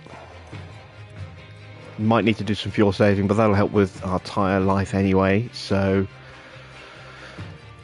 yeah, there we go. Let's see how we do. It's all going to be about managing our tyres, basically, managing these mediums as long as we can. The drivers are lined up on the grid here at the Jeddah Corniche circuit, preparing for 50 flat-out laps under the lights. This could be a big race for that man, right there, Lewis Hamilton. That's a solid position starting in P4 today, but they're going to need a perfect strategy to stay up there. And it looks like we're good to go.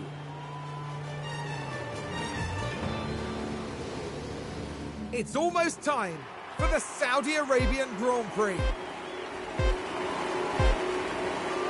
And it's lights out, and away we surrounded go. by guys on softs again.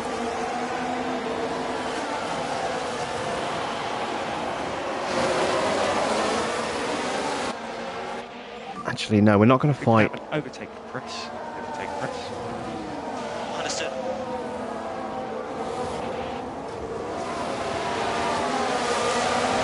I'm just going to try and stay with.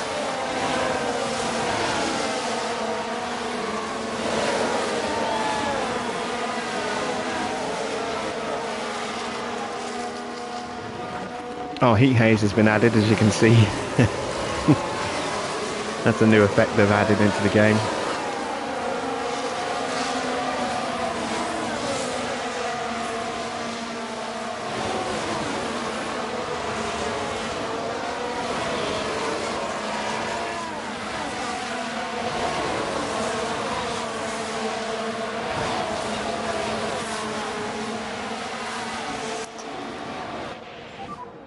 use the overtake.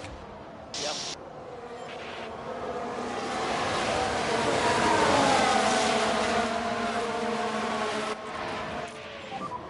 Overtake will be available. Coming.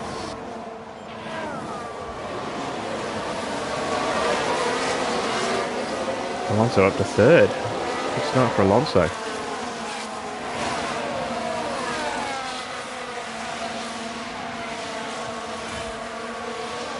Yeah, Russell got overtaken.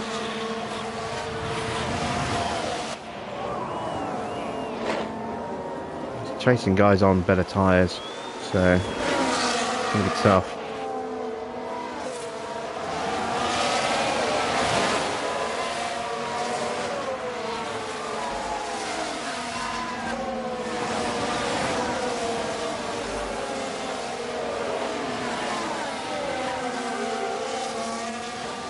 Got to try and balance pace with protection here.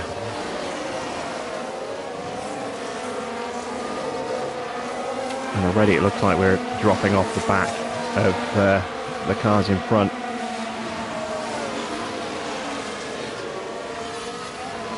Even with battery deployment. Those upgrades that we're working on can't come soon enough. Car just lacks pace right now.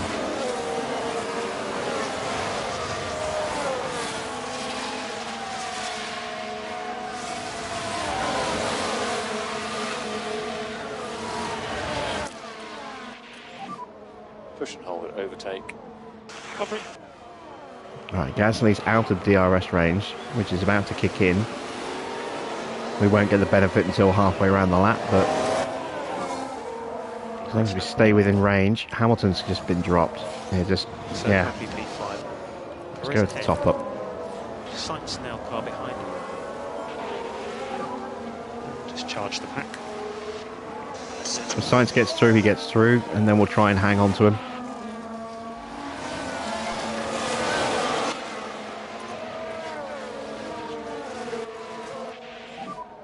So you just stay online. Understood.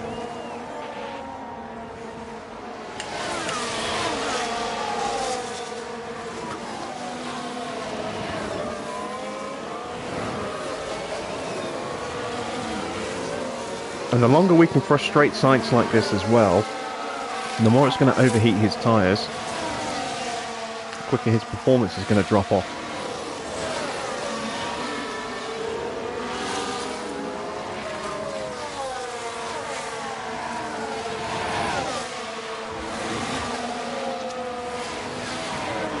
Just dropping out of range.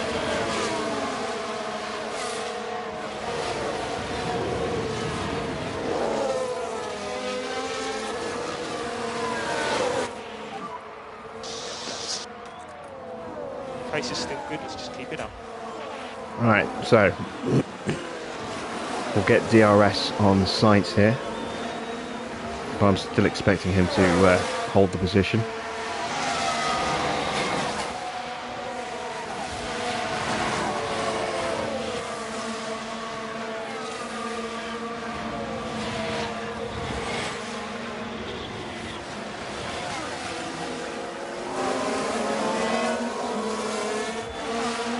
Yeah, he did. So this is a race where we're not going to be on the attack very much.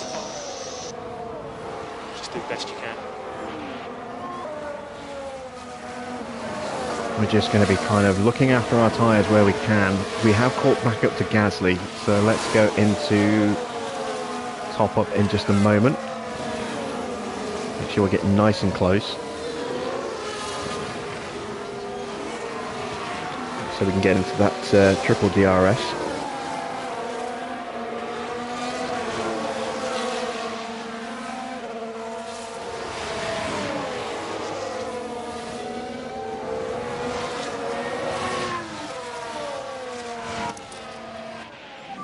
And we're out of range again. Understood. Hamilton's where he needs to be. Tucked up behind Sainz. Playing the long game. I think we might have to let Hulkenberg through.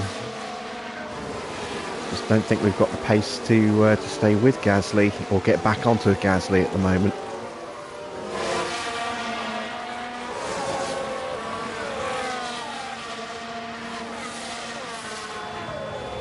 Tyres overheating ever so slightly there. That's bad. Something we've got to watch out for with Lewis is that his tyres don't start to suffer too much. Tucked up behind sights.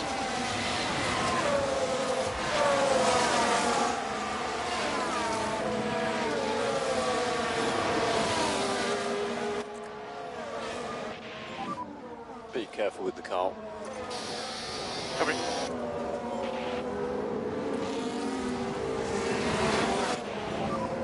Please look after the car. Yep.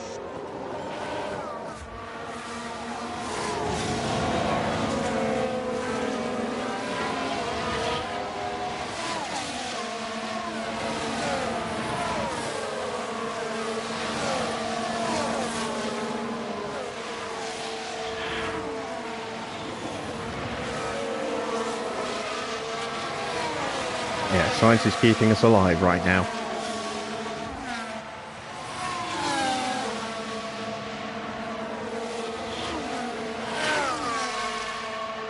We're keeping to the racing line, so it's up to Hulkenberg to make the move, but we aren't going to fight it.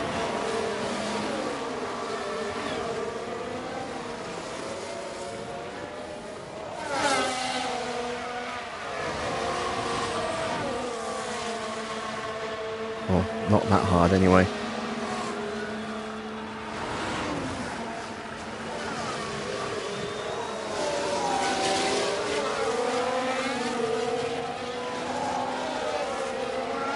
And again, we're just hurting Hulkenberg's tyres here.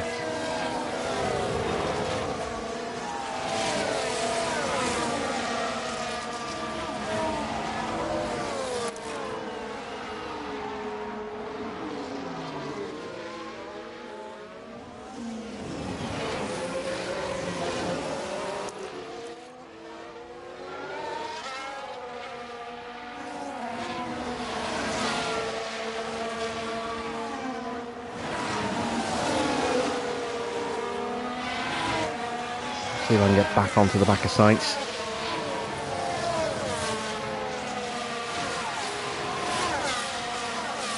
Just get into the 1 second, I can snag that DRS again.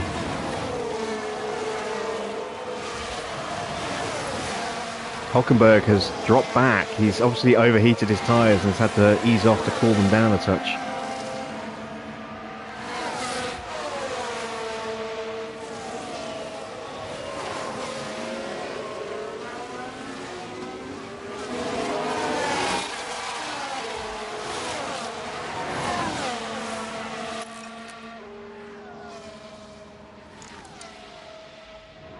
Alright, I'll leave the tyre info up for a second while I go grab a drink.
And I'm back. So, still with sights. That's good. Maybe sights is backed off. Charge that back.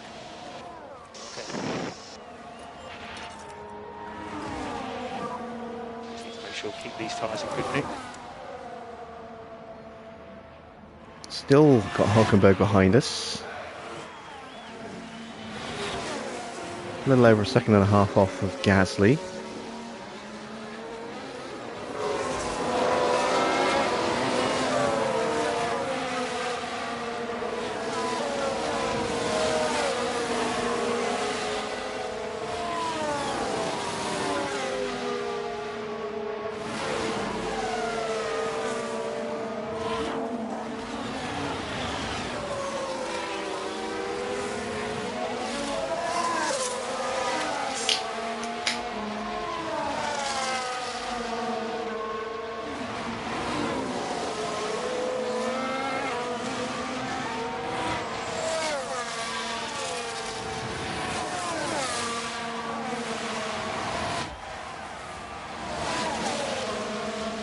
Yeah, we are dropping off the back of Pierre a little bit. He'll come back to us though. You can see the state of Hulkenberg's tyres look, down to 68%. He's been overheating his tyres and wearing them out quick because he's in the dirty air and can't find a way through, despite the fact that we told George not to fight.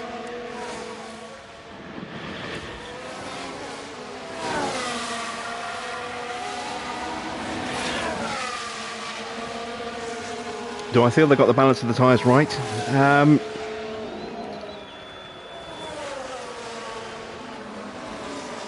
It's too early to say. I've only done 2 races and they were both at the same circuit. So I need more races under my belt before I can say either way.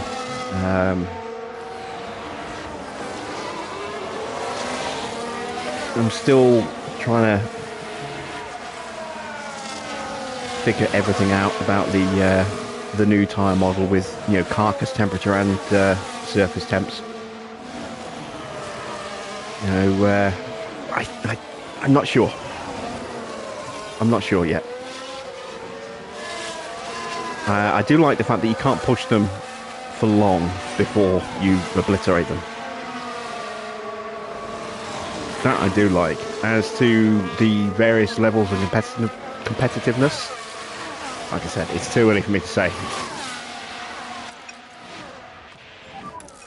Just push. Understood. Use the overtake.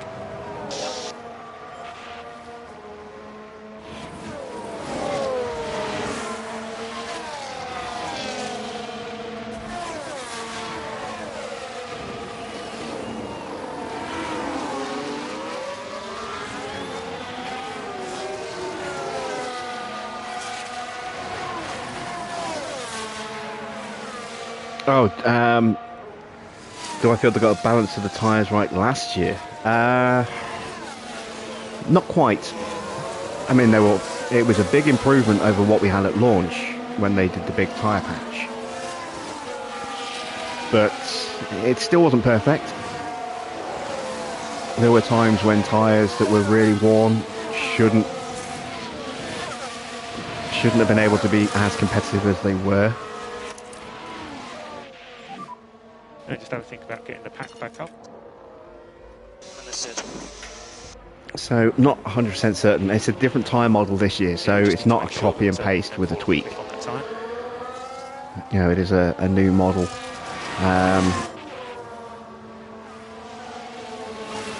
Like I said, I don't have enough track time under my belt to know just how good a job they've done with the tyres this time round. And I'm sure it won't be perfect. I'm sure it will probably get a tweak at some point. But it'd be interesting to see how good a job they've done, you know, at the start.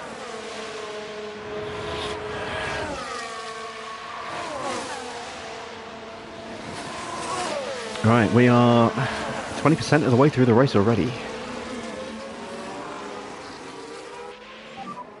So we are low on battery at the moment. We don't have battle assist.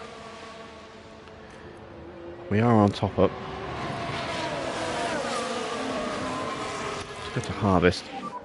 Let's just work on getting that pack back up. Russell's still not caught up yet.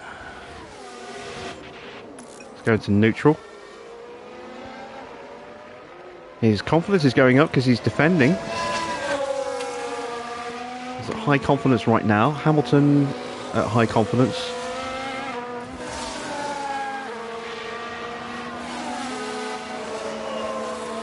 Don't want him to drop off the back. Let's go back to top up. And just charge the pack.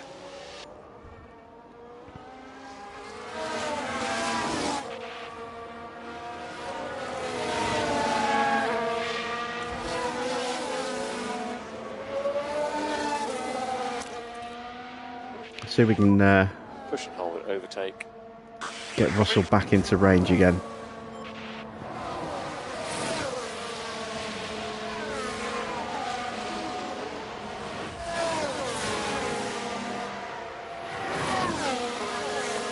I don't think we've got enough pace to break away from Hulkenberg. But hopefully we've got enough pace to catch the two Alpines that are fighting each other right now, side by side. Let's take a watch. As Gasly has jumped ahead of Ocon. Ocon on the mediums.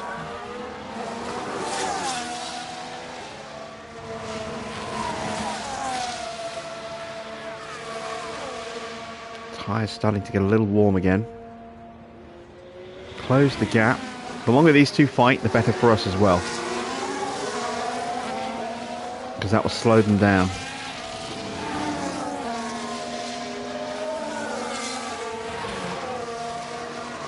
That's it, side by side all the way through here.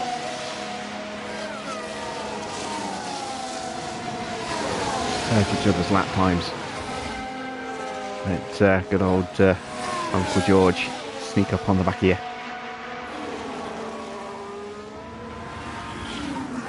Don't know why I called him Uncle George.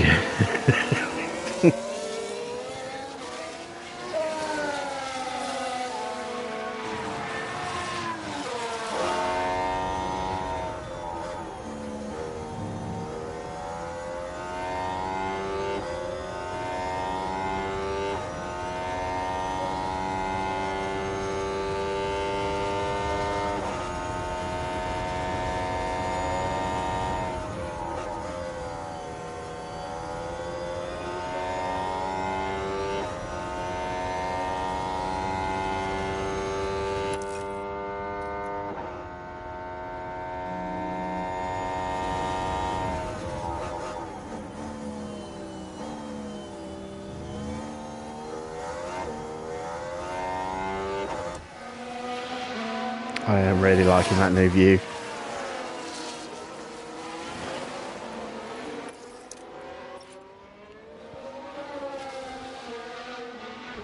Alright, looks like Sainz's tyres are starting to fall off a little.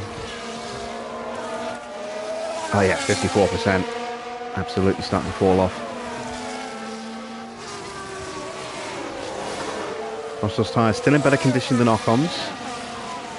He's not been fighting, that's why.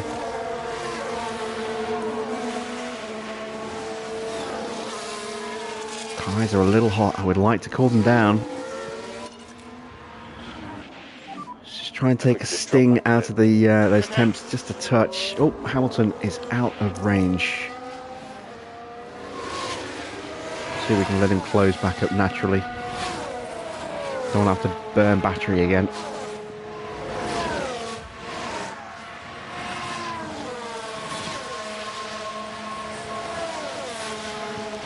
Gasly is pulling away from Ocon.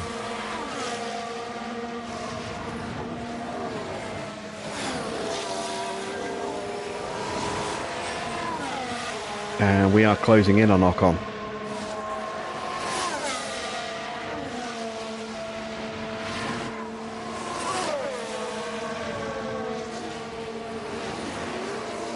Almost on him. And we dropped Hulkenberg as well.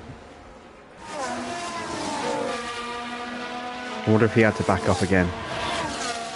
His tyres are now to 50%.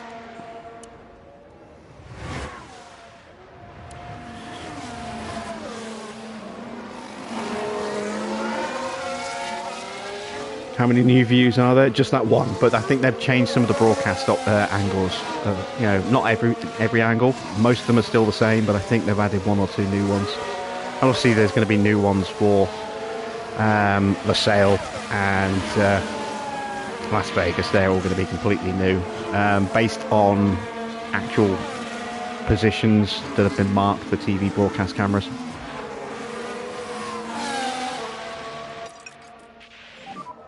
And let's push. Understood.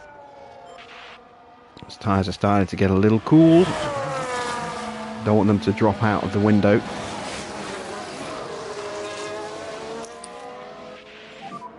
Charge the pack. Yep, fine.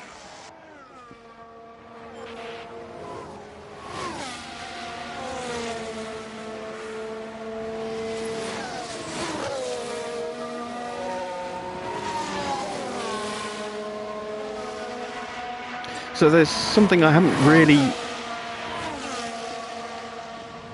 worked out which is going to be the best route yet in this with the new driver confidence system. Obviously, the higher the driver's confidence, the bigger boost to their stats they're getting at any one point. So theoretically, the better their confidence, the faster they're going to go. The easier it's going to be for them to do the overtakes as well. When you go to a holding, protecting strategy like this, where you're trying to stretch tyres, you're vulnerable to overtakes. You're not going to make successful overtakes very, very often. So your confidence is going to get dipped ever so slightly, you know, in each of those instances.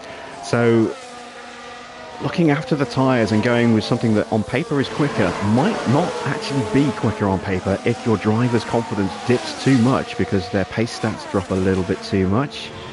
And, you know, if you push, you might have to stop more often. It might be longer on paper, but if you're pushing faster because your confidence is high and lapping faster, maybe that overcomes the difference. Maybe it gives you credit. I haven't had enough experience with the game to know whether or not this is going to be a strategy that would work or not. You know, whether we can afford to take enough of a hit. I mean, our confidence is still high right now, still very high for Lewis, and he is closing into the back of Sainz again as Sainz's tyres start to wear.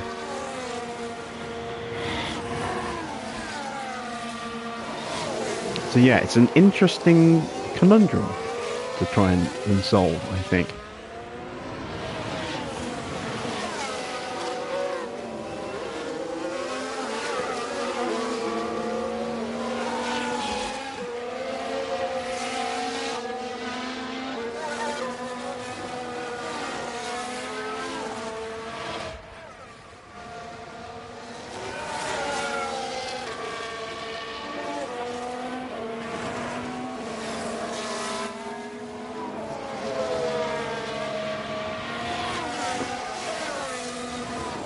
Your new chat keeps playing it? Yeah, my chat always plays up.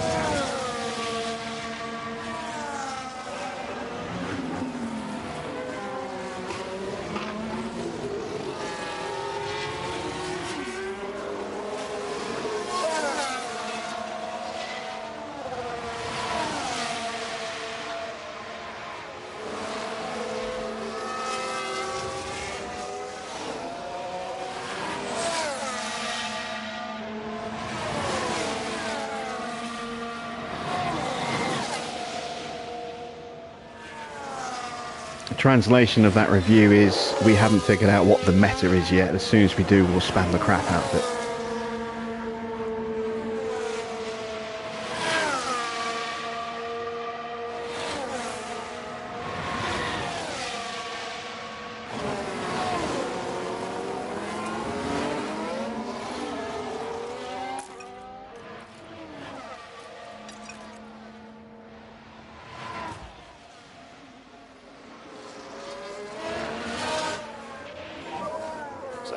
Push now. Copy.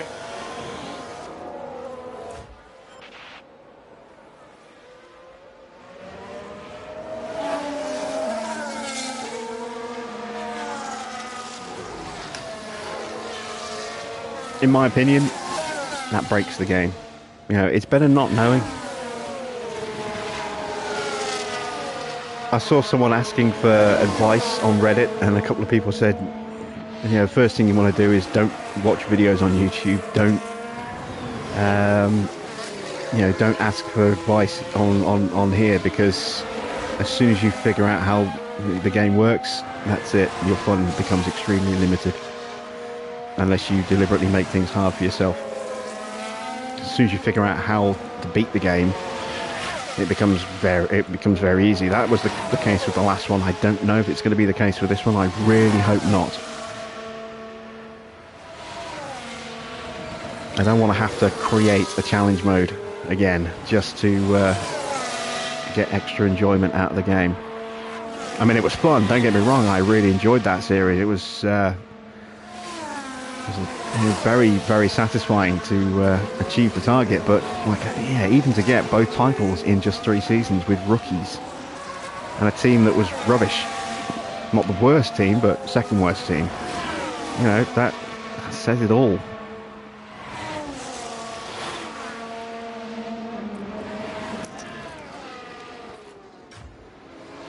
Oh, Hamilton with the overtake. Let's see what happened there. Now, we're with Lewis Hamilton here. Can they squeeze by? Still battling as well, side by side. And that puts them in 6th.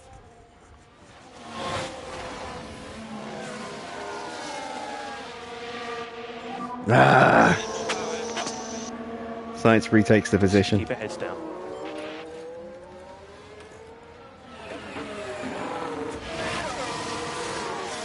Meanwhile, we're trying to break away from Ocon. Overtake. Catch up to Gasly and Magnussen. Now that our tyres are starting to come good against the rest of the field.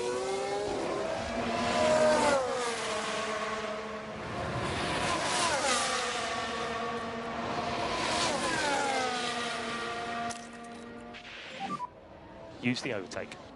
Yep.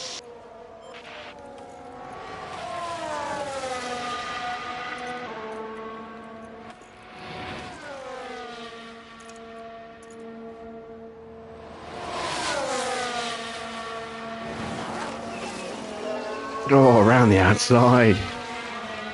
Brave.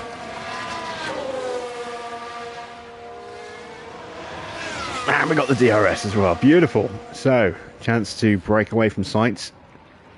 Woo, let's go.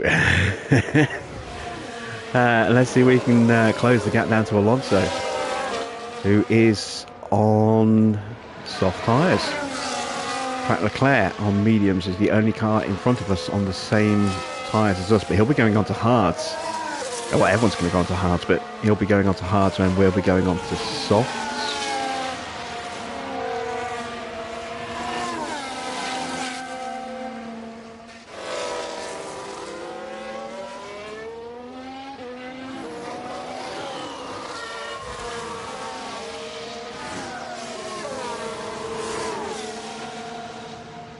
We still haven't dropped Ocon. He's just clinging on by the skin of his teeth.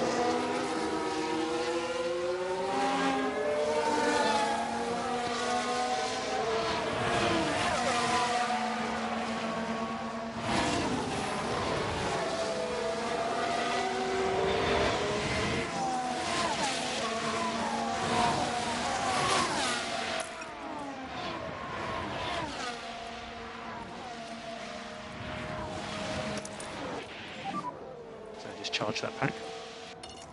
Understood. Alright, we couldn't pull away from Sainz. Make sure to keep these tyres in good nick. Yep. And we have finally dropped Ocon. Understood.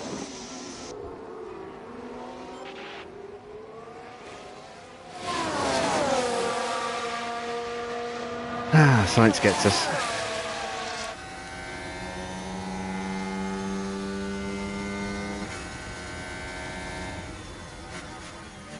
Whoa, ooh, that was close.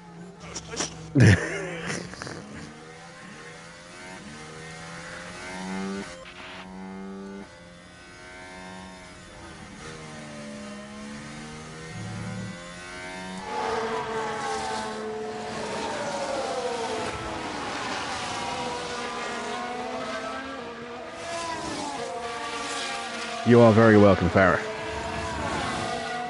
I would be playing the game anyway, so I figured Let's go for a big one. Let's go for 2 races. Oh, I need to plug my phone in because it's dying.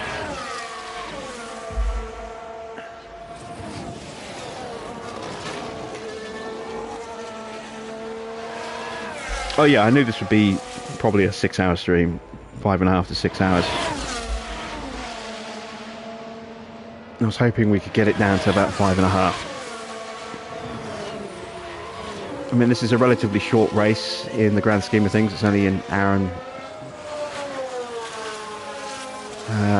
10, hour and 15 minutes. Science has just pitched. Oh, science boxes. Russell is overheating his tyres.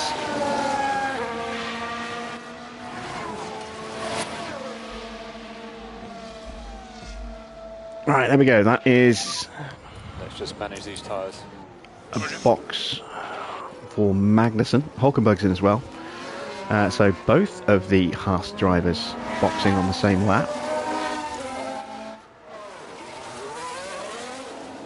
But enough of a gap between them that they're not going to trip over each other. Oh, soft. He's going for a 2-stop. He's going soft, medium, soft.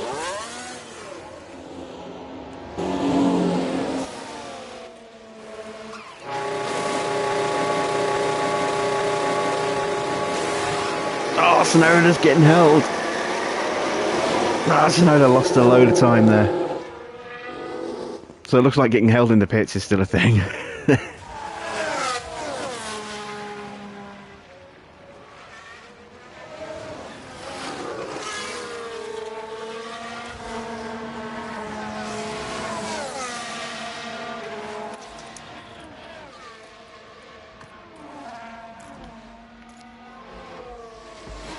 Turn off battle assist while we're trying to charge up.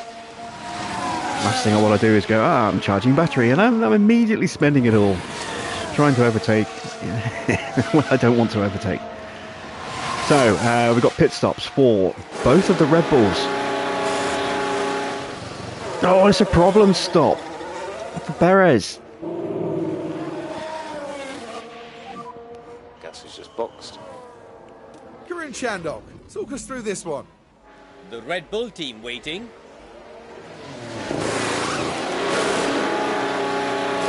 Problem with the left rear. Trouble and it holds up their stop. Evening, Davito.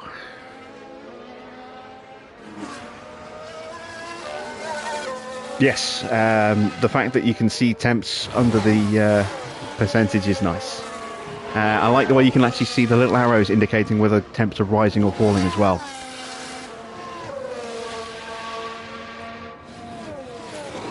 I think there's quite a few cars that are going to try and two-stop this race.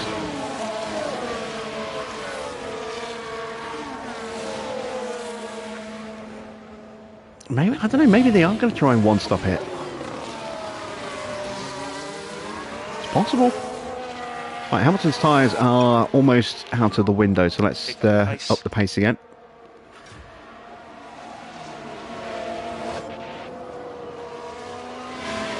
Russell is holding up Alonso beautifully. Charge the pack. Come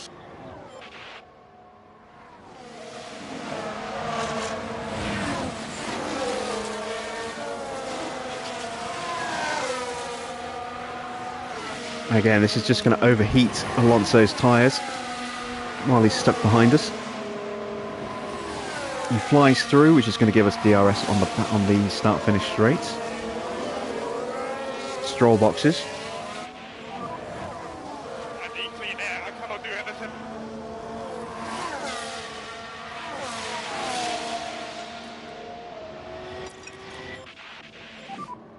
Happy to start reducing that management. Copy.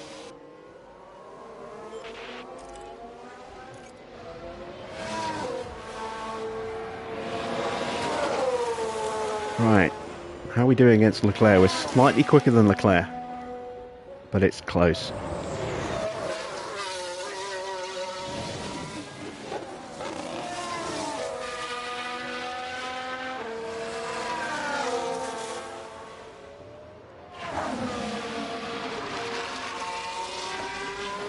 Yeah, both our drivers have got arrows to the right, which means tyre temps are going up slightly. Hamilton just went up from 104 to 105. You'll see Russell's go up in a minute to 107. There it is. And obviously arrows going the other way means they're going down. They're cooling. Nice little touch. I like that.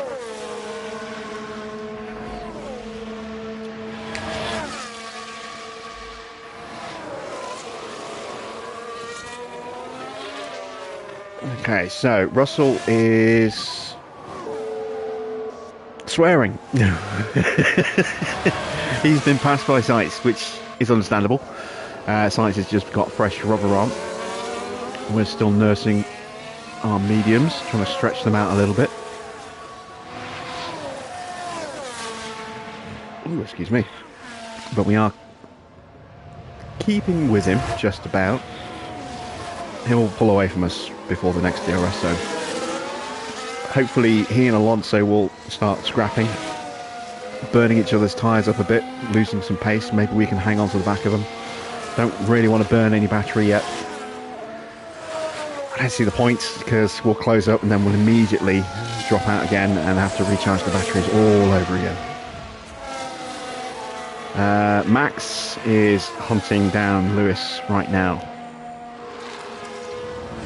We are definitely lapping faster than Leclerc. Let's have a look at our driver confidence levels. Very high and high, that's good.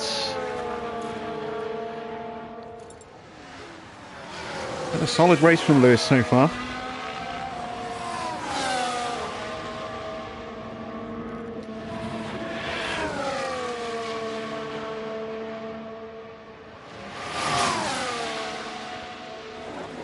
Russell not doing too bad considering where he started, and the fact he's been like nearly half a second slower than Lewis all weekend. Let's just keep our heads down.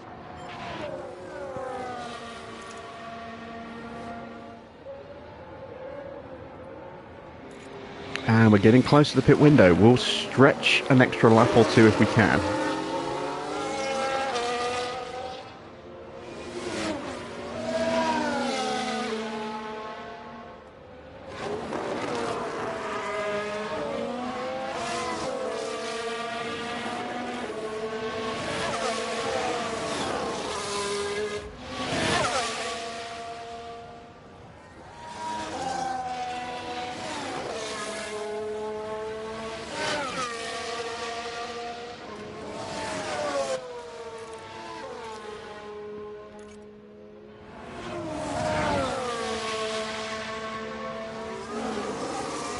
Yeah, they really need to improve the timings page. It's pointless information. It's just information that's already right in front of you. It doesn't give you split times. You know, whether you're up or down on someone, on the person in front on that lap. Yeah, it's a waste. It's just duplicating information for the sake of duplicating information. That was a big problem with the last game, and it's still a problem with this one.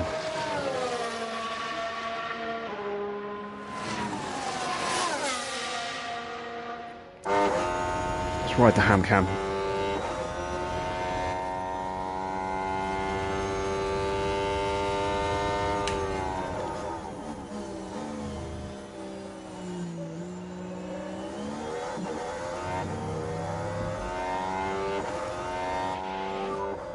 It's not going to be long now, mate. Copy. Okay, I was just going to say, it's not a great weekend for Piastri, but he has stopped. De Vries hasn't, nor have Bottas and Sargent, nor has Zhou. Obviously we haven't, Leclerc hasn't, nor has Ocon.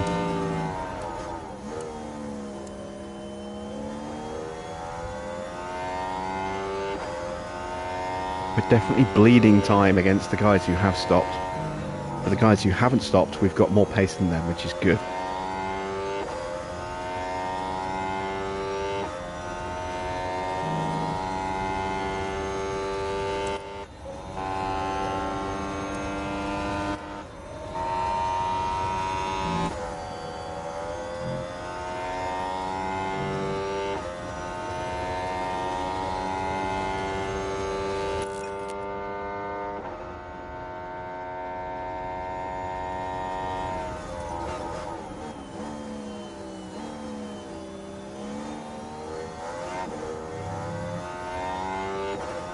That looks like Verstappen and Leclerc in front of us.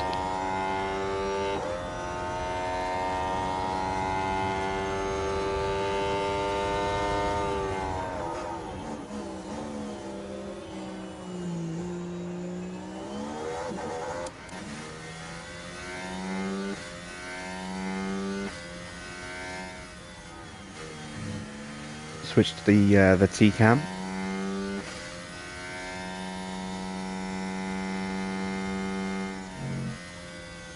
And one other thing I'm pleased to see is that they've got the colour flashes on each car, so you can see no flash on the roll bar for Russell's car, and the yellow flash there on Hamilton's. It's nice to see that the cars don't have just identical liveries with a different number slapped on, that they do have those distinguishing features.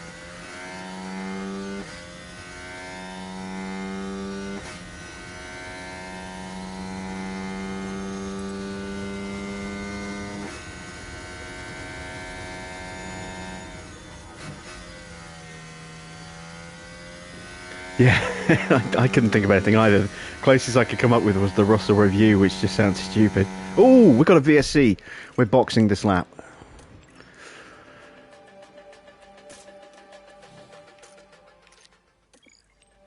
It's just outside of our pit window. We'll save a bunch of time here by pitting under the VSC, and we can save some fuel as well.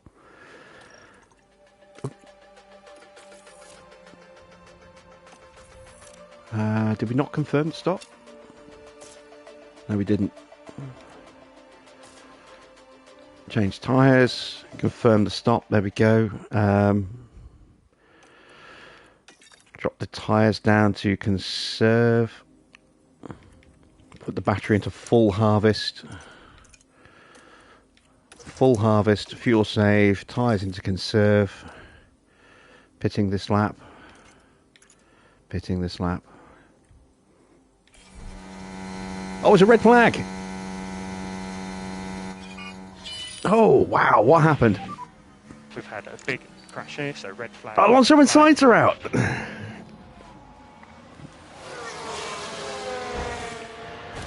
Oh, yeah, that's... Yeah, I can see why they red flagged it. They're right on the racing line. As for the team back in the garage, that was a tough moment to watch.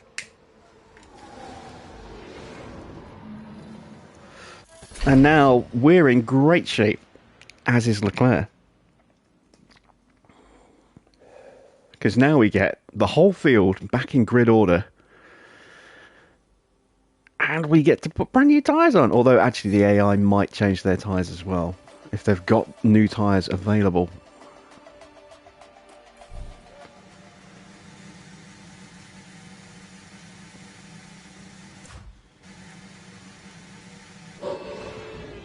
Here we go once more. The track Yeah, is ready, everyone's put on and fresh so are the soft drivers. tyres. Ah, that's a frustration, that is. But we haven't lost position. We're basically pitted from where we were. So we're third and fifth right now. And away we go. So we need to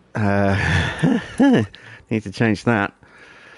Battery's fully charged again. That's excellent. That's good to see, because that bugged the crap out of me when you get a red flag and the battery would come. You'd restart with a battery that was pretty much flat, if it was flat when the race was red flagged.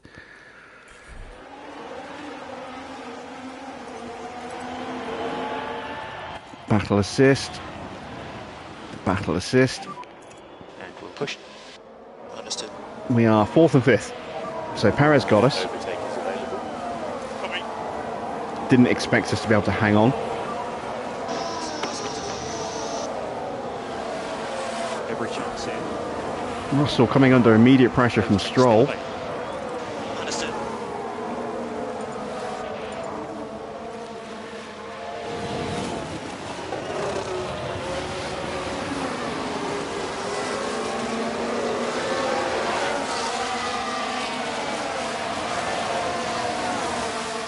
Not going to sprint yet.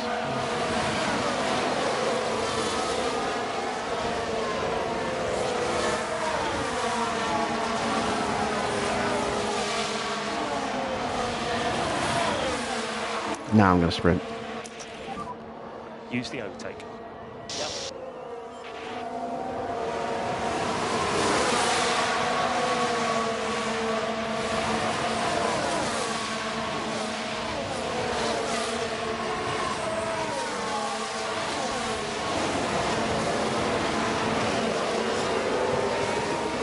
Stroll's looking very racy. Stroll's got us. Stroll's gone very aggressive on the restart. This is something you don't normally see. Look how aggressive he is. What if he's pushing the tyres?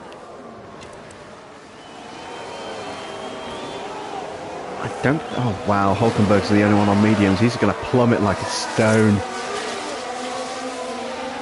Assuming he can make his tyres last. No, sorry, assuming all the soft runners make their tyres last. Isn't a given.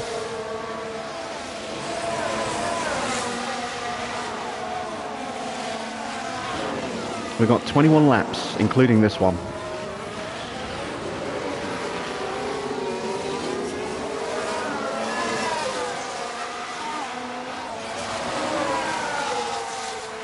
Stroll is all over the back of Hamilton right now. He's really pushing hard. The front three have broken away. I'm going to push the tyres. So you can pick up the pace. Before the battery runs out. Just see if we can close that gap back down again. Perez, his tyres are worse than ours, so if we can get onto the back of him, stay with him. Russell's been overtaken again. Ocon's got him. So Ocon's pushing hard as well.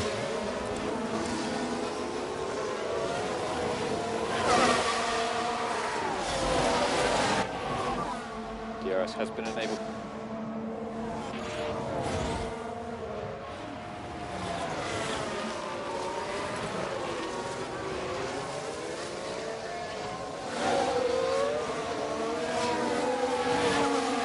Russell gets the position back. Pushes him into high confidence. That's good.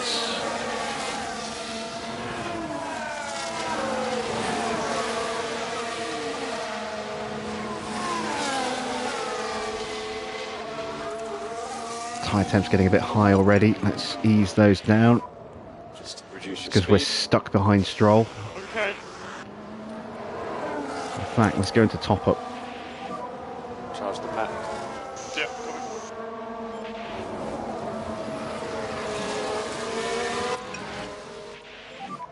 Yeah, we just need to make sure that we don't fall off a cliff on that tyre. Yep.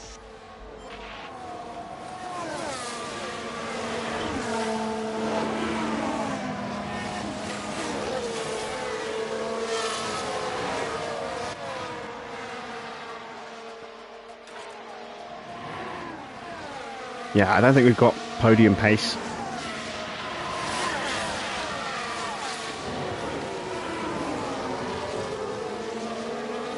I would say not tepid, timid would be a better word.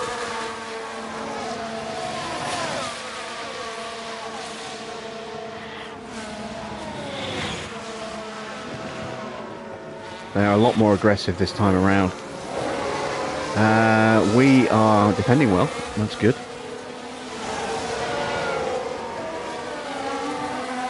I'm a little concerned about tyre temps. Still got a fair bit of way to go. Let's drop the temps down. We're not fighting for a podium here because we haven't got the pace for the podium.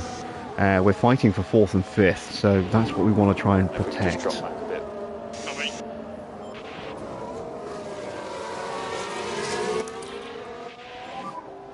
And just charge the pack. Let's turn off battle assist.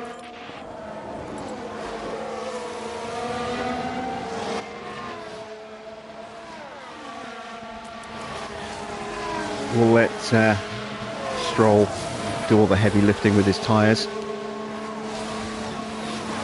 Trying to find a way through. Hamilton's getting little boosts to his confidence every time he successfully shuts the door on Stroll there. Russell is staying in DRS range. And Stroll's going to push himself completely out of contention here. If he keeps pushing his tyres too hard, he's going to have to back off sooner rather than later.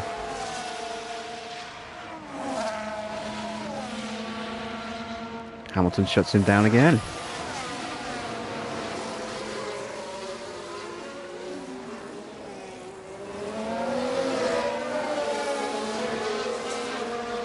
And that's let Russell get right up on the back of him.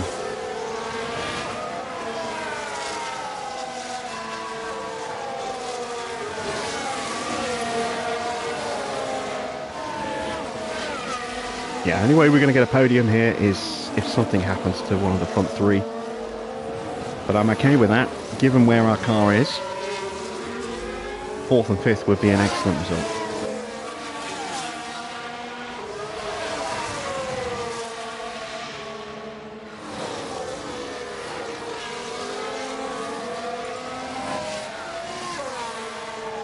Burning off that excess fuel quite nicely. Stroll still can't find a way past. I'm just going to have a go here. He might get him. Yeah, Stroll is through. That's okay. Anything could happen.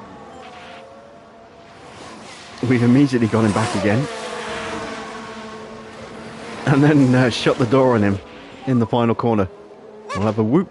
A little whoop from Hamilton there. That's just for you, Farah.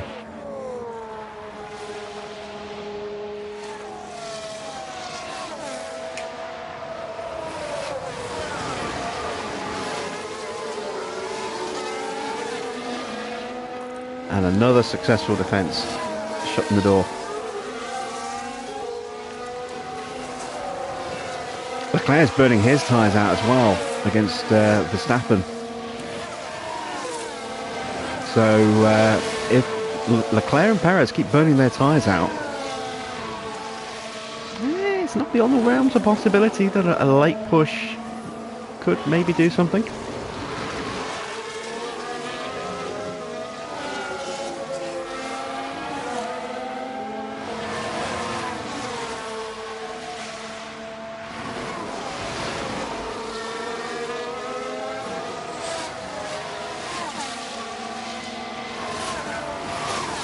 Ocon still stubbornly clinging onto the back of us as well.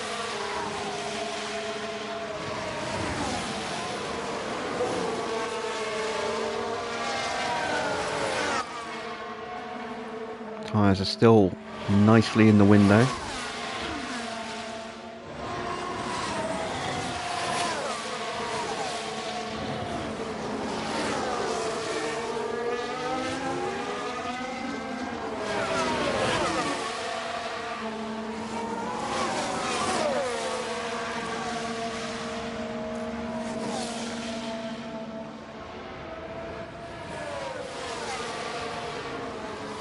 Oh, is Stroll going to get through this time?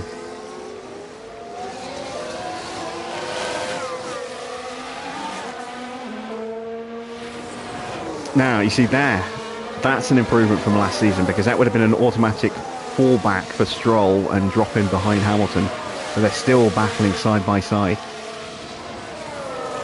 So that's an indicator there of the improvement to the AI there.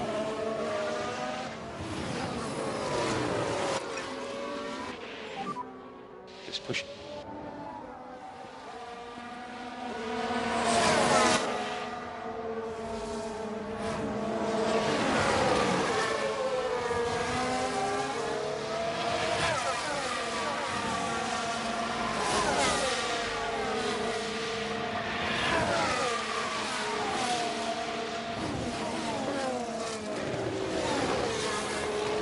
Stroll's going to have another lunge. This time he might get us. He's got the DRS. Which means if we can hold position, we'll get it on the next straight. And hopefully take that place right back.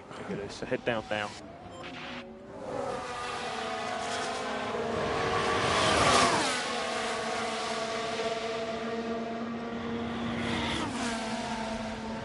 Oh, switch of position there from Hamilton.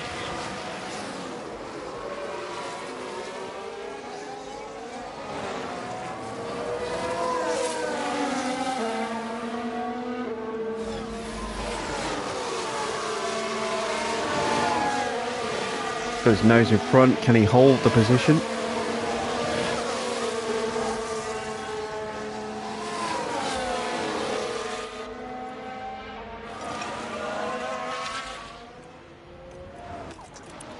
Yes, he can. So happy to push now. Covering. Increase in lift and coast.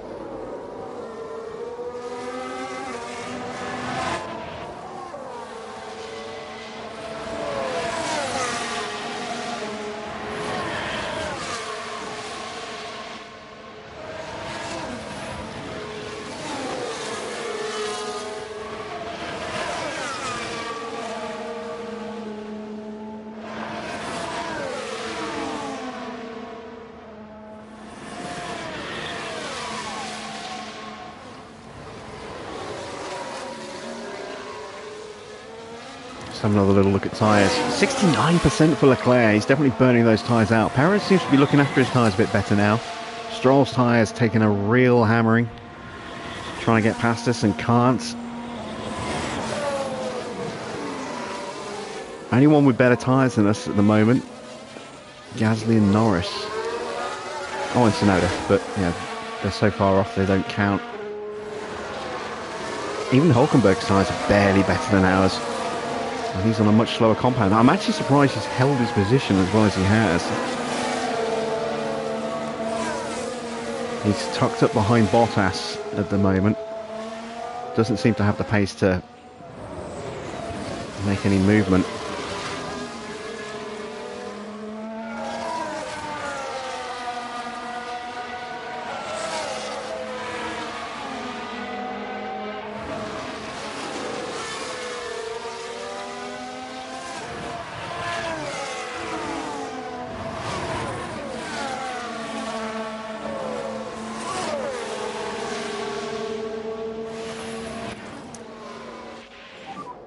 And just have a think about getting the pack back up.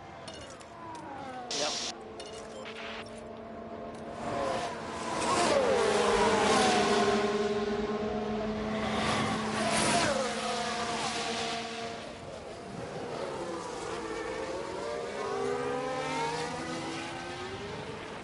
So potentially leaving an opening here for Stroll. Hamilton's got him covered again.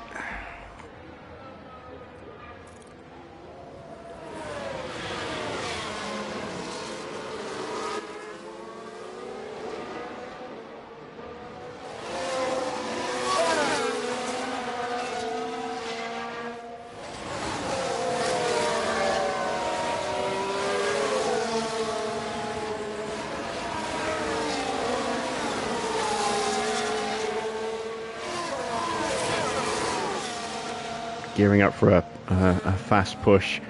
Interestingly enough, no one has the fastest lap right now. Or no one's getting the point for the fastest lap because it was either Sainz or Alonso, one of those two, and both of them are out. So no one's getting the bonus points at this point.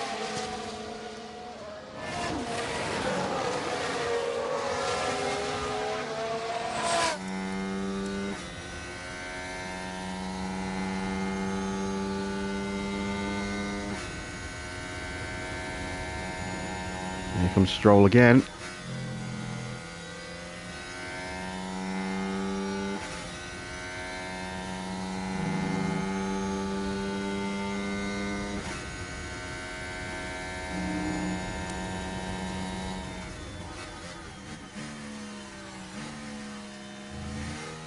And now we get the DRS. Head down.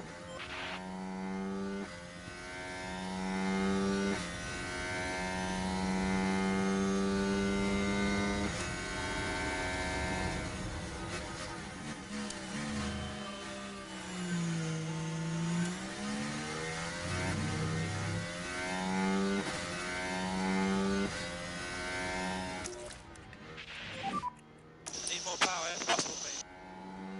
Keep plugging away. Let's just work on getting that pack back up. Okay.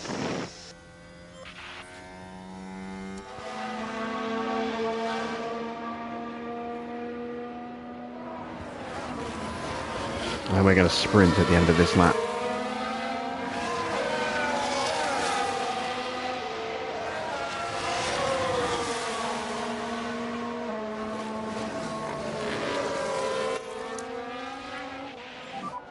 So just charge that pack. Understood.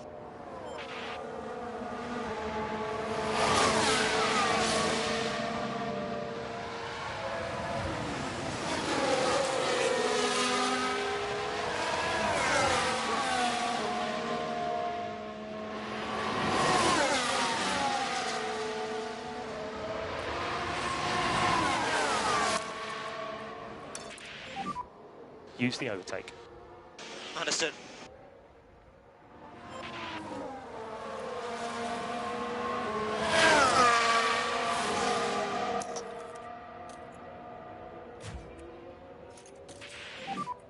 Push and hold at overtake. Yeah, I agree. Happy to start reducing that management. Copy.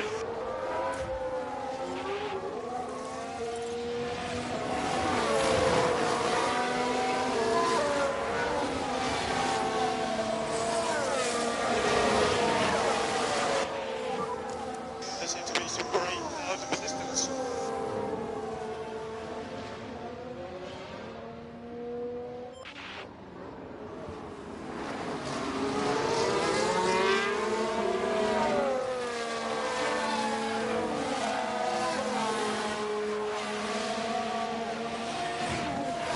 I think we just managed to break Stroll there. We did. Yeah, we just need to make sure that we don't fall off a cliff on that tyre. Understood.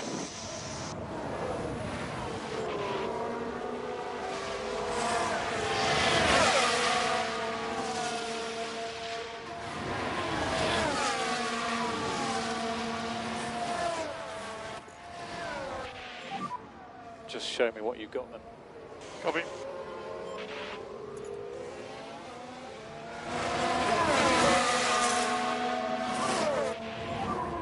Nice one. Good job.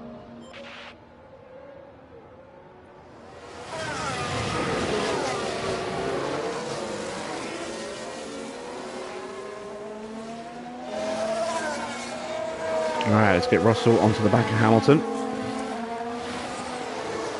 If we can break away from Stroll as well, that would be awesome.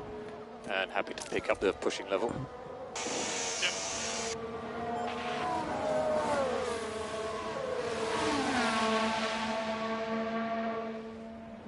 And there we go, we've broken Stroll.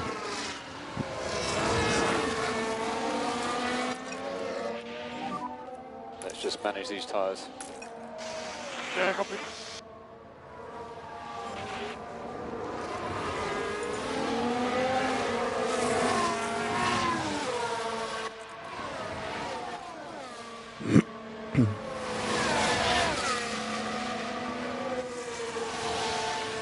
We've been handed a gift here. We don't want to let them fight and take themselves out of the equation.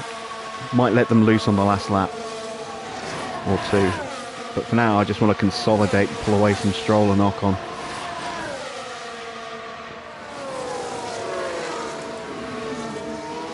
Perez takes the lead and the fastest lap. A 131, what was it, 131.2?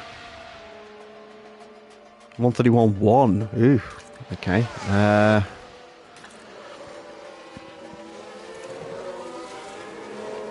The 132.2.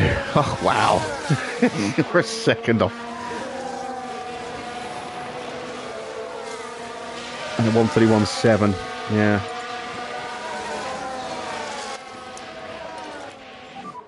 Charge the pack.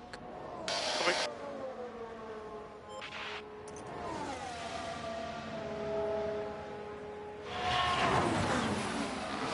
Alright, Stroll's going to do us a solid now, hopefully, and slow down Ocon.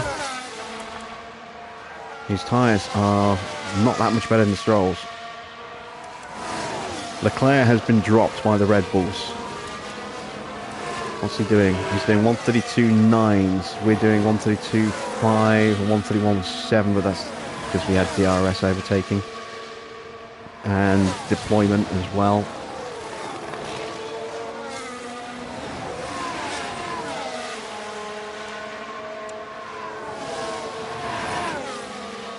See what Leclerc does across the line and what Hamilton does across the line. Are we closing the gap?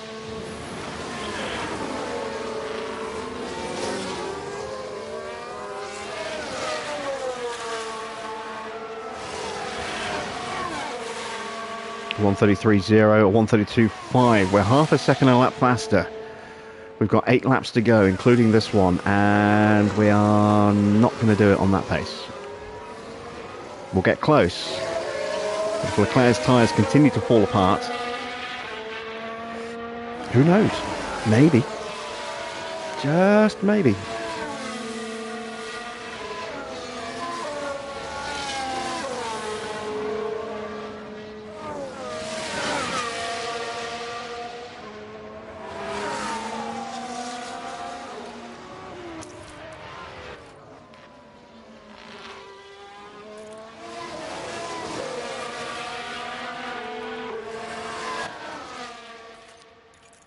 Alright, there we go. Let's see if them swapping places will... Actually, we could work that to our advantage, actually, potentially. Again, I don't know how much this is going to do to damage our drivers' confidence. They're going to get gains for overtaking and penalties for...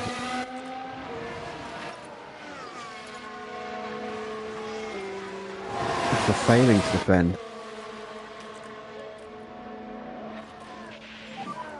So you just stay online. Yep.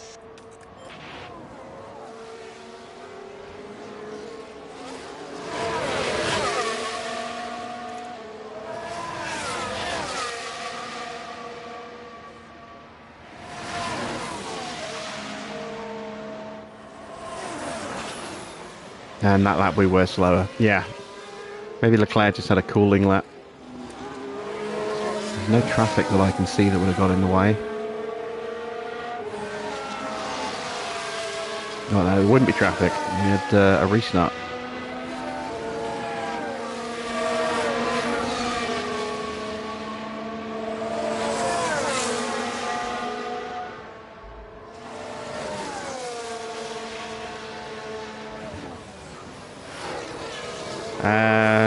Why did DeVito get timed out, Mr. Water?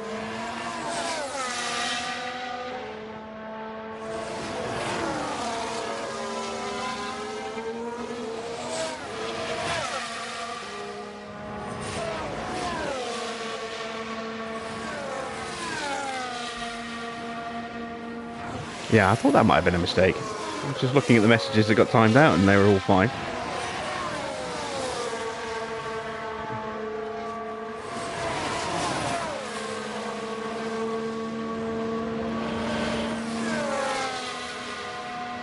Yeah, I don't think we're going to be able to catch Charles, but like I said, we were never really in contention for a podium anyway. So 4th and 5th, I am more than happy with that. We're still pulling away from Stroll.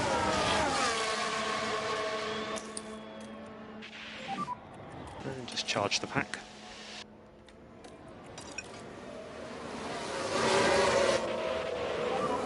So happy to push now. Sophie in disguise.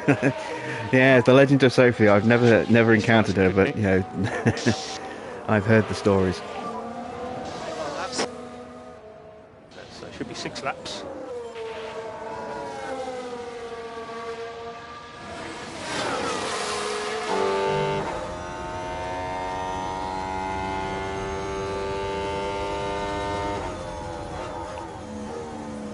So here we are on Russell Vision.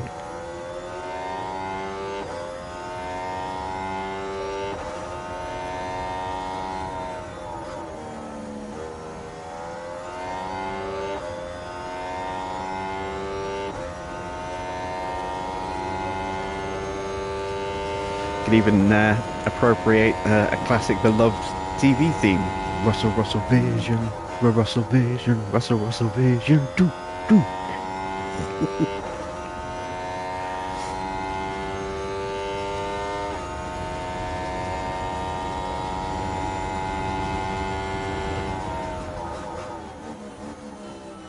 The Brits will love that. No one else will get it.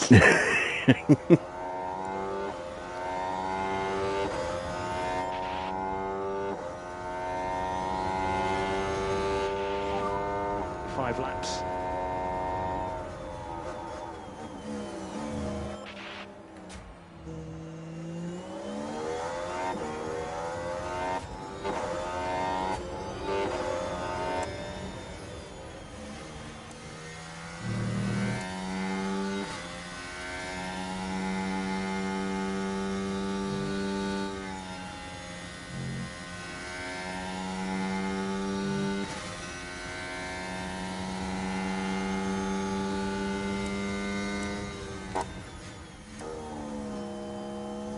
So we've got the Ham Cam and Russell Vision.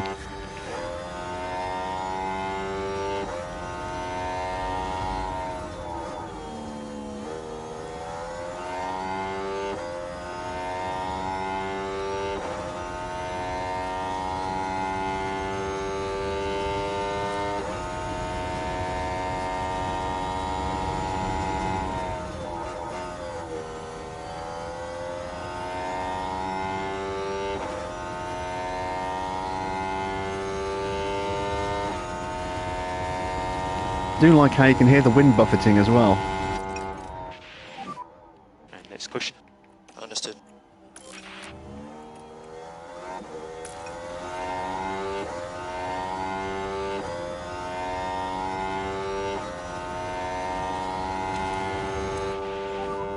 How many more laps? 4 to go.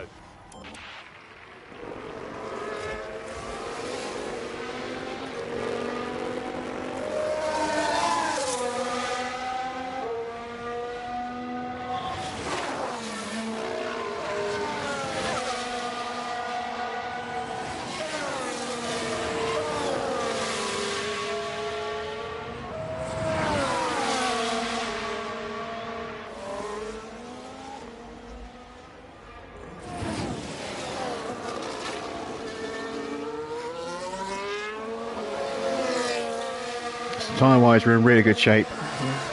We don't have the pace to hunt down Leclerc. We're going to bring it home. We'll let them fight amongst themselves to see who's going to get fourth.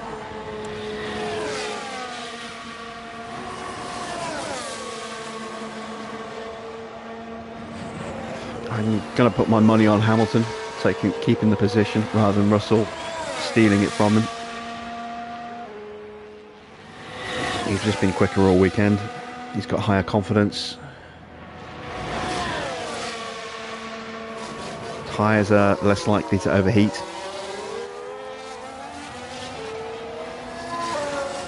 Russell's going, ah! How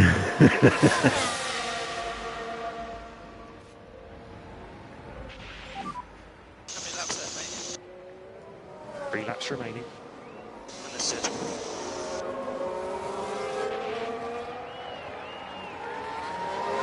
Oh, and Russell does complete the move. Chance for him to cool his tyres down.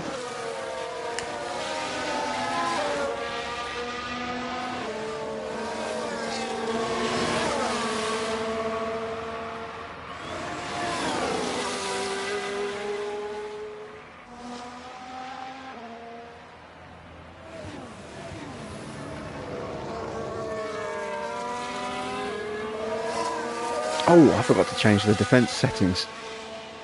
No, we'll leave them as they are.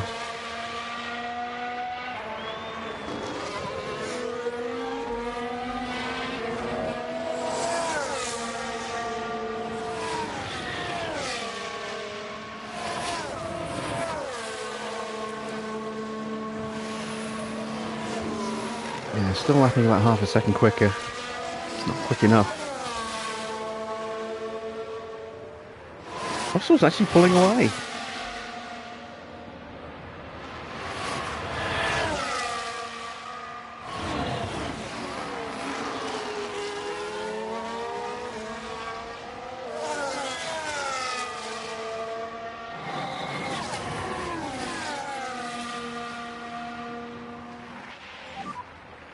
There was Leclerc just in front. If we had another few laps, we might possibly catch him. Right, yeah, not with only 2 to go.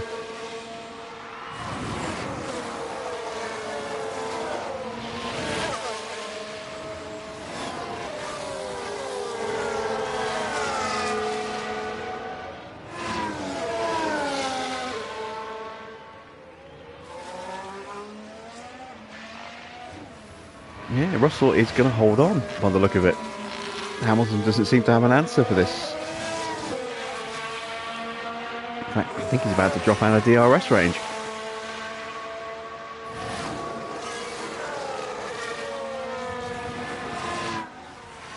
He is.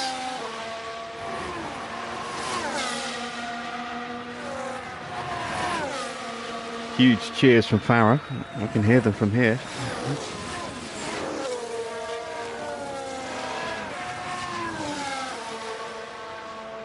For those of you who are new to the channel, Farah is not a Russell fan, he just hates Hamilton.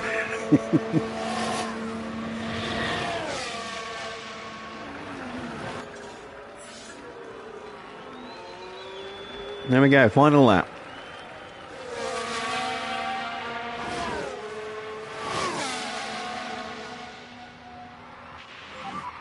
One more lap. Oh, we can hope, upon hope, that one of the cars in front crashes.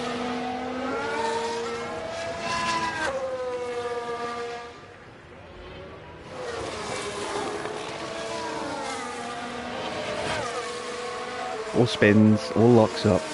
Just something. Max is going to comfortably win this one. Perez's tyres couldn't keep up with his teammate in the end. He burnt them out. Look how much he's burned them out. Leclerc backed off and that saved his tyres. And they're still in worse shape than they could be. We had some pace towards the end, but it wasn't enough. Hamilton's almost back in DRS. This isn't over. Let's go to the ham cam.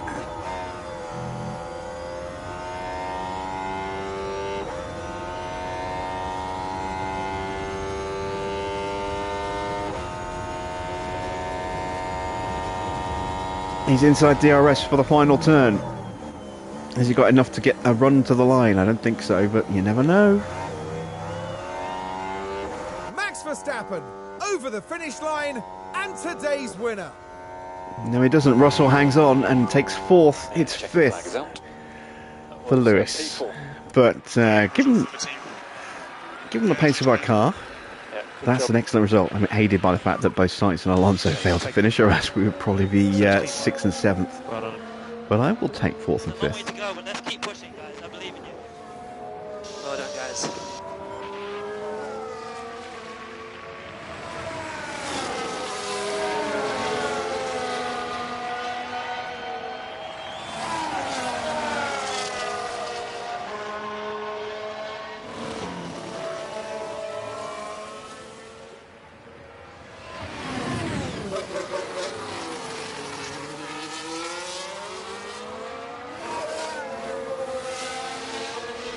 So there we go. George Russell will no doubt be content with his drive today. They really put in the hard work this weekend, and their reward is a well-deserved finish in the top 10. Well, Max Verstappen can add yet another podium to his already impressive record. That gives them their first win of the season, and it was really well-deserved. And finally now the drivers can relax after an eventful weekend at the Saudi Arabian Grand Prix. Charles Leclerc trying Verstappen's trophy. A la Lando Norris. And as proceedings start to wind down here, what will Mercedes have made of this result, Karun? Well, it was a bit of a mixed bag here. Some things went their way, but others didn't. I think their main target now will be finding some consistency for sure. Okay then, and a big thank you to everyone for joining us this weekend here in Jeddah. And for the next round, Formula One is heading down under. Exciting times ahead in Australia on the shores of the Albert Park Lake. Well, there we go. Great recovery from George. Up 6 places. Lewis dropping a place. But another double points finish, and better than I was expecting, mainly down to the fact that Alonso and Leclerc took each other out. In the driver standings, Perez is top by 1 point from Max, and Charles Leclerc moves up to 3rd place. Russell moves up to 4th. Sainz drops 2 places. Hamilton gains 2 places. Alonso drops 2 places. Both Sainz and Alonso obviously failing to score. And the Alpine switching places, they're now level on 10 points each. More points for Stroll as well. We go down a bit further. Albon gets his first point for Williams this season. Good lad. And then these are the drivers at the bottom. Into the Constructors' Championship. Red Bull, it's another 1-2 for them. So they're looking very comfortable. And they got the fastest lap this time as well. Ferrari, well, we closed the gap on Ferrari. They only had one car finish. So the gap just 8 points. We pull away from Alpine, that's good. Aston Martin dropped down to 5th place. Haas with 3 points. Williams off the mark. Then it's McLaren, Alfa Romeo and Alfa Tauri. Pit stops. Let's have a look. McLaren had the fastest pit stop with a 2.407 seconds. Piastri was up there as well, so good points for them. Good points for Williams. Williams with a 2.5 second penalty pit stop. Max with a 2.43. Alpine a 2.47. Matching Alfa Tauri's Yuki Tsunoda there. Where were we? I bet we failed to score again, didn't we? We did! Our pit stops are not quick. We need to improve our pit crew. So we are still yet to score any points in the DHL fastest pit stop competition. It's a bit of a shame. Yeah. Oh, we didn't make a pit stop. That's why. Because we changed our tyres under the red flag. We didn't have a registered pit stop. Nah, that makes sense.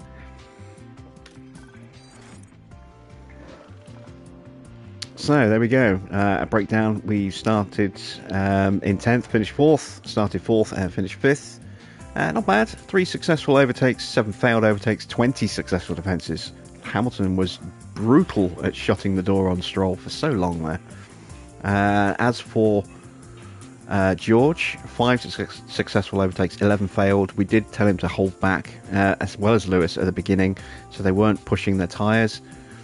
12 successful defences, 5 failed. Not quite as robust a defender as Lewis, but did a good job all the same. Achieved all of our sponsor goals. That's another 4.3 mil in the bank.